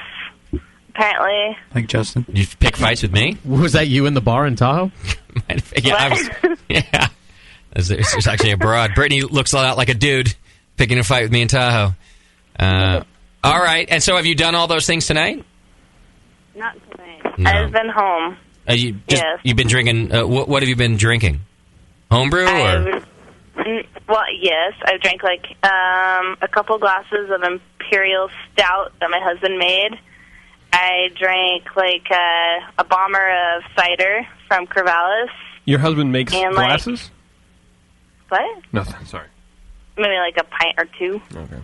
JB, don't make it I complicated. know, on I'm the sorry. drums. I know. I'm sorry. I'm having trouble focusing here. I'm sorry. It's simple. He blows his own glass. It won't hoppy again. No. Okay. Any What? pipes? JP blows.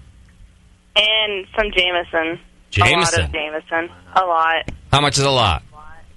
Like a half a bottle. Half a bottle. Jeez. It's a lot. All right. Talk into the phone. Yeah. Brittany, speak into the telephone. I'm talking to the telephone. It's the cell phone. There's no such thing as cord phones anymore. You're talking to the wrong end, though, I think. You've turned it. I think she's standing on her head. The phone's right side up, but Brittany's standing on her head. Is Jaws there? Yeah, he's doing like this weird prayer worship over the television. Into the television. I don't know. He's What the hell's he leaning doing? against the flat screen. It's really weird. He looks like Jesus. Hey, Michael, come here, Mr. Jaws. What would happen if you smacked him in the face? Would it hurt real bad? I'm on a. He might smack me back. I don't know. He tries to cry a lot. I'd be up for that. Who would like it more? We all went, aw. Yeah. All right, Brittany, I got you in the running for Drunk of the Week. You sound lovely and drunk. Well, Right? It's Brittany, bitch. yeah. It's the kind of girls we like. All right, Brittany. Thanks for the call. Oh, yeah. Okay. She's in the running. How do you think she is in the sexual satisfaction realm these days? What? Well, her man has no mouth function. Right. Yeah. Good point. Just saying. She has to rent out. Right. There are other ways. In a room full of guys that don't know how to please a woman. It's fine. I don't understand. I don't think it's... Hey, that's on her. All right, so real quick, before I go on, I got some more Drunk of the Week calls. Here's how we're going to do the show sponsorship this week, because we don't have much time. Everybody in the chat room, you all get to... It's a group effort today. Sarah at 36C owns the first segment of the show. But everybody else, you can bid right now, so you can all save some money. Like, you could all do $5 at a time right now, $10 at a time. I'll see it all in the PayPal, and then I'll announce next week everybody who contributed. You'll still get your name set on the air as the producers, the executive producers of the remainder of the program. Oh.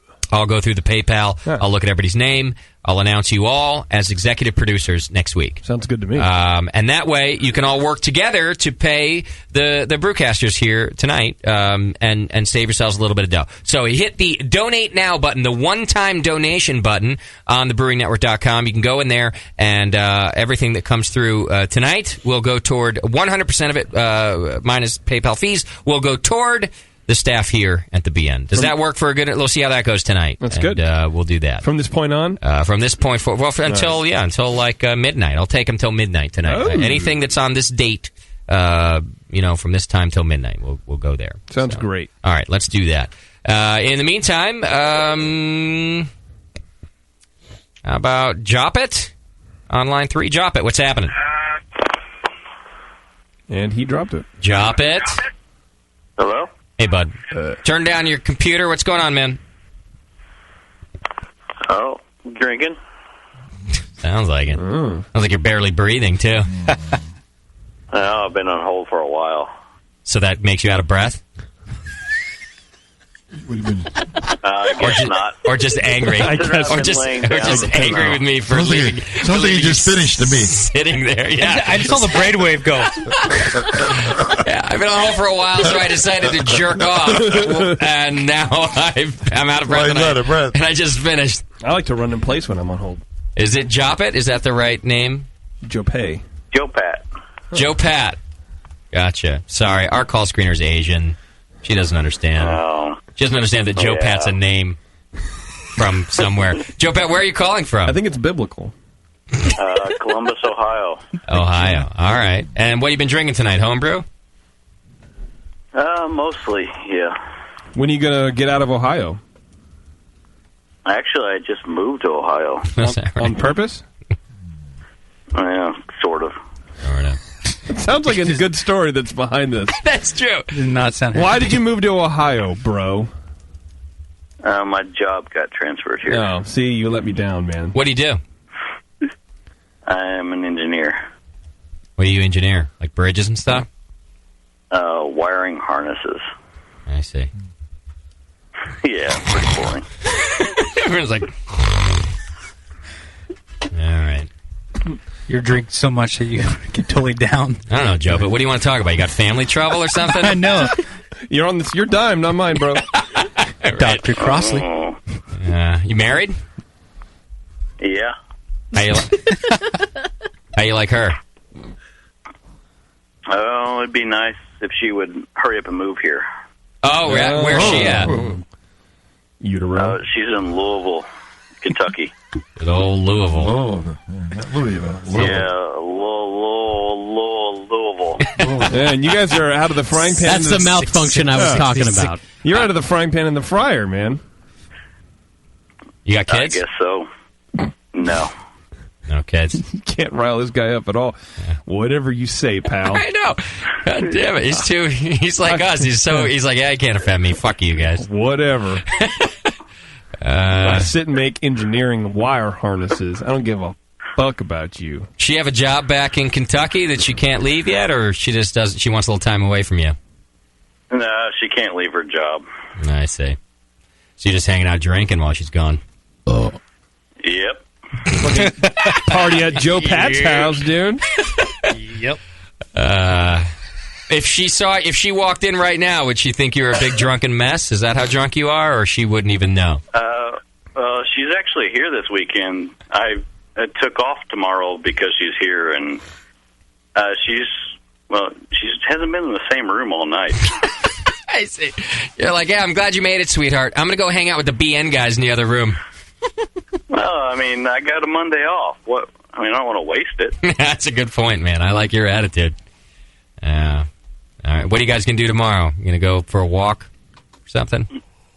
Oh, maybe tomorrow afternoon. Yeah. I don't know. It's below zero in Ohio. It's fucking cold here. Wow. All right. Okay, well, you're in the running for Drunk of the Week because you sound drunk to me. Yeah. I can't tell who's more miserable, me or you. Or you sound like you're from Kentucky. One of the two. Yeah. Well, that part of it sucked, yeah. All right. At least you're not in Louisville. That's right. At least you're not in Louisville. Louisville. More like Lowellville. Oh, damn it. Lol. JP sucks tonight. I do? No, you're pretty good. Thank you. He's pretty good. All right. You want my Go shoe? to line 4. Joe Pat, we'll see you later. No? Okay. All right. You're in the running, brother. Thanks, man. Yeah. He's like fucking Eeyore. Okay. Snoresville. One tone. Thanks for calling. What's wrong, Eeyore? My wife's in Kentucky. You don't want to pick it up just for the 2 minutes you're on the radio? Like this, Been drinking? a rally. Yep. Did you like it? Louisville. Yep. Got a job? Yup. Oh, your wife's in town this week? Other room. Yeah. All right. All right, go to 4. He's pretty drunk. I've checked out his resume, and he almost peed on his dog and smoking some Simcoe right now. All right. Almost peed on the dog? Welcome to Simcoe. Zebrew, what's going on, man? What's going on, guys? You. Are you smoking Simcoe or are you smoking a cousin? I am smoking a bowl full of Simcoe, actually. What the hell are you doing that for? We've already established that that's a painful thing to do. Simcoe's hard to find these days. I was lucky enough to find a online company that could supply me with over half pound. I don't have any planned brews coming up that necessitate Simcoe, so I figured I'd smoke them and see how they affect me. It's like the 90s equivalent of like the rap videos when they're lighting cigars with $100 bills because they don't give a fuck. They got so much money. Who gives a shit, bro? Smoke this Simcoe. Yeah, I got all this Simcoe, motherfucker. I'm house poor, but I got Simcoe. Well, Zebra, Smoke it. Zebra, I should know this. What does it do? What's the effect? What are you getting there? Are you getting high? It's hard to tell. I'm pretty well intoxicated. So are you getting a lot of hop satisfaction? Let me ask you that. Like you feel like? I'm sorry. Is that another play on words? That's hopful. Are you getting a lot of hop flavor, or are you feeling like you're getting your hop fix? My hop fix is definitely taken care of. I mean, it tastes good. I don't know if it gives you the same buzz as a cousin, but I mean, straight out of the hookah, it tastes nice. It's pretty damn smooth, but my homebrewed amber definitely tastes a little bit smoother, and that's what I bought them for. So I like how he's smoking hops, but he's still not sure if it gives you the same buzz as smoking pot. Right. He just doesn't know. I think I would know really quick. I definitely say it's not the same. Okay. But, well, now we're getting there. However, I do sound very slow, like it's exactly the same. My breath smells like cat piss. All right. What have you been drinking? Homebrew or other substance things? This and that, man. I got 3 homebrews on tap. I got a Hefe, which I drank 2 of, 5%. I drank a semi-imperial Pilsner, which is almost 7%. Drank 2 of those. Got a rye IPA. Drank 2 of those, which are about 6%. Phone drinking, Susie. I do anybody else's fucking job around here tonight, Susie? Foghorn. I thought he was on I'm sorry? hold. Jesus. What's up? What? Oh, maybe he is on hold. Maybe I'm yelling for nothing. It's still the same people. They're still on hold. Oh. Why didn't you say so? Hey, what's with the attitude, Susie? Jesus. Don't be such a bitch, Susie. Fucking chill out. This is a simple question. Yeah. Yeah. Yeah. Sorry. All right, Zebra. Well, you are in the running for. Did you almost piss on your dog or something like that? I took her out to take a piss. I figured I'd take a piss while I was out there, and we were competing for territory, apparently. She's fucking biting me now, so I guess she has a little resentment built up. Piss on that bitch, bro. I piss on myself a lot when I drink a lot. Like my hands, my leg, I just piss all over. Really? Yeah, I kind of do. You have a leaky urethra? I noticed that on Halloween. Not careful. I went to Danny Deneen's on Halloween. I was hanging out there at the farm, and I went in my Jesus costume for Halloween. That's awesome. I pissed all over that thing. I tried to hold it up, and because you don't open this fly, it's a gown. You know? Right. It's a dress. I'm glad I don't wear a dress, and I pissed all over myself. I had to take it off eventually. That's kind of disgusting. Yeah, I've noticed that I do that. Probably appropriate considering what happened to him. You know what happens a lot is I'll think I'm done, and I'll shake it a bunch because I know that this is a problem for me, and then I'll put it away, and like it drips out like a shitload, like all down my leg. It leaked. There's a lot. It can't all get out. It's gravity. You need a forward sealing dick. You do. I have a backwards sealing dick, like those shitty tap handles. Like a Perlick faucet. Before you need a dick. You need a dick lick. Something. Yeah. Because everything will seem fine, like I got it all done with, and then next thing I know, it's always my left leg, by the way. I don't know why. No, you lean to the left. That's good to know, I guess. And then it's all wet. There's nothing I could do about it. I could shake for 5 minutes. No. Yes. But I think You're shaking for 5 minutes. Yes. What I think you have to do is just relax a little bit. You're too tense, and then you pinch it off, and then you let it go. And then I think Plisé's right. The gravity, you're just a little more relaxed because it's away. That's it. I think you have maybe you don't like your wiener. You don't like peeing. You don't like touching it. You just wanted to put it away as quick as possible. Oh, he's penal retentive, you're saying? Yes. I have uptight wiener syndrome. Yes. Like anal retentive. He's penal retentive. You're actually making a lot of sense. I think that's it. Is that I'm trying to squeeze it all out. Right. And then it releases later on, and I fucking piss myself. Right? I think that's what it is, man. You might be right. All right. Hey, Zebra, you're in the running for Drunk of the Week, man. What's up? All right. Thanks, man. Thanks, brother. I'll talk to you soon. All right. Bye. Yeah, we got the chillest listeners. Who's on one? That's the one I think has been on hold for a while. No, the one that's been on hold for a while is line 2, which is Rhino, and then Sarah 36C came back and called again. She's back on one? Yeah. One call per It's a sign of a drunk keeps calling. Tell her to send her... Hey, Sarah, I'm going to put you back on hold, but while you're on hold, send us the same picture. Hang on. Shut up! Jesus! It's my show. It's talking to a wall. No. A hot wall with big tits. All right, just do me a favor. I'm going to put you on hold for 1 second. Just send us the same picture, sans Dogfish Head shirt. Okay, hang in there. Oh, shit, I dropped her. Oh, nice job. That was an accident, Sarah. All right, let's go to Rhino. She's going to be busy. Rhino, what's happening? Hey.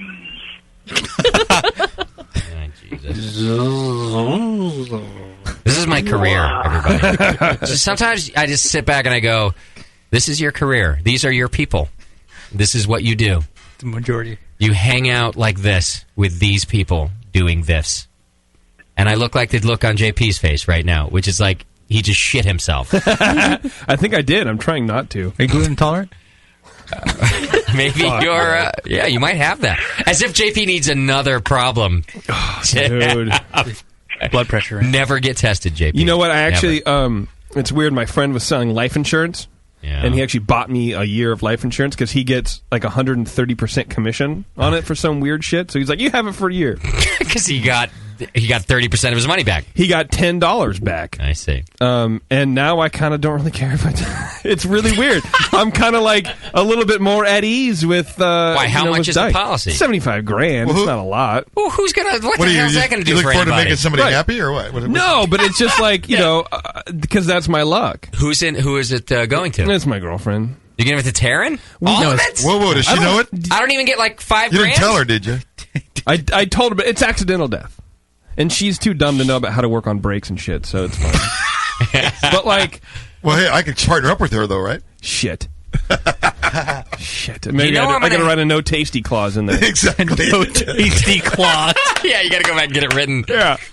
You know, I should. You're right. I should have. Because you know I'm going to have to help that stupid broad figure some things out, like how to bury you and stuff. You know, I'm going to come home and she'll be like, "Oh, he's here. I gotta go." What are you talking about? Oh, just talking about the show and things. Right.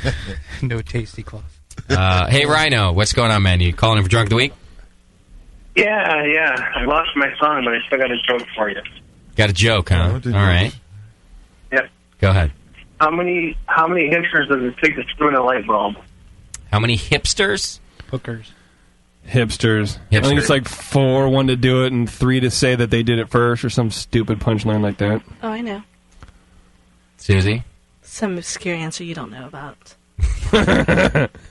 Rhino, or either... Is that the answer? It's a very obscure number. You probably wouldn't have heard of it. I see. Okay. And now you're in the running for Drunk of the Week. Thank you, sir. Rhino, what are you drinking tonight? Oh, I had a 6-pack of Southern Tier IPA, several of my homebrewed ciders, Fruit Punch, 4 Loco. I am a snifter of good scotch, and I smoke the bowl. He's very articulate. I smoked the bowl. You know what's funny about Rhino? So I've met Rhino, I don't know, a dozen times. Comes, hangs out at events. Won't say a fucking word to me. No, he just stares at you. He calls in on the phone, and he talks. He's a happy guy. I love the guy. Yeah. We go to an event. Hey, Rhino, what's going on? Oh, hey. He's starstruck. You know who else is like that? At least to me, it's kind of Chaz. Chaz, too? Yeah. He's just very like... Before I open my mouth, I don't know. Like, Chaz, look, I know you, man. I've met you. We've talked, and he'll just look, and I'll... Hey, what's up, man? Hey. And you'll make a joke to either one of them. You go like, that's a funny thing that happened. They go, and they just fucking and they stare at you. Yeah, that's how I feel. And I love them both. They're I like them. I want to have a chat, but they only talk on the phone. Very weird.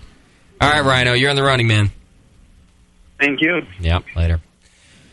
I hung up on poor Sarah. Check out the inbox. Let me go back to my inbox and see if she fixed the problem. No can do. She didn't fix the problem yet. Sarah, you can call back. You got another minute or so. It's probably you want to do Twitter game?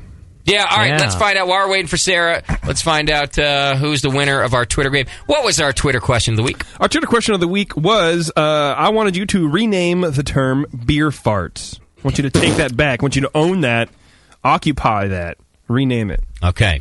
And we actually have kind of a list. It was hard for me to decide, so I'm going to read through. There's like 8.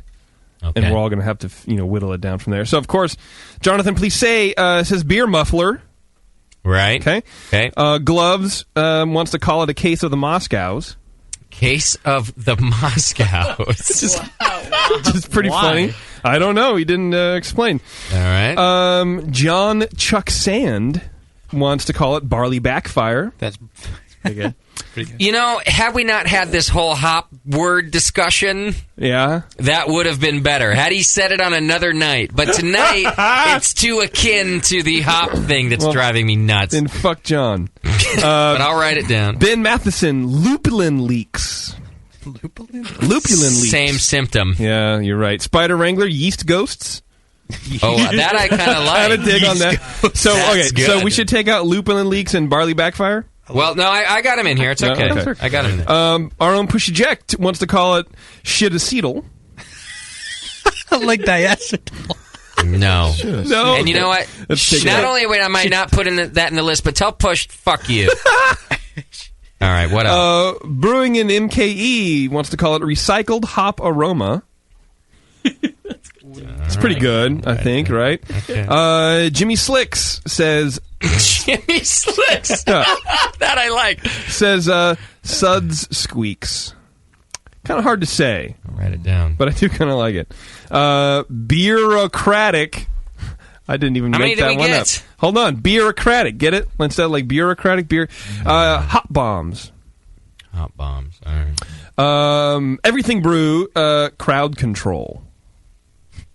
That's what he wants to name beer farts. 2 more. Aaron Perry, Secret Lab, says gasaldehyde. No, I'm not putting it on the list. But I do like crowd control. That one sunk in for a second. Pretty good, yeah. And then mayor of beer...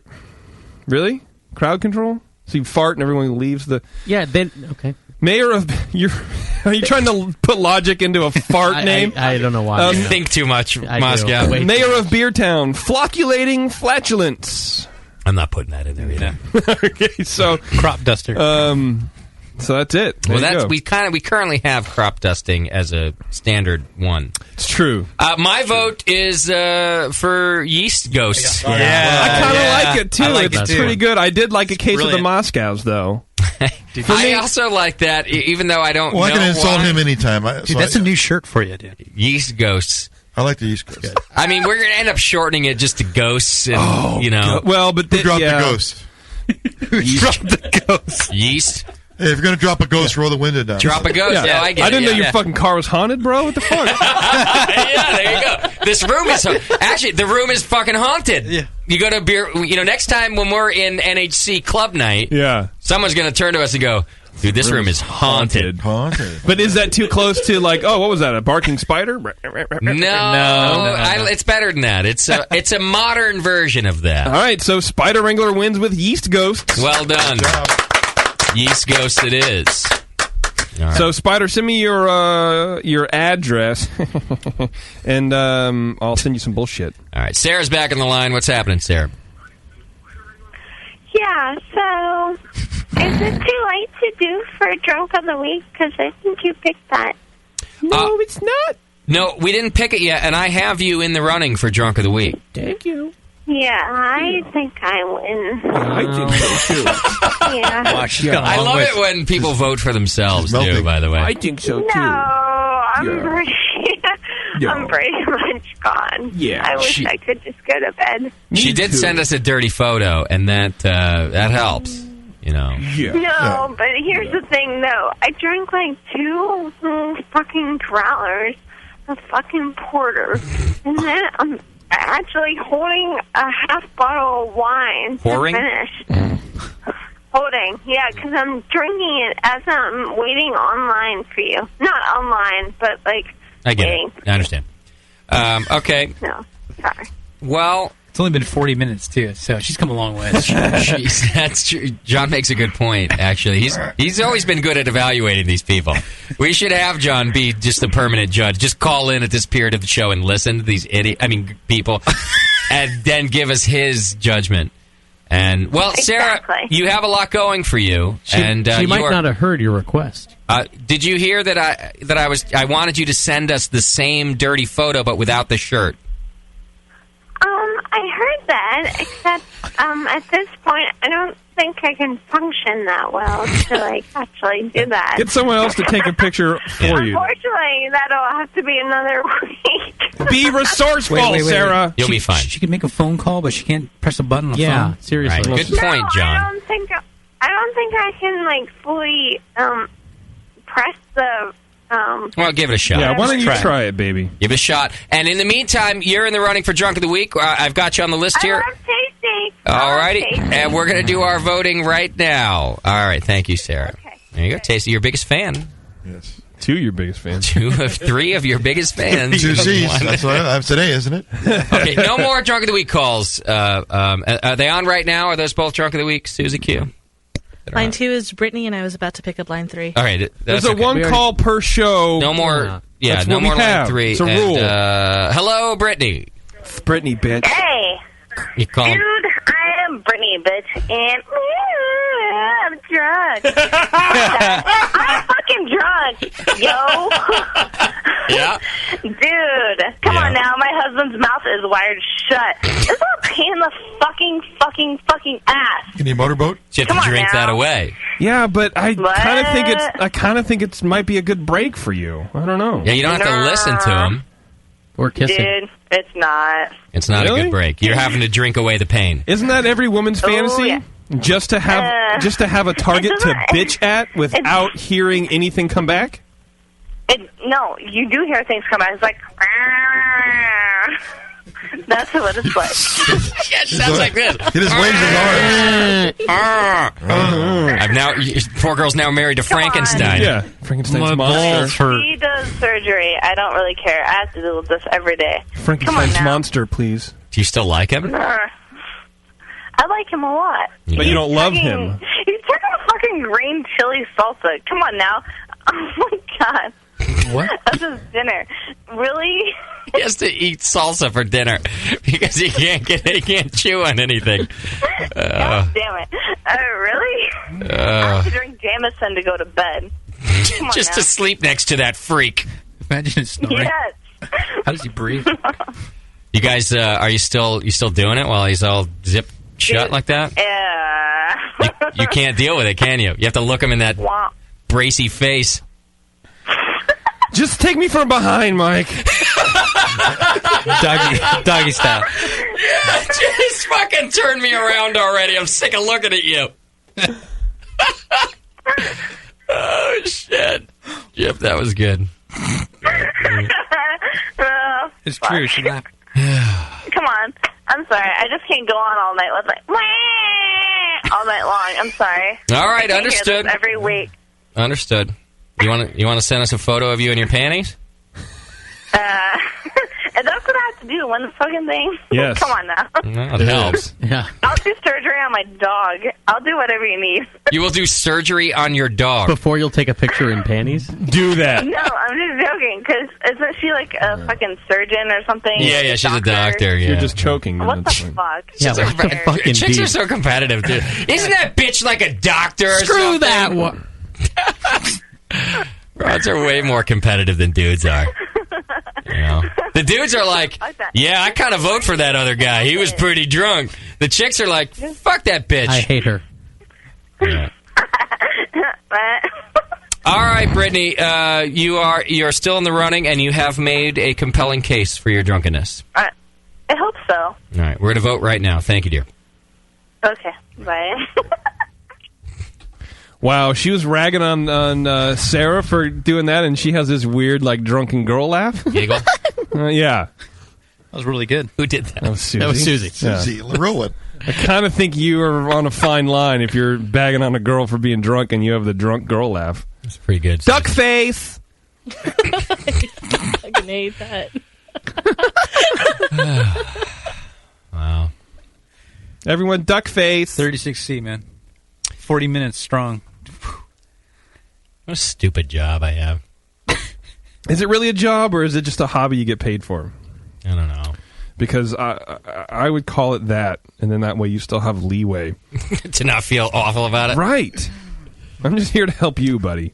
Hey, when you guys... I love it. I actually really love it, but I just wonder that someday I'm going to look back at my life's work, and I'm going to go, wow. Good. Where's the rest of it? Way to go, buddy. You facilitated drunken Sunday nights for half of the homebrew population. You're very proud of yourself. For however many years it will be by then. You know, will I be 50 years old sitting in this chair and look back and taking another Drunk of the Week call, and I'll go, this is what you've done for the world. This is what you've contributed. What a body of work. You know, like at the funeral it goes, well, he really facilitated inebriation well. He was good at that. He was able to facilitate inebriation. Yeah. Or inebriation.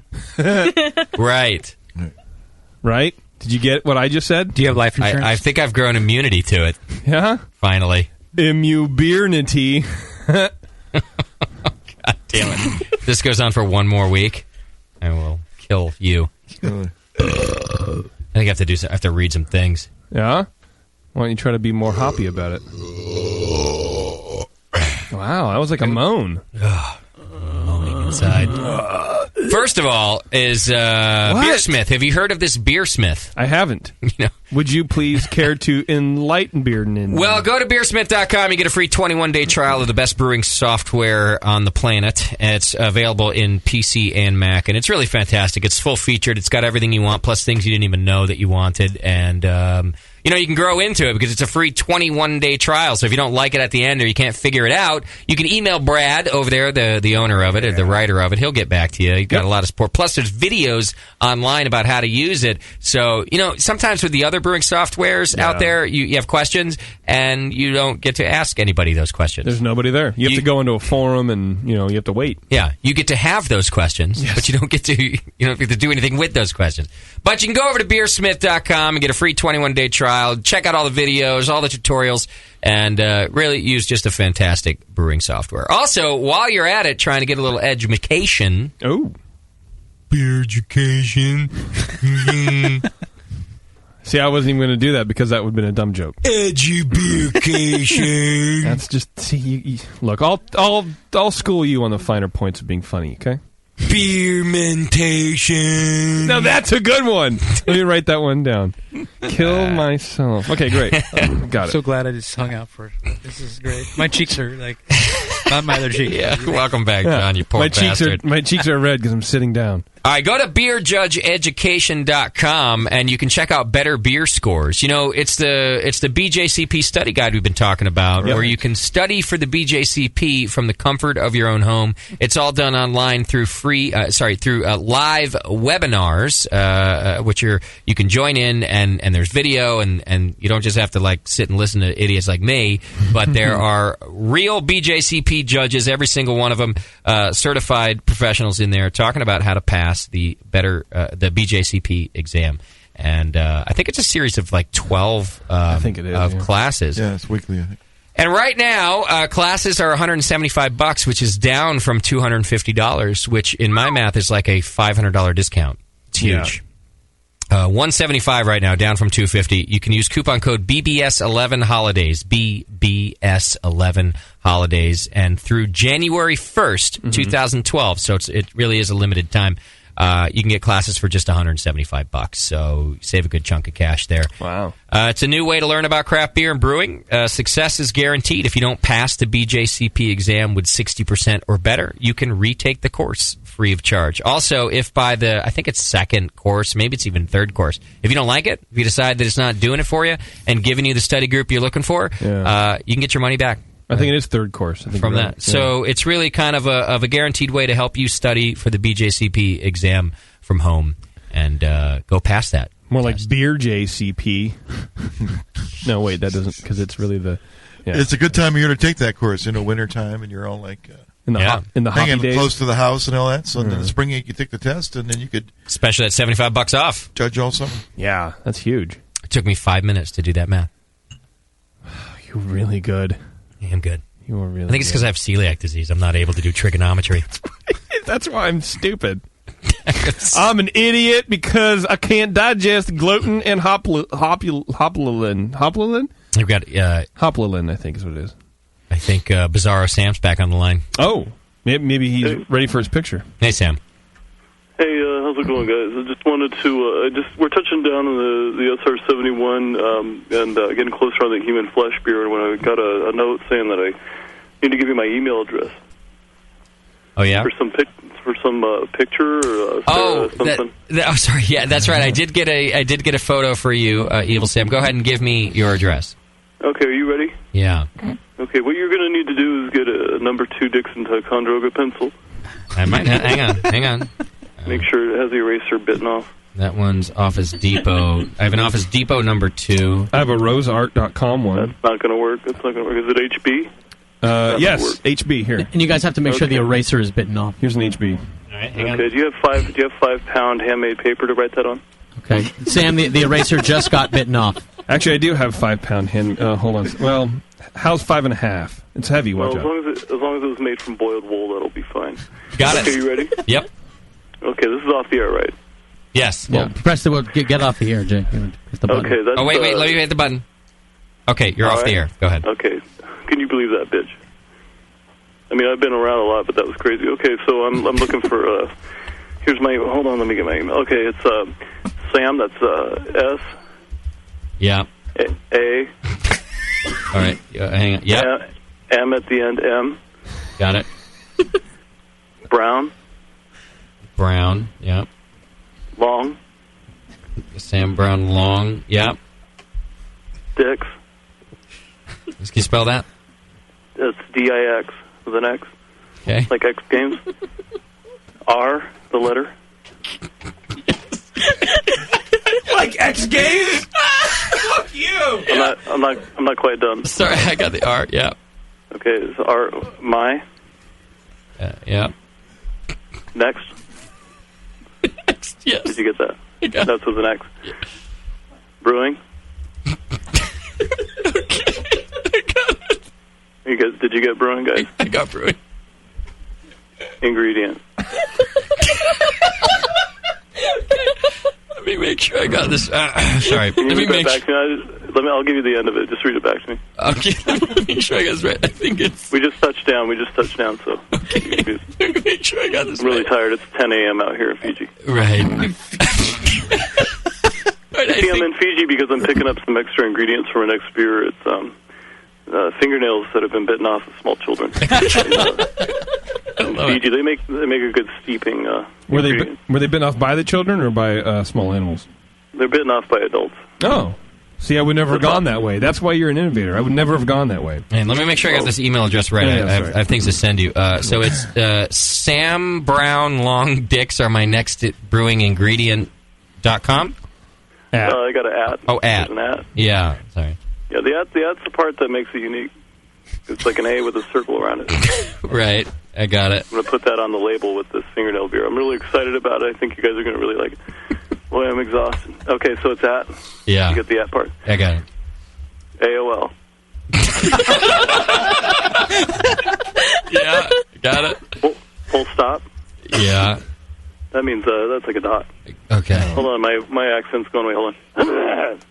All right. So, and the last part is C. Yep. And then the letter O, lowercase. And then the last letter, Justin, is a M. Okay, got it. So Sam Brown Long Dicks are my next brewing ingredient at AOL.com? That's right. That's my website, too. You can check me out. Okay. www.aol.com. Guys, thanks a lot, and make sure those pictures come in full JPEG. I got you. All right, guys, take care. Thank you. Thanks a lot, and look out for my next beer coming out. It should be illegal. Beautiful. Thank you, Sam. All right. I love you. Okay. There you go. Bizarro Sam. Beauty. It's nice to have a guy like that on call, you know what I mean? Sure. It really is. It's nice that... the level of expertise. Well, you know, you make friends in this industry, and you hold on to them for even longer, and I think it's just real nice. Yeah. It's real nice. Agreed. Yeah. Okay, let's pick our drunk of the week, and let's get out of here. First of all, our Twitter winner, once again, was Yeast Ghosts. Yes. Yeast Ghost. Or this room is haunted by yeast ghosts. Yes. Yes. Yeah. Yes. Okay, DOTW, we have Sarah36C, clearly drunk, and sent in a half-naked photograph. Was even half naked. It was fully clothed. She was cropped. She wasn't really? fully It's like she's at a pajama party. Well, you guys sure have gotten picky, haven't you? G-rated pictures. Look at nudes all day. Come on. Well, I think there's more nudity in this room right now. Daisy's like, I was watching DP before the program. You think that's half naked? Yeah. I mean, you don't get shown DVDA and then go down to DP. It doesn't happen. Right. Then it's just like, oh. Yeah. I saw that, but less. Yeah. Before I came to the studio, I saw a donkey, a dog, a broad, and a baby. Yeah. And a stepladder. Sorry, John. Sorry about the baby part. It's like Human Centipede, but worse. All right. So Sarah36C. Yeah.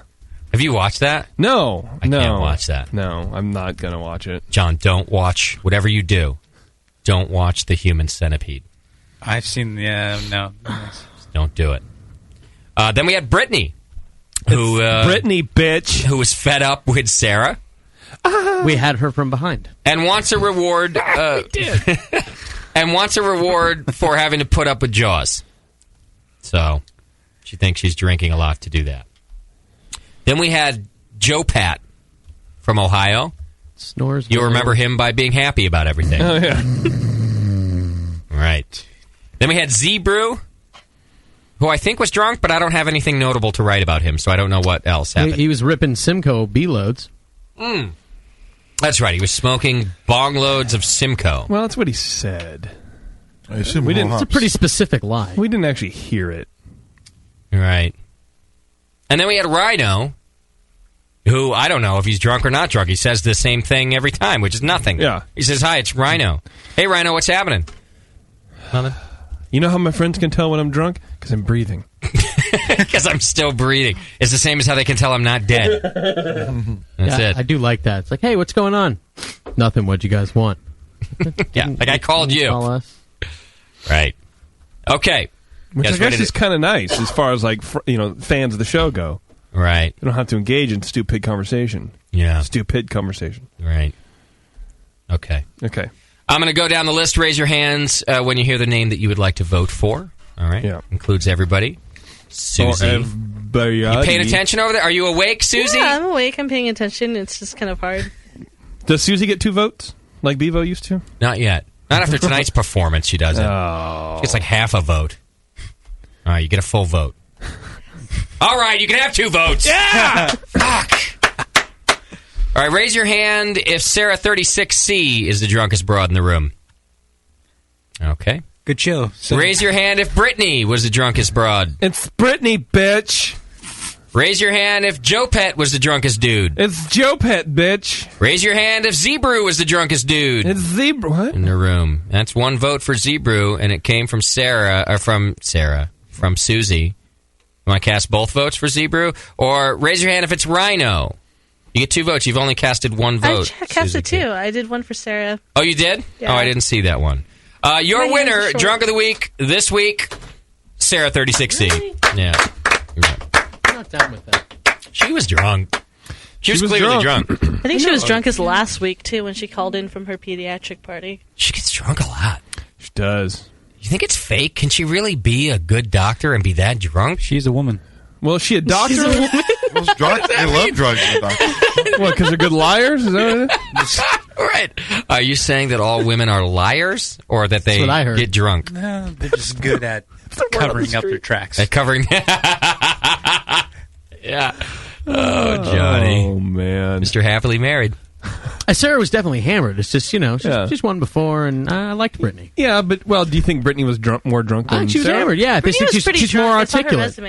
I would sound like her when I'm that drunk. I can articulate myself. Well, I think the problem here is that I think Sarah won her vote on her second call back. I think we should pillow And fight. which is why we shouldn't. Yes. There's only 1 call allowed per show. Yeah, we should stage a pay-per-view pillow fight. And by, I mean like our version of pay-per-view, clearly. It would be this studio, and you'd have to pay to watch it. Right. Pillow fight between Brittany and Sarah 36C. Oh, I think that would be an awesome idea. Wearing the all only white way to straight down find out water. who's drunker. Susie can referee. Can we all I have a referee costume. Can we all bring be the ring girls? Yeah, like the rest of us will be the ring girls. That's right. Can we be the fluffer? You can be the fluffer, yes. I don't know if you're getting takers. Fluffing in a pillow fight. You have to fluff the pillows. Oh, I was thinking something else. They could fluff us. You're dirty, Susie. John's talking about pillows. You fluff your pillow before you go to bed. Exactly. Come on. It's ridiculous. All right, I'd like to thank our guest, Sam Calagione from Dogfish Head, for joining the program tonight. Also, Gabriel Carbonneau from Bresser, Sans Gluten. You can check them out, too. They were awesome and wonderful and cool and helped us learn about a lot of things. Also, of course, you have Aaron Wood there that did a great job talking to us about the real effects of living as a celiac. That's true. You know what I'm saying? The real friggin' deal, brah. All right, let's get out of here. Next week's our last show of the year. It's our holiday show. Last year, it was our first ever Hanukkah show, but this year, it's back to a Jesus show, I think, because we don't have any Jews. Even Moscow won't be here. Yeah, after last year's holiday show, I'm banning myself from the studio. All right, so we'll see you next week for our holiday show, which includes Greg Cook from Stone Brewing Company. I think it's the first time he's appeared at length on the program. We've done some very short things. No, I think he's on the phone, but he's talking about his new book, which is about the stone, the craft of stone brewing. There you go. So tune in next week. Thank you very much. Thank you to our show sponsor, More Beer. You can get absolutely everything you need to make great beer at home by going to morebeer.com. For more information on gluten-free brewing and low-gluten beers, visit Jonathan Plissay's website, glutenfreecraftbeer.com. The Trophy Fire's new album entitled Modern Hearts is available now at graydayrecords.com. Speaking of great music, get all the latest information on Nate Smith's band Brain Oil by going to brainoil.com and checking out Nate on Twitter at Nathan Homebrew. Tasty's Tasting Room will be back this year at the Winners Brew Fest, so check them out January 28th in Berkeley. Keep up to date on what's on JP's mind by checking out his blog at moderndaymerrick.blogspot.com and follow him on Twitter at Major Jip. And be sure to find the Brewing Network on Facebook and Twitter.